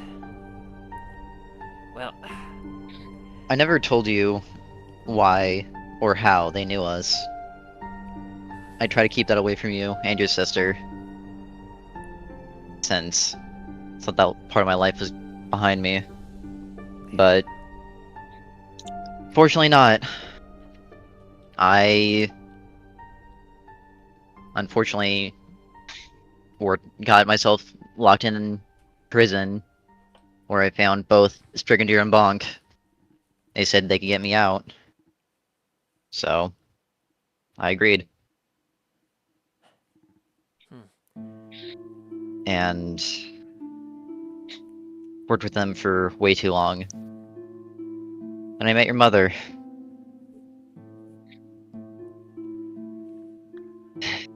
Met your mother. It feels so long ago that I saw her face, or even tried thinking of her. he reaches beneath the cloak and pulls out what looks to be something some burn damage on it, and kind of holds it up to you. I look at our family, what it once was, and it gives me strength every day to keep doing what I do. As you see a picture of a younger you, your wife, a tiny baby and practically a toddler of a boy that you know to be Garrett. With a couple of the edges singed and the glass kind of shattered a bit, but still, you're able to see the picture below.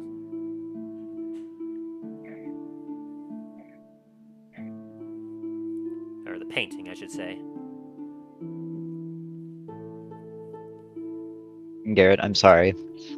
I'm sorry I wasn't there to protect our family. And I'm sorry I couldn't do anything to help. You have no reason to be sorry. You were still very young.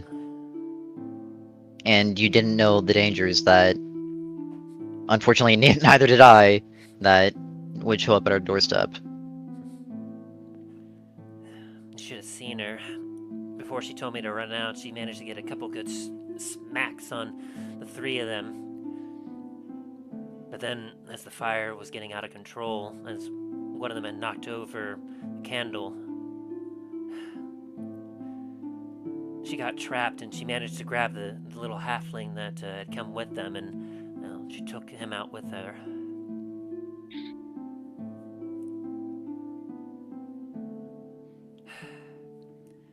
Yeah, your mother was definitely a feisty one. It's why I fell in love with her to begin with. Definitely see that you get her temper after her. Yeah, I suppose so. I've been hunting that bastard down ever since. Spent a few years training myself up, and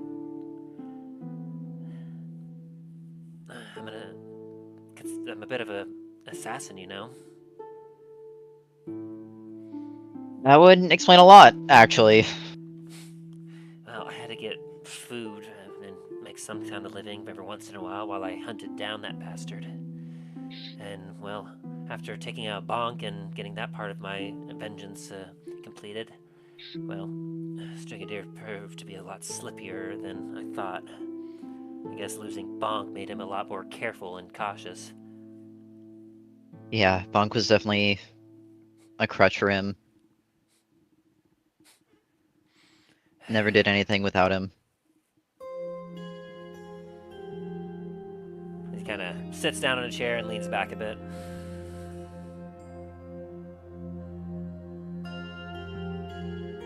I still can't believe it. Well, Soren, what's the damage? Is he gonna make it? Oh, do I need to make another roll to determine that? Sure. 16. He's still hurting a little bit, though. Like, you managed to get the pain down to a bearable level, but you do know that the poison is still kind of coursing through his body, and if untreated, it'll eventually, like, perhaps kill him in a few days. I would suggest not moving for a while, and let me treat you for a few days. But I'll allow you to treat me, but I need to keep moving. Huh? That's not what I. That's not what I said, though.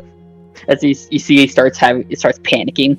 Like, oh my god, that's not what I recommended. It'll probably be fine, Soren. I suppose, I could pay for it, but I guess could you just look? He's my only family left. Could you make sure that that poison doesn't kill him? Well, good payment is well,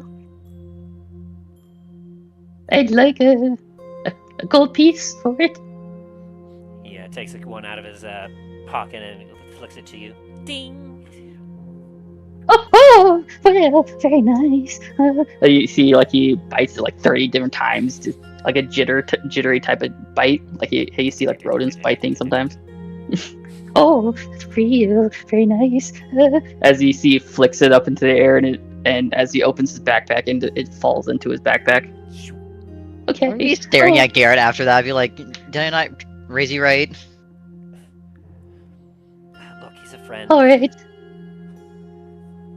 Even more reason to give him more. The Clearly, leader. you're well I endowed. like him. I like him very a lot. Oh. I'm gonna pass Soren two more gold pieces. Woo! As he sees him flick them up into the air, and he opens his backpack again, and both of them fall into the backpack. Oh, very nice. All right. Oh, where are my manners? I am Soren Moonberry.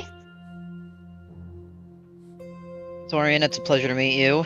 My name is Toskobble, otherwise known as Milo Highhill, Perrin Tea Leaf, Rail Whitfoot.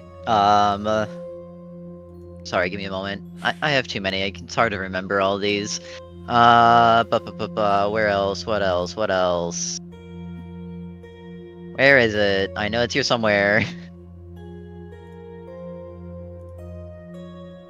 We'll come back to the rest of them for now, but just call me Milo. It's been name I've been using for the past fucking 60 years now.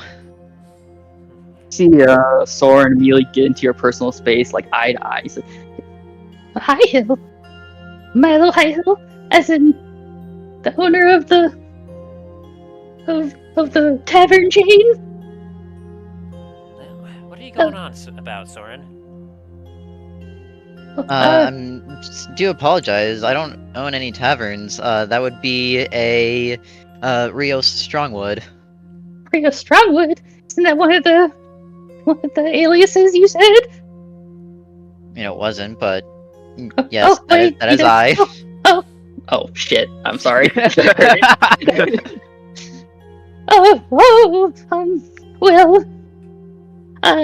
Did you like that beer I gave you?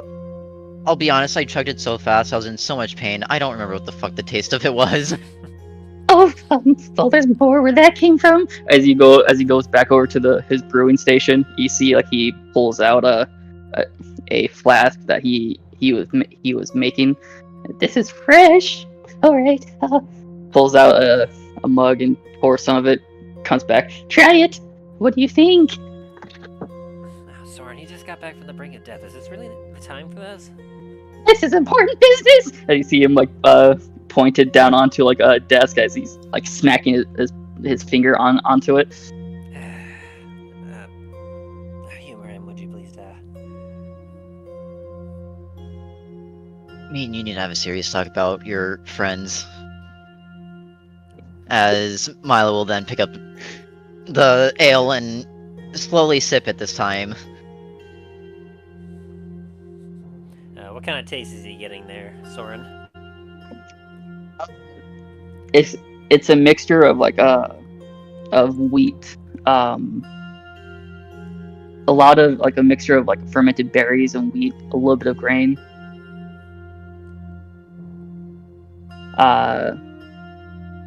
It starts off with a very sweet taste, but ends in a. You ever drank beer before that kind of has like a pretzel-like taste to it at the end? Sure.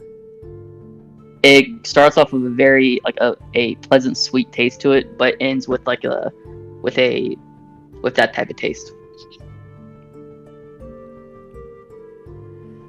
Yeah, it's not bad. Oh, well, I should introduce myself more then. Well, if you haven't heard of my family,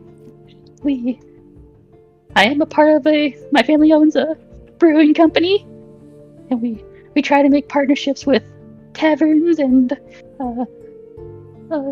places where that sell alcohol. It is called the Moonberry Brewing Company. Would you like to partner up with us? Garrett kind of puts a hand up and like kind of whispering a little bit. It's like, he hasn't been very successful with it yet. Does Soren hear it? Perception.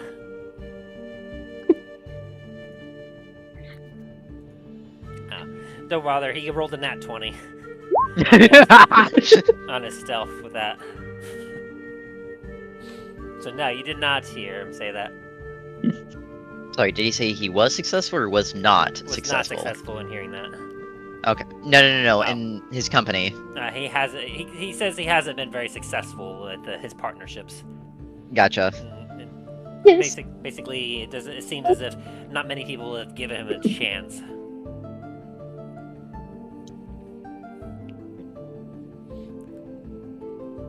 Listen, Soren, I'll tell you what. Once, and after once, we get this poison that my son here stabbed into me. And yes, by the way, I'm going to remind you of this every chance I get now. Then we can talk about it.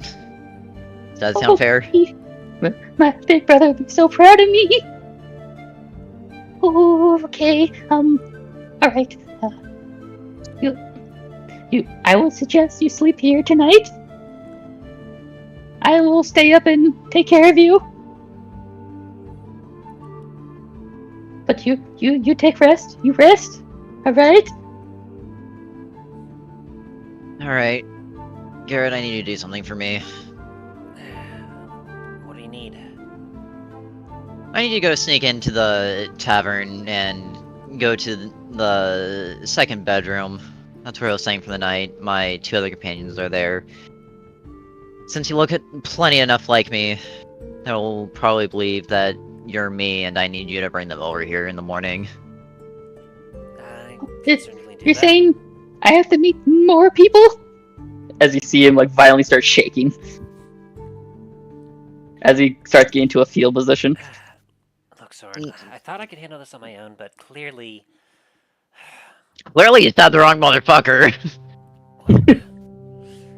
We managed to track Stragadir to this village here, but tracking him down has been tough. This village, obviously, while it looks like one way in a maze up on the surface, the real village lies underground. There are tunnels and, like, a labyrinth underneath this village that Stragadir is somewhere down there, and obviously, you have to come up for air every once in a while, and so I was hoping I could catch him up here.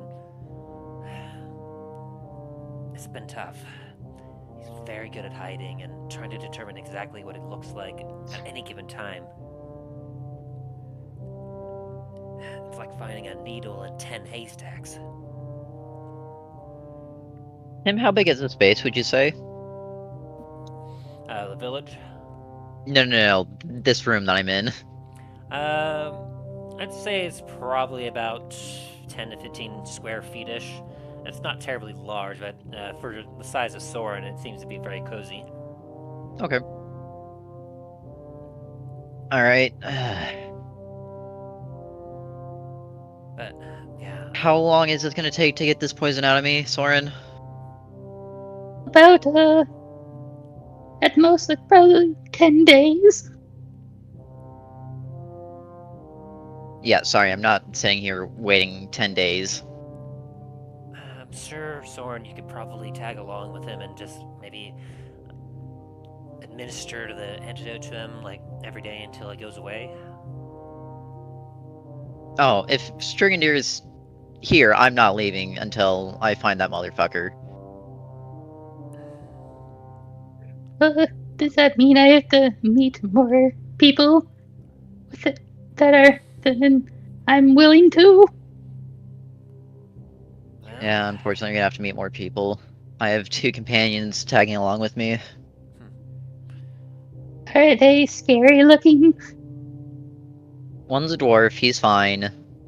Other's a dragonborn, so he might scare you a little bit. Dragonborn. Keeping odd company these days. Did I'd say you the same to say a you. dragon? Point taken. As he starts squeaking and chirping. What are you speaking over there about? You know I can understand you, motherfucker. As Milo taps his goggles of comprehend language. Oh god, oh god, oh god! A dragon? Oh no! He's not a dragon. Maybe. He's not a dragon. He's a But dragon. you said a dragon. No, Dragonborn, yes. That does not make him a dragon. He's How the can size. you understand me? I don't. No one ever knows, Jabin. As I keep tapping my goggles of comprehend language even harder now and slower. He's got some magic eyewear there, Soren. That must be allow him to be able to understand others. Oh. I'm not too versed in magic, unlike my other big brother. He likes magic. He's a little bit blind though. Well, you rest here for now, and we'll take it easy for tonight. In the morning, I'll slip out to go find your friends. I mean, what were you even doing here? Did you come here specifically to hunt him down? Yes. Yes, I did. It was quite convenient since I was heading up to Lancaster, or my party was heading up to Lancaster, and I convinced them to take this path just for him. Interesting. How did you know he was even here? It took me months of tracking and bribing to be able to figure out that he was even close to here. I have a friend who knows way more than he should. Good for you, then. It's like a walking encyclopedia. Sometimes he just won't shut the fuck up ever, but he's good company. Must have been good, real good, if he was able to figure out that he was here. Well, Figured out he was here, figured out that you're using a fake alias. Hold please. wait, he knew about me? Yeah, he knew about you since, when you try to fake or pass off a fake alias, you don't say your real name and then give the fake alias. You did what? It's alright, Soren. That was a while back, and it was a rookie mistake. I was still a little inexperienced. I'm a little bit better about that now.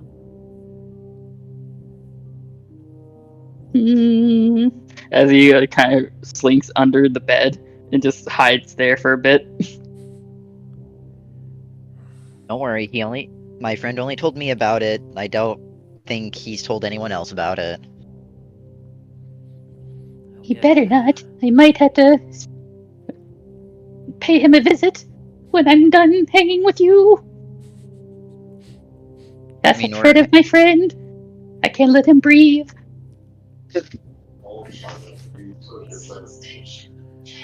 And then that means I get to take stuff from his dead body. T.R.A.I.N would be happy about that. Easy, Soren. I don't think it'll come to that.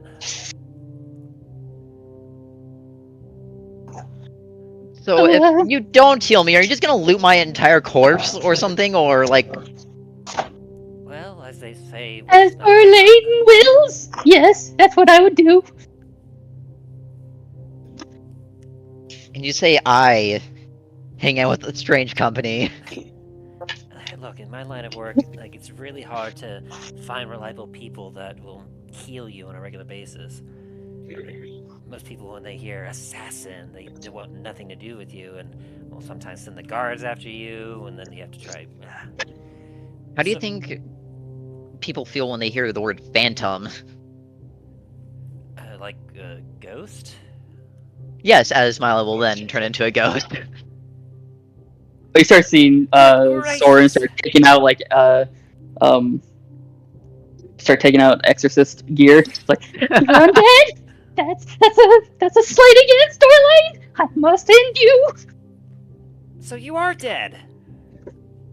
No, I'm not dead.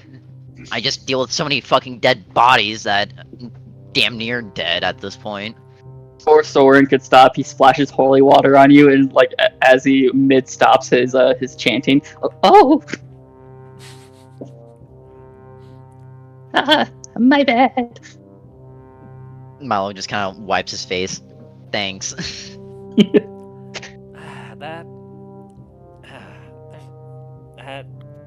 There's quite a bit to unpack there. I'm not gonna think too hard about it. Yeah, we'll have a longer conversation sometime tomorrow. Oh boy, yeah, I need a night to take all this in, because, wow. Yeah, finding your dead relative, or who you thought was dead, and meeting them in a dark alleyway, and then fighting them was not what I had in store for today. And here I thought I made a lucky break and was gonna finally take down my target. What a night. Oh, there is one thing that should be very important. The floor, there's no boarding or anything, it's just dirt. He has no flooring. Oh, hey kid, also, you're gonna pay for this also, as I kind of point towards the tear cut in my fine clothing again. Yeah, I'll be sure to compensate you for that. You're not gonna find anyone here in town that can do that for you. You Yeah, I kinda just figured. friend a friend of mine. As you see him start pulling, he pulls his tail up and starts pulling his rapier out. Wait, sorry, what did you say? Did you just threaten a friend of mine? How dare you? No, I'm scolding my child. He pulls his rapier out with his tail. Oh! As he puts the rapier back, sheathes to back it up. Okay. Oh, my bad. Yeah, Soren, my father, Soren, in case any more introductions are needed.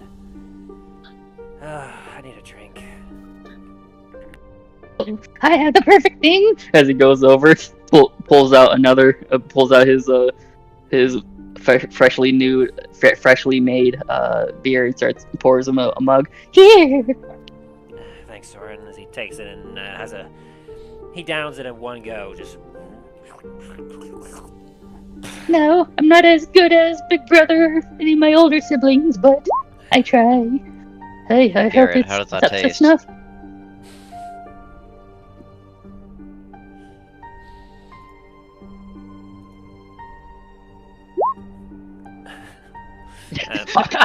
You don't hear this conversation as, Soren just kind of whispers back at you and goes, "It's passable at best. I've had worse." As he looks down at you, Soren goes, thank you, Soren. As good as it always is. Oh, thank you.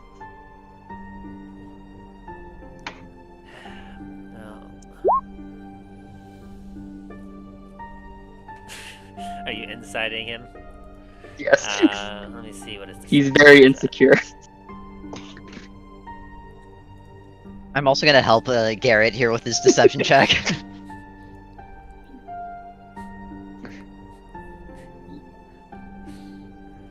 You just barely miss it as he got a 22 with that. Oh, thank you so much. I know I'm not as good as my older siblings, but I try. I'm still learning. Well, we all could use with some improvement. Just keep trying. Yeah. Are you saying it's bad now? No. Oh no. Oh, okay. Let's get some rest. I woke you up suddenly, and I imagine we both could use some rest. And then I'll bring our new friends over in the morning. Are they capable and willing to perhaps hunt down an individual? One of them, yes. The one might take a little bit more convincing, but I'm sure if I pull the right strings, I can get it to work. Alright. However, when we do find him, we're not killing him. Excuse me? As he kind of like a bit of a grin. I want him to feel the same pain, if not more, than I felt after I saw my house, my family, everything that I built with my bare fucking hands burned to the ground.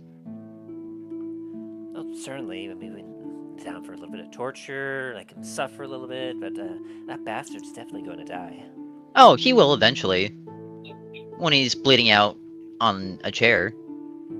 But I'm gonna savor it a little bit before he dies. Soren starts digging a small indent into the ground as he kind of just lays in there. Soren, do you want the bed back and I'll just sleep on the ground? Oh no, I actually don't sleep over there. That's for my patients. Yeah, he likes dirt.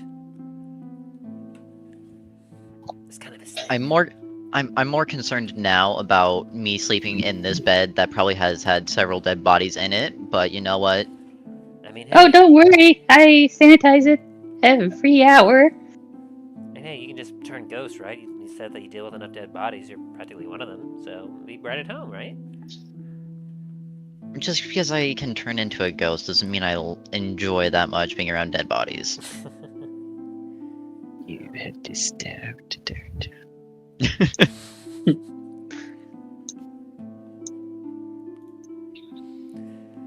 Anyways, kid, go get some rest before you try Yeah, stabbing one me more again. thing. As he pulls his jar of mud out, he opens it, it sticks his thumb in it, and just does like the Simba thing, where like he smudges it across your forehead, and as he's chanting, and closes the jar back up. There you are. You are sanctified. You should have me good luck now. I'm gonna stare right at Garrett and be like, thanks. He gives you a bit of a By the way, it's holy mud. He's blessed this mud. Wow, thanks. So you and Garrett and Soren get some rest, as everyone benefits from a long rest. Hey, Yay. Dane and Talus, as you wake up and you make your way out, you see Milo has dressed in some new clothes and is looking at you two. There you are. Ah, Yeah, Billy. morning, Milo. morning. Said no names. I got a bit of a tip.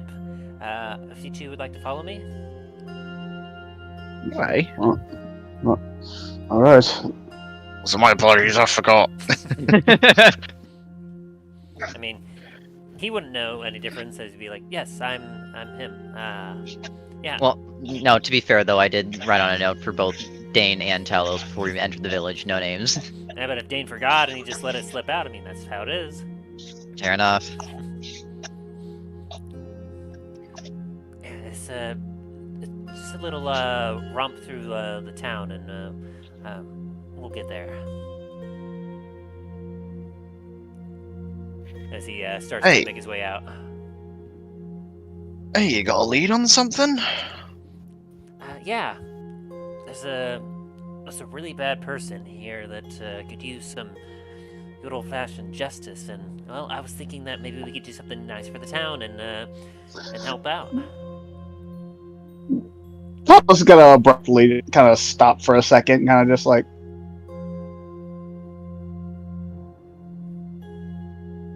Are you coming? yeah. It's like, he's not gonna really say anything, but he's like, what is he up to? What is he up to now? Oh, come on, don't be so paranoid. With you and everything we've dealt with. Just shrugs and shakes his head and gets his pack. But probably best to leave Bill the donkey behind. Don't need to be dragging him through the hill town. Probably for the best. Yeah, we'll leave that donkey out there. I mean, well, we could probably take him. I mean, there's no telling exactly who or what might make off with him. So, where we're going, I have a good spot that I scouted out that we should be able to kind of hide in, so no one makes off with them. You might be right about that with all the eyes that have been on us in this village. Lead on. Let's try and I kind of heft my gear and go down and untie the bill. Just round this way as Milo will proceed to guide you through the maze of buildings, and he takes many lefts and right turns to the point that you two cannot figure out exactly where he's heading. Why the ancestors, man? Where are we going? Just a little further. I want to make sure that we gotta be kind of quiet and sneaky about this. I'm gonna. It's alright if I roll a perception check to just keep around, just to notice anything around us. Certainly can. Anything? Oh, 25. Anything in particular you're kind of looking out for? If anything might be watching or following us. As you're looking around, you can see a few eyes from a couple people that are just with the morning light just starting to come up, and I say morning light. The sky is getting brighter, but the way the mountains are positioned, you realize that there's not a whole lot of light that comes into this particular part of the valley, and almost as you're noticing, perhaps maybe for a couple hours a day, sunlight will actually get into this part of the village, but for the most part, it seems to almost be much like how it's said, it's a shadow veil village. You can tell that this place is probably almost always covered in shadow. And as you see a few people that kind of keep an eye on you from time to time, but you don't see anyone following you around. You also notice that Milo has, along with different cloak and different clothes on, which isn't unusual. You happen to notice that his ears look a little different as you're kind of following behind him. And then before you get much of a closer look, he puts his hood up and continues to make his way through the maze. Carlos is more kind of just huh. Dane, you kind of shakes his head. Don't really notice anything as you're starting to get dizzy from all the turns and workarounds. Christ, the minds are straighter than these pathways. No one's we have a few eyes on us, but nothing more than a passing glance. No one seems to be following us, so that's good. Hey, that's good. Well, we're not exactly inconspicuous, are we? I'm just gonna look down at the armor and then look over at Talos in his plate armor. And then a donkey. And a donkey, yeah. It's if anyone really wanted to follow us, we'd stick out like a sore thumb in a bog.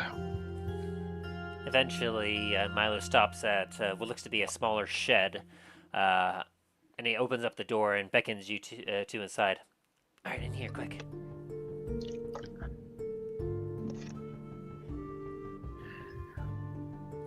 Alrighty. Dane's gonna take a quick look around the outside and then head on in. Talos is gonna do about the same while trying to get his big ass in there along with the donkey. As you two enter, he closes the door. You two can do a quick perception check while you're in here as well. Yeah, you don't really notice anything, Dane. Talos, as you're going here, you can see that the inside of this smaller shed, it's barely big enough to fit the three of you and the donkey in it, and you do see that there is about a 2 to 3 foot tall, smaller door on the opposite side that seems to go further in. And as you're kind of looking around, you notice that there's some dark red stains on the ground below you, in the dirt. Well, bend down, touch it, and kind of sniff it, my senses. Blood. I eye up at him, your work, I'm guessing? Yeah, you could say that. As he kind of goes up to the door and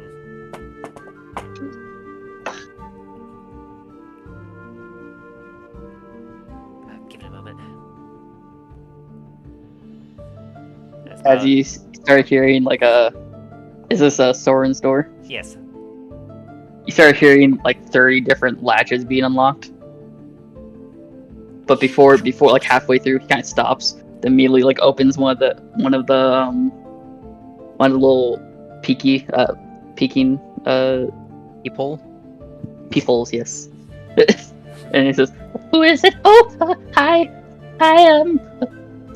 those are scary people behind you. Are they his friends?" Yes. Soren, do you want to just hide and I'll deal with them? No, you stay right there. You're not allowed to move. Okay. Give me like a few seconds. Soren, stop. I got this. I won't move. I swear. What is? Like, do we hear that? I assume you're not being stealthy about it, Milo. He's 23 for stealth. Soren is speaking in halfling. So what was that for, Milo? That was my stealth, so they wouldn't hear it. Okay. So no, you wouldn't quite hear that, but you would hear like this smaller voice speak in a tongue that you've heard from Milo before, talking back into the room behind him, but you don't quite hear what's going on exactly. All right, give me like a few seconds. I'll unlock it and then let me hide, please. Please, God, let me hide. Soren, just leave it one locked. I've seen you open that door plenty of times. I'll unlock it. Without moving. He starts frantically unlocking all of the locks and then immediately dashes towards the bed and hides under it. It's okay, fellas. It'll be just a moment. As Milo will then cast Mage Hand and unlock all the doors. This 3-foot tall door opens. There we are. As quote-unquote Milo will enter the room. How high is the roof of the room? That you're currently in? And that we are about to go into. It's about 4 feet tall. Oh, great. Talos is gonna be like scrunched up. You all are a little big for this. Are you able to make it through? Dane, I know you might be able to make it through. Hey, it's not going to be comfortable. Even I'm going to have to squat down a little bit, but... Talos just fucking crawling here for all I care right now. God damn. You do hear that. Talos immediately freezes up at that, like, wait. Just What? fucking, you two fuckers get in here, god damn it. Don't like this. But if he's in there, let's go. I'm sure he can explain something.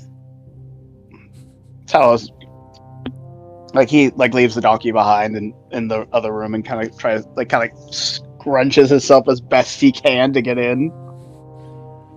Yeah, as you come in, like, you dig up a bit of the dirt underneath you as you crawl your way in, and you look and you see two Milos standing, like one standing kind of against the wall, just leaning against the wall, and you see the other one with a few bandages around his chest, currently sitting on a bed. What? Morning, guys. Wait, what are we looking at? Just come in. Garrett, please close the door so I can explain all of this to the both of you. Yep, as he closes the door. I didn't think the alcohol last night was that strong. Trust me, some of the stuff that I had, it was, but that's for other reasons. Oh no. What the hell happened to you? This time? So, clearly, as you can see, there's another me here. Hi. Hey. I'm Garrett. Hello? And I see you two have met my son. Wait. What? What? Yeah, trust me, it's a surprise for all four of us. Yes, that is my son. I'm his father. He stabbed me last night because he thought I was someone else. And I ended up here. So he pulled a you. Wait, what? Have you Listen done here, something that I just motherfucker. did? You shut the fuck up. Fine, fine, fine. Oh, you can't ride that high horse anymore now if you've done it too. I haven't stabbed any of my blood-related family members, alright? Actually, no. Sorry, I take that back. I haven't stabbed any of my family members before. Since Dan and Talos want to know that I actually killed Dallen the first time. Or no. But at this point, with the amount of conjecture, we've kind of, at least Dane would have figured out that something would have happened without knowing that what happened. Well, I guess as they say, the apple doesn't fall far from the tree. Yeah, like what? Like, how badly injured are you? He's gonna try to like scoop as best he can over to kind of give you like a good once over. Well, Look I'm over. fine now. However, the poison that was injected into me, is gonna be lingering for a couple of days. Oh, wait, one moment, and I'm going to cast restoration on him to get rid of the poison. Good luck. As Milo's just gonna lay in bed with fucking mud all over him at this point. As you Can Dan kinda- go over and use lay on hands to get rid of the poison as well? Well, as you both kind of focus your power and like try to work on him, you find this to be particularly difficult as like you kind of go into a zone in your head as you're searching about for it, and it seems to be very tricky, constantly moving. And I'll say, Milo, give me a Constitution saving throw as they're doing this. Oh god. 13? You feel great discomfort, but you don't take damage from this. As Hey, alright, guys, fucking knock it off. Fucking hurts. I would stop. I made that poison specifically in a way that They don't know about him. Let's not talk about him. No, about Not yet, who? at least. I'll fucking get there when I fucking get there, alright? Talos Don't. As you see Soren immediately like pointing at both of you, like very shakily with his hand. Don't you be hurting my patient? I still am What in working the on him. blazes is that? It's like Talos is just kind of like Talos is very surprised at seeing some like little mouse thing pop its head out. Dane, Who and what Talos, is that? Dane, Talos, meet Soren. Soren, this is Dane, and this is Talos. They're very big, very scary. Yeah, I tried to warn you about them last night, but clearly it didn't work. I'm gonna roll a quick history check to see if I have any knowledge of what the heck he is. it'll be with disadvantage. A 16. 16. You would not know much about them, but you do know that in some kind of remote locations of the world, and you have heard of gerbines, kind of a gerbil-like race that are smaller than halflings, and they're very nimble. Oftentimes, they're very unique and special in the way that they go about their work. I have no fucking idea. Yeah, Dane, you don't know anything about gerbines. Like the Talos is like. I'm what guessing the- that would be with disadvantage. Yes. Ah, Yeah, damn, Talos okay. is more confused on what a gerbine is doing in this part of the world. Now, Soren is gonna creep back up onto the bed, and he's gonna touch your wound, and he's also gonna try and cast Lesser Restoration. And before Dan or Talos do anything, he's just gonna put a hand up and just stop. Please, just let him do this thing right now. I don't have the energy to deal with him. You would know, Soren, that magic is not going to work on this particular cure. You have to use the antidote to kind of help ease the symptoms. I guess he pulls out another bottle and does the same thing he did last night, where he pries Milo's mouth open, pours some of it in, then Soren, smears. can I just drink when I need to and let you do the rest, please? Let me do my methods. I do things for a reason. Can you at least try not to put your fingers in my mouth anymore then? But my hands are very clean. See, look. You see they're sparkly clean. This is very confused. Great, I don't care if they're clean, I'd rather not have someone's fingers in my mouth. Okay. All right, fine, but I Okay. need to put the rest of this on your wound, though. As he pours it on the wound and smears all of it on your wound. Thanks, As Soren. he starts chanting again with the gang signs. Talos is like just very confused and like, okay, what's going? What? Talos just fucking... Explain. Brain Talos, I will hurts. explain everything that happened on my end. Just let this Soren here do his thing, please. All right. Brain hurts. The poison in Milo is a very specifically crafted one that is intended to ensure that its recipient that receives it is unable to receive healing from any kind without damaging the interior of his body. Essentially, what Soren here is doing is applying a particular antidote that's meant to specifically target it as well. It was intended for a target to ensure that they would, if they could be slippery, and this particular poison is to ensure that they would not survive for very long after having it administered to them.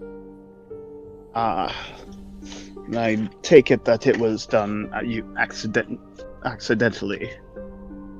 Yes. No, he did not accidentally stab me. He had the full intent of stabbing me. He just thought I was someone else. Yeah, that's it. Alright. So, since this is all happening now, I guess I should probably tell you guys about more stuff about me. How long have you been traveling with these two, Dad? Are they really that trustworthy? How long there, Tim? Well, Dane, you've been traveling for the last... I was about to say, including the time skip as well. Yeah, if you forget the time skip, essentially you've been traveling together for about 8 months, almost a year. Because you two originally took that job to go to what was known as the Unknown Country, later became known as Dundras, to hunt down his armor and the artifact. Mm-hmm. And so you've been traveling with Dane at the very least for about roughly a year. Talos in particular, you would have met like him 6 months. Yeah, 6 months, because you would have met him just outside of Duskwood when he Okay. arrived. Because I gotcha. at this time we're... Let's see, what is the day? Let me double check my notes. This was the... Where are you? I really need to read... there it is. It's the 19th of Elysius at this point. Or, no, it'd be the 20th of Elysius. I forgot to update it. And Elysius is... What day? What month is that? Order...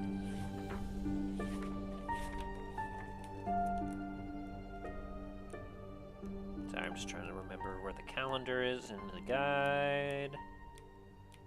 Where are you? Was that it? No, that's not it.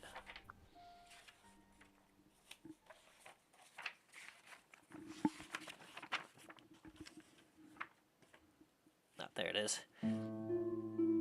Oh, Elysius. Yeah, so you've known Talos for 8 months at this point. Okay, and then Dane like a year and a half. Yes. Okay. Garrett travels for some time to the entrance of the cave. It would have taken a little bit of time to get there.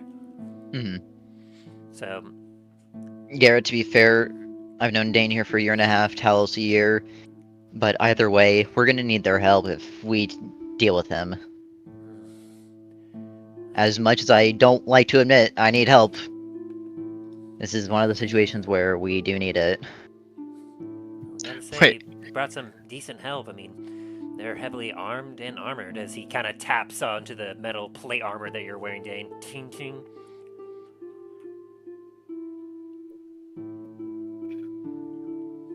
Anyways, guys. The finest dwarven metals. And Milo, you needing help? Yeah, That's serious. Trust me, I know how it sounds coming from me. Well, to be fair, we need help. Well, yeah. This is something that's been, well, this confrontation that's coming up has been about 60 years. 60 years in the making? Yes. So, So this has been going on since before. before well, the time skip or the time jump, and before I met you, yes. Hey, Time jump? I'll get there. Hang on a minute. that's definitely a Boy, that's tale. That's gonna be interesting to explain. So, gentlemen, my name is not actually Milo Highhill. My real name is, well, at this point I forgot whatever the fuck my real name is. But the last name that I can remember that I had stuck with for a while was Reed Toscobble. Hence why Garrett Toscobble here has the same last name. Because he's my son. Just like the genie or fucking the djinn or whatever the fuck that was we spot on the desert said. It was an angel. Angel, yes. Like I said, whatever the fuck it was.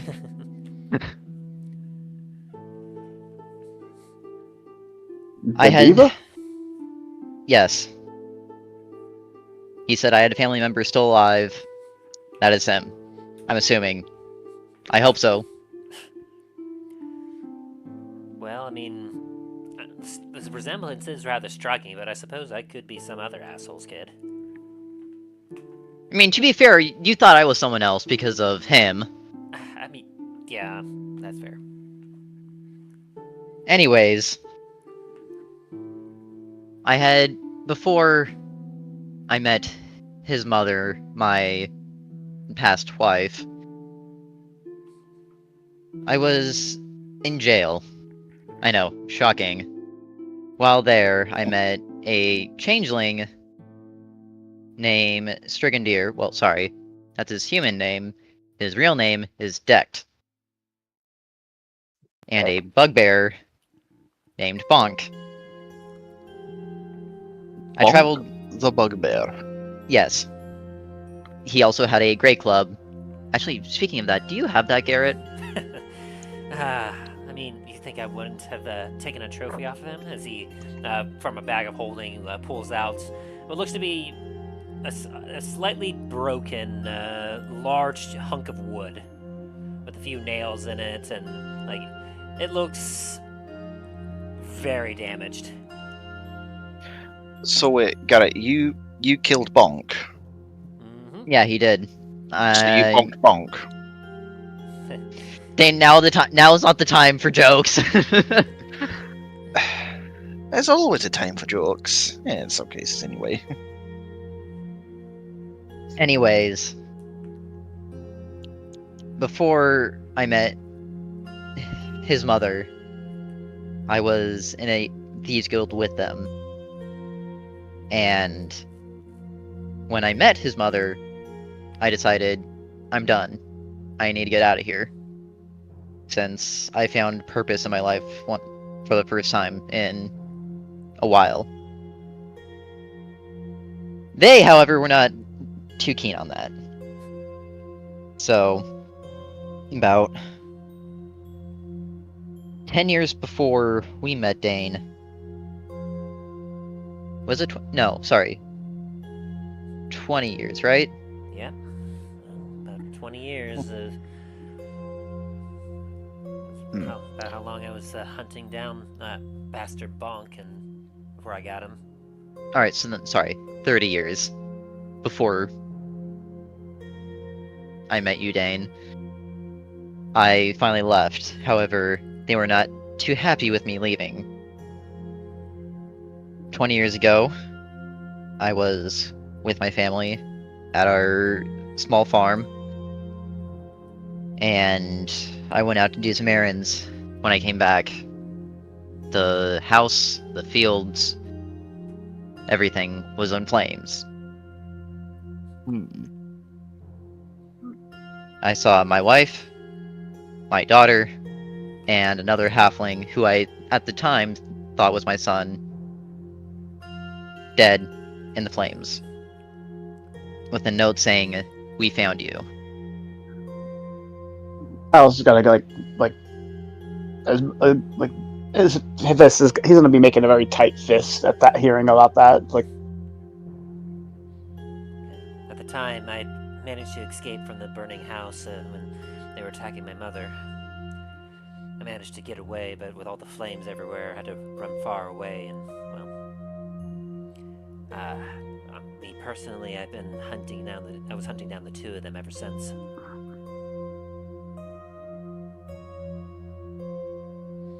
At this point, I'm not exactly sure what happened with you, Father, but well, for my end, I spent the next many years training and bettering myself, and I swore vengeance upon the two of them, and swore that I would take them down and make them pay. I mean, to be fair, it's not much different for me. I went back to my old habits, just by myself once again. That's why I ran into you, Dane. Hey, So, I worked on the job to get out here. I know you were looking for something, but you were never privy to telling me what it was. I was only privy to tell you something if it needed to be said. Oh, I understand. Like I am now. Anyways. Oh, I was the same way with my stuff for a while. Yeah. Anyways, when we last saw oh, fuck, what's his name? When we were last at Starfall Citadel, Varys. we saw Varys again. He told me the location of Strigandir, which he said was here. Hence why I wanted to take this path up to Lancaster. Ah, so And- that explains that. So last night when you guys went to bed, I figured I'd try finding where this shit stain of a person was hiding. And so my son, since he thought I was Strigandir, since that was the same person, quote unquote, that he saw as Strigandir disguised themselves as my father to get into our house that night, and, well... one of the main reasons I thought you were dead was... well, I assumed that the townsfolk had buried the remains of our family, and what really sunk in was that I found this, as you watch as he pulls out a chain from under his shirt and pulls out a set of gold rings. It was yours and her rings. Yeah. There. I assumed that meant that you were dead. That's why I never went Dead. searching for you. Sometimes I wish I was, to be completely honest. However, no, I left that there on her gravestone as a parting gift, since I knew I wanted to see her again for a while. I assumed that she probably wouldn't mind, and I took it to help be a reminder of what I needed to do.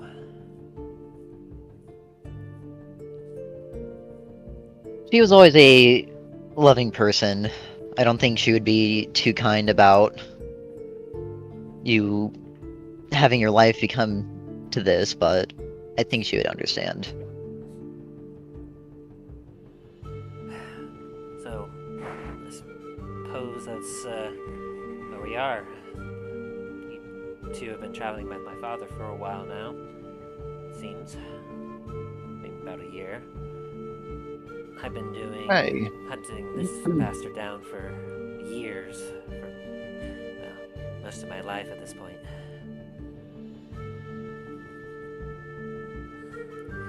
The last Anyway, 40 or so has been sorry. rough, because it took 20 years to hunt them down initially and train myself up, and I managed to get bonked them, but the last 40 years has been tough as trying to find Strigandir.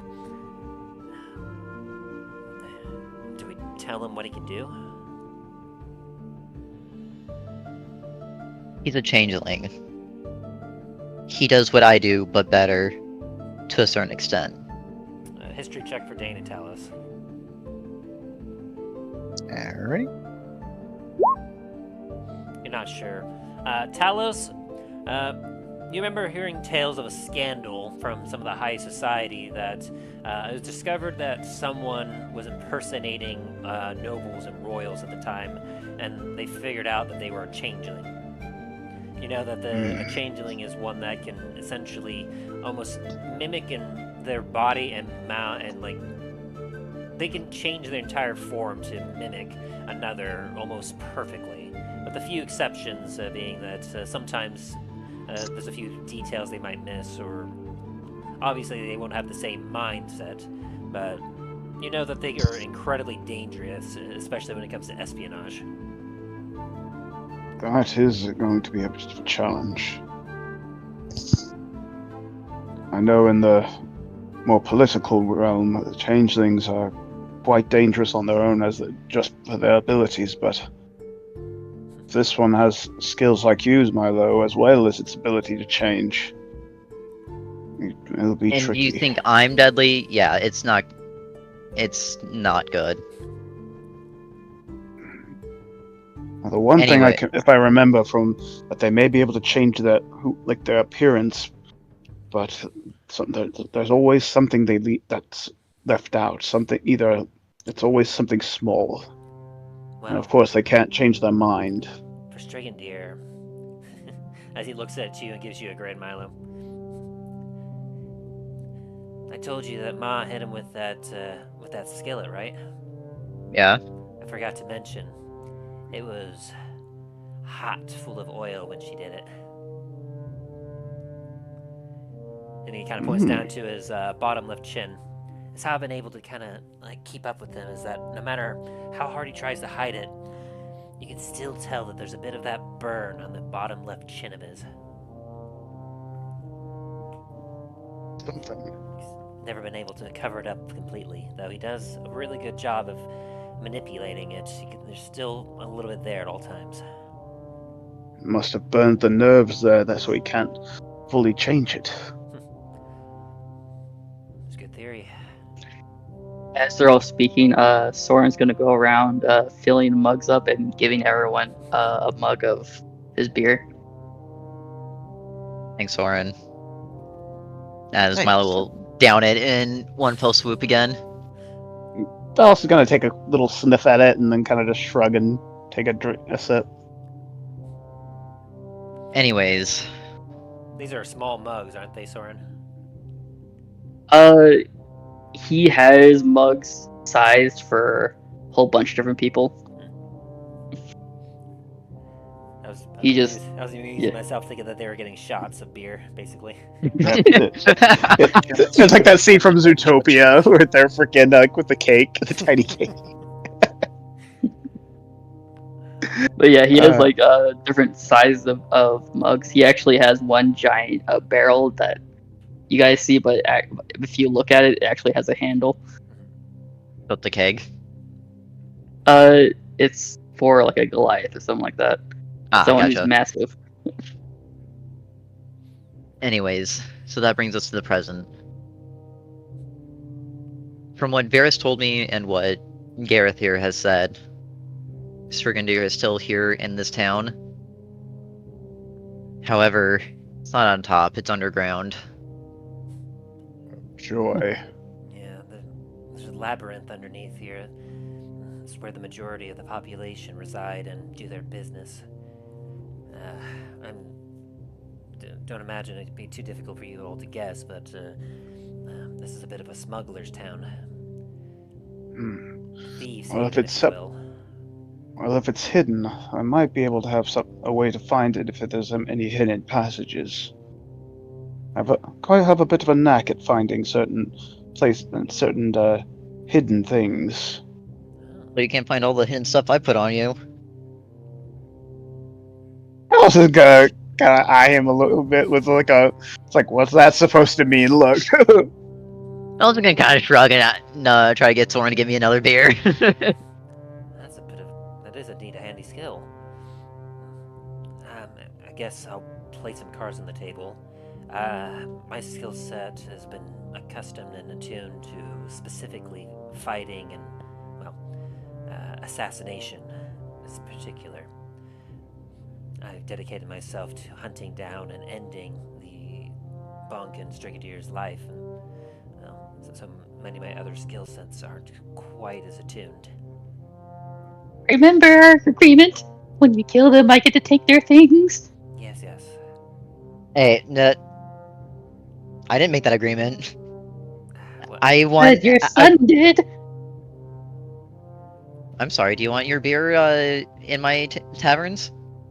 Oh, yes, yes, yes. All right. But Part of that oh, agreement. no. Part of that agreement is Father going would to be be. happy with me, but Dallen would be unhappy. He wants me to take things from dead bodies. You can loot the rest of the bodies. Just let me take Strigandeer, okay? Okay, got it. Well, as for myself, obviously, it's pretty obvious a paladin, but I'm dedicating my life to defeating just vanquishing the evil that infests in this world. But I have picked up a few skills here and there to help me find them in any of the dark corners. yeah, I kind of eyes you a bit, Milo. A paladin? Huh? That's quite curious.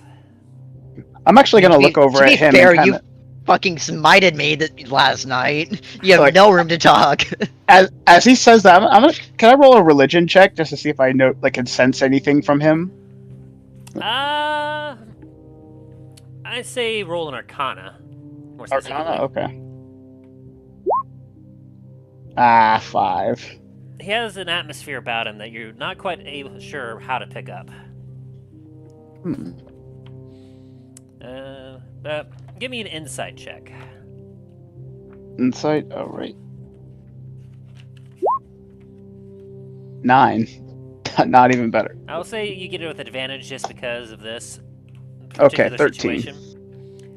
With a 13, as you look at him, you do not see any particular emblems or anything that indicates that he worships any god. But the way he holds himself, and especially when you hear and you see kind of the bit of the wounds, the remnants of scorching on Milo, that he got smited. You've done enough smiting yourself that you recognize it. You're able to determine that somehow this individual in front of you is in some way some kind of paladin. You're not quite sure how, as they're not wearing any heavy armor, and like when it comes to what you expect of a paladin, like this is by far nowhere close to anything that you're familiar with. Oh, you are a peculiar one. Never known a paladin to be as like you are. No offense. I was gonna say, easy there, Talos. He's my son. No offense. It's just something different. I've never seen, but I've seen paladins like myself. I've met oathbreakers, others, but you're something new. I prefer not Maybe to something- really be considered a paladin. I'm nothing like idealistic like you are.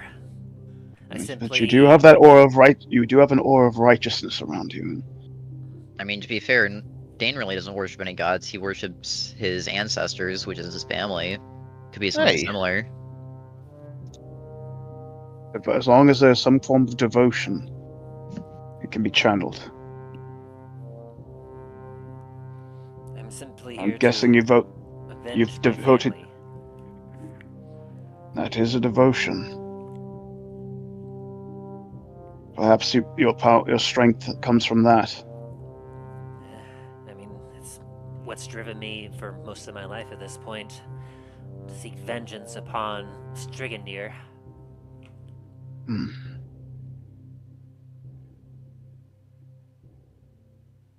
I was gonna think back to on his teachings and if it like just to kind of thinking back from what from his own paladin teachings and the histories that he's read, and kind of just nodding his head at that. Yeah, so you know that it is a bit of a darker path, but you know that there are those that have have given a solemn commitment to punish those who have committed grievous sins. Talos, before you say anything, I know that look on your face. Now's not the time. He shrugs and just kind of nods. He's like, very well. I, for one, will of course help. Dane, what say you? Hey, going after this Strigandir? If it means helping you, I'm down. Alright. One What's condition, though. Hey? You are not to kill him. If we do find him, make him unconscious. Make him unconscious. Me and Garrett will take care of the rest. Maiming is alright, though, correct? As long as he's alive. When we're done with the fight, that's all I care. Very well. Hey, sounds like a fair thing. After all, you want the 'tis not our place to get revenge.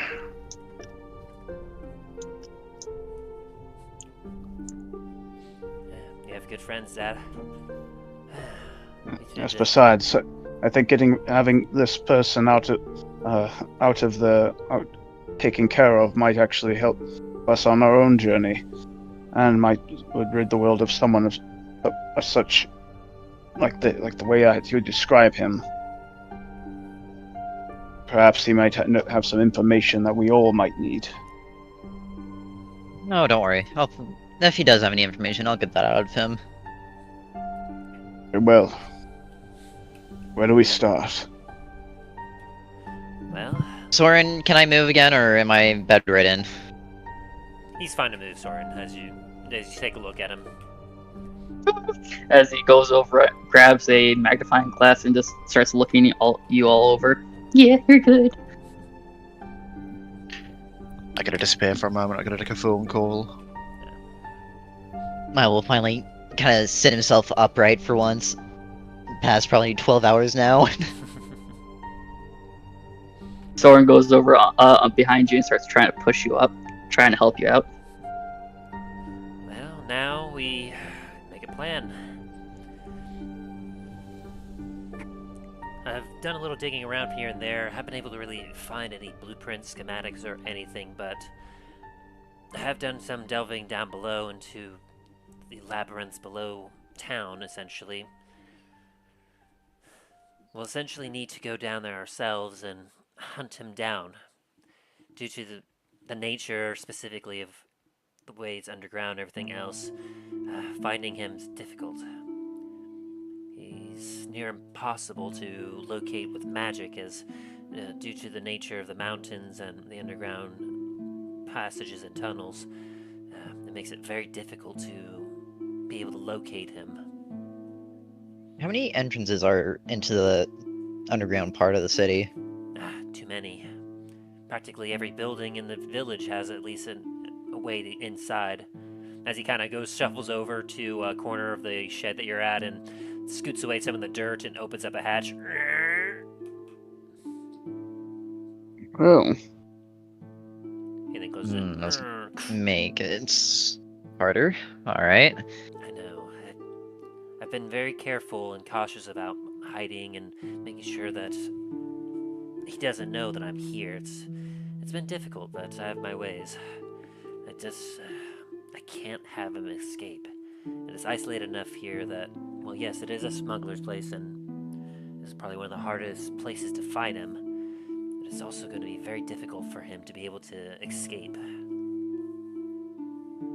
Also, knowing him, I highly doubt he's gonna run away from his fucking throne room, more or less. Most likely wants to deal. Plus, he would want to deal with any loose ends. Quite possibly. I mean, he knows I've been chasing him down all these years, and well, he probably was thinking himself very comfortable and cozy, having thought that I may have lost his tracks. Or To be fair, he... At the very least, what? Sorry. At the very least, if he has an idea that I'm here, he probably, it's been a number of years, he probably feels confident that I'm not able to find him. And after, plus, with me being quote unquote dead for 60 years, you know what, I'll say like 60 years and 3 months. Oddly specific. Long story short, I faked my own death again. Wait, But for again? Wait, did you fake your death when they attacked? no, I didn't fake my death then. I just after I saw the gravestone of your mother and your sister, figured it'd be better just to kill Reed. Ah. Well, I guess that helps make something a little more sense. Anyways, I'm assuming he thinks I'm either buried in the dirt, fucking back home, or just forgotten about him completely. Perhaps I have that distinct advantage. Might be able to throw him off quite a bit if he sees you, or at the very least if he thinks you're me. Yeah, I'll be really a shock for him when he sees both of us here. It's a look that I'm looking forward to seeing. You and me both, kid. Hell, you could even use that ghost thing you do. Might be able to psychologically terrify him. Nah, it doesn't work like that, sorry. Yeah, I mean, at the very least, imagine whatever that ghost phantom thing that you told me about. Like, I'm sure that'll definitely come as a boon to helping to fight him. Oh, absolutely. It'd be funny to see his face thinking that I'm haunting him after all these years. Would also explain, or at least in his mind, why his guild isn't doing well. So you already know about, like, the guild he tried to make down here? Yeah, I learned from the Baron back in Antiva. Fucking can't do anything without me or Punk by his side. He has some following, after all, with his unique abilities. Allows him to easily, like, gain the following of those who are foolish enough to follow him. But, I mean, it's probably why they're more isolated here. They haven't been able to get a big score, and, well, rumor has it they're thinking and trying on perhaps doing something up at Lancaster. What exactly that is, I'm not sure, but I know that they're intending to score something big way up there, which is why this place was a very unique and beneficial spot for them to hide. Easy to hide, closely located to the capital. And close to a port city in case they needed to leave. Exactly. So it makes this an ideal location for any of their schemes.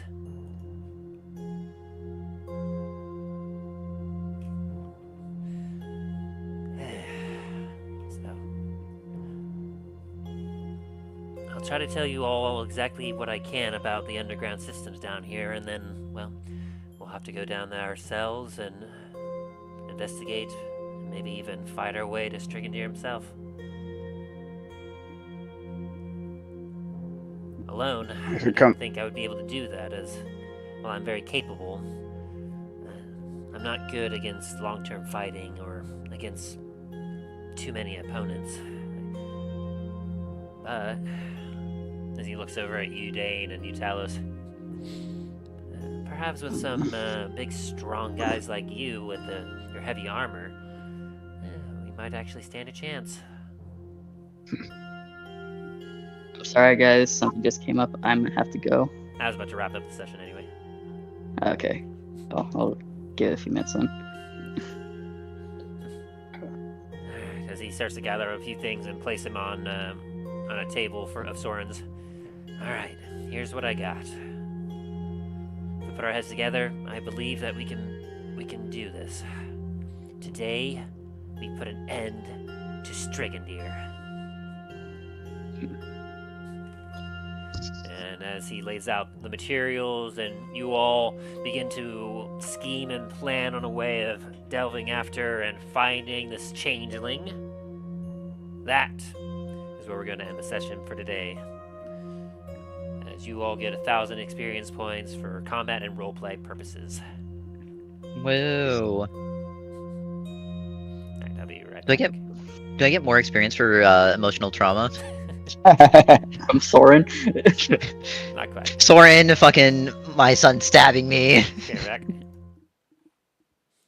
As our heroes prepare themselves for whatever lies beyond, what dangers await them in the undergrounds of Shadowvale?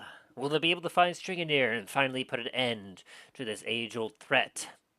Find out on the next exciting episode of The Adventures in Dundras.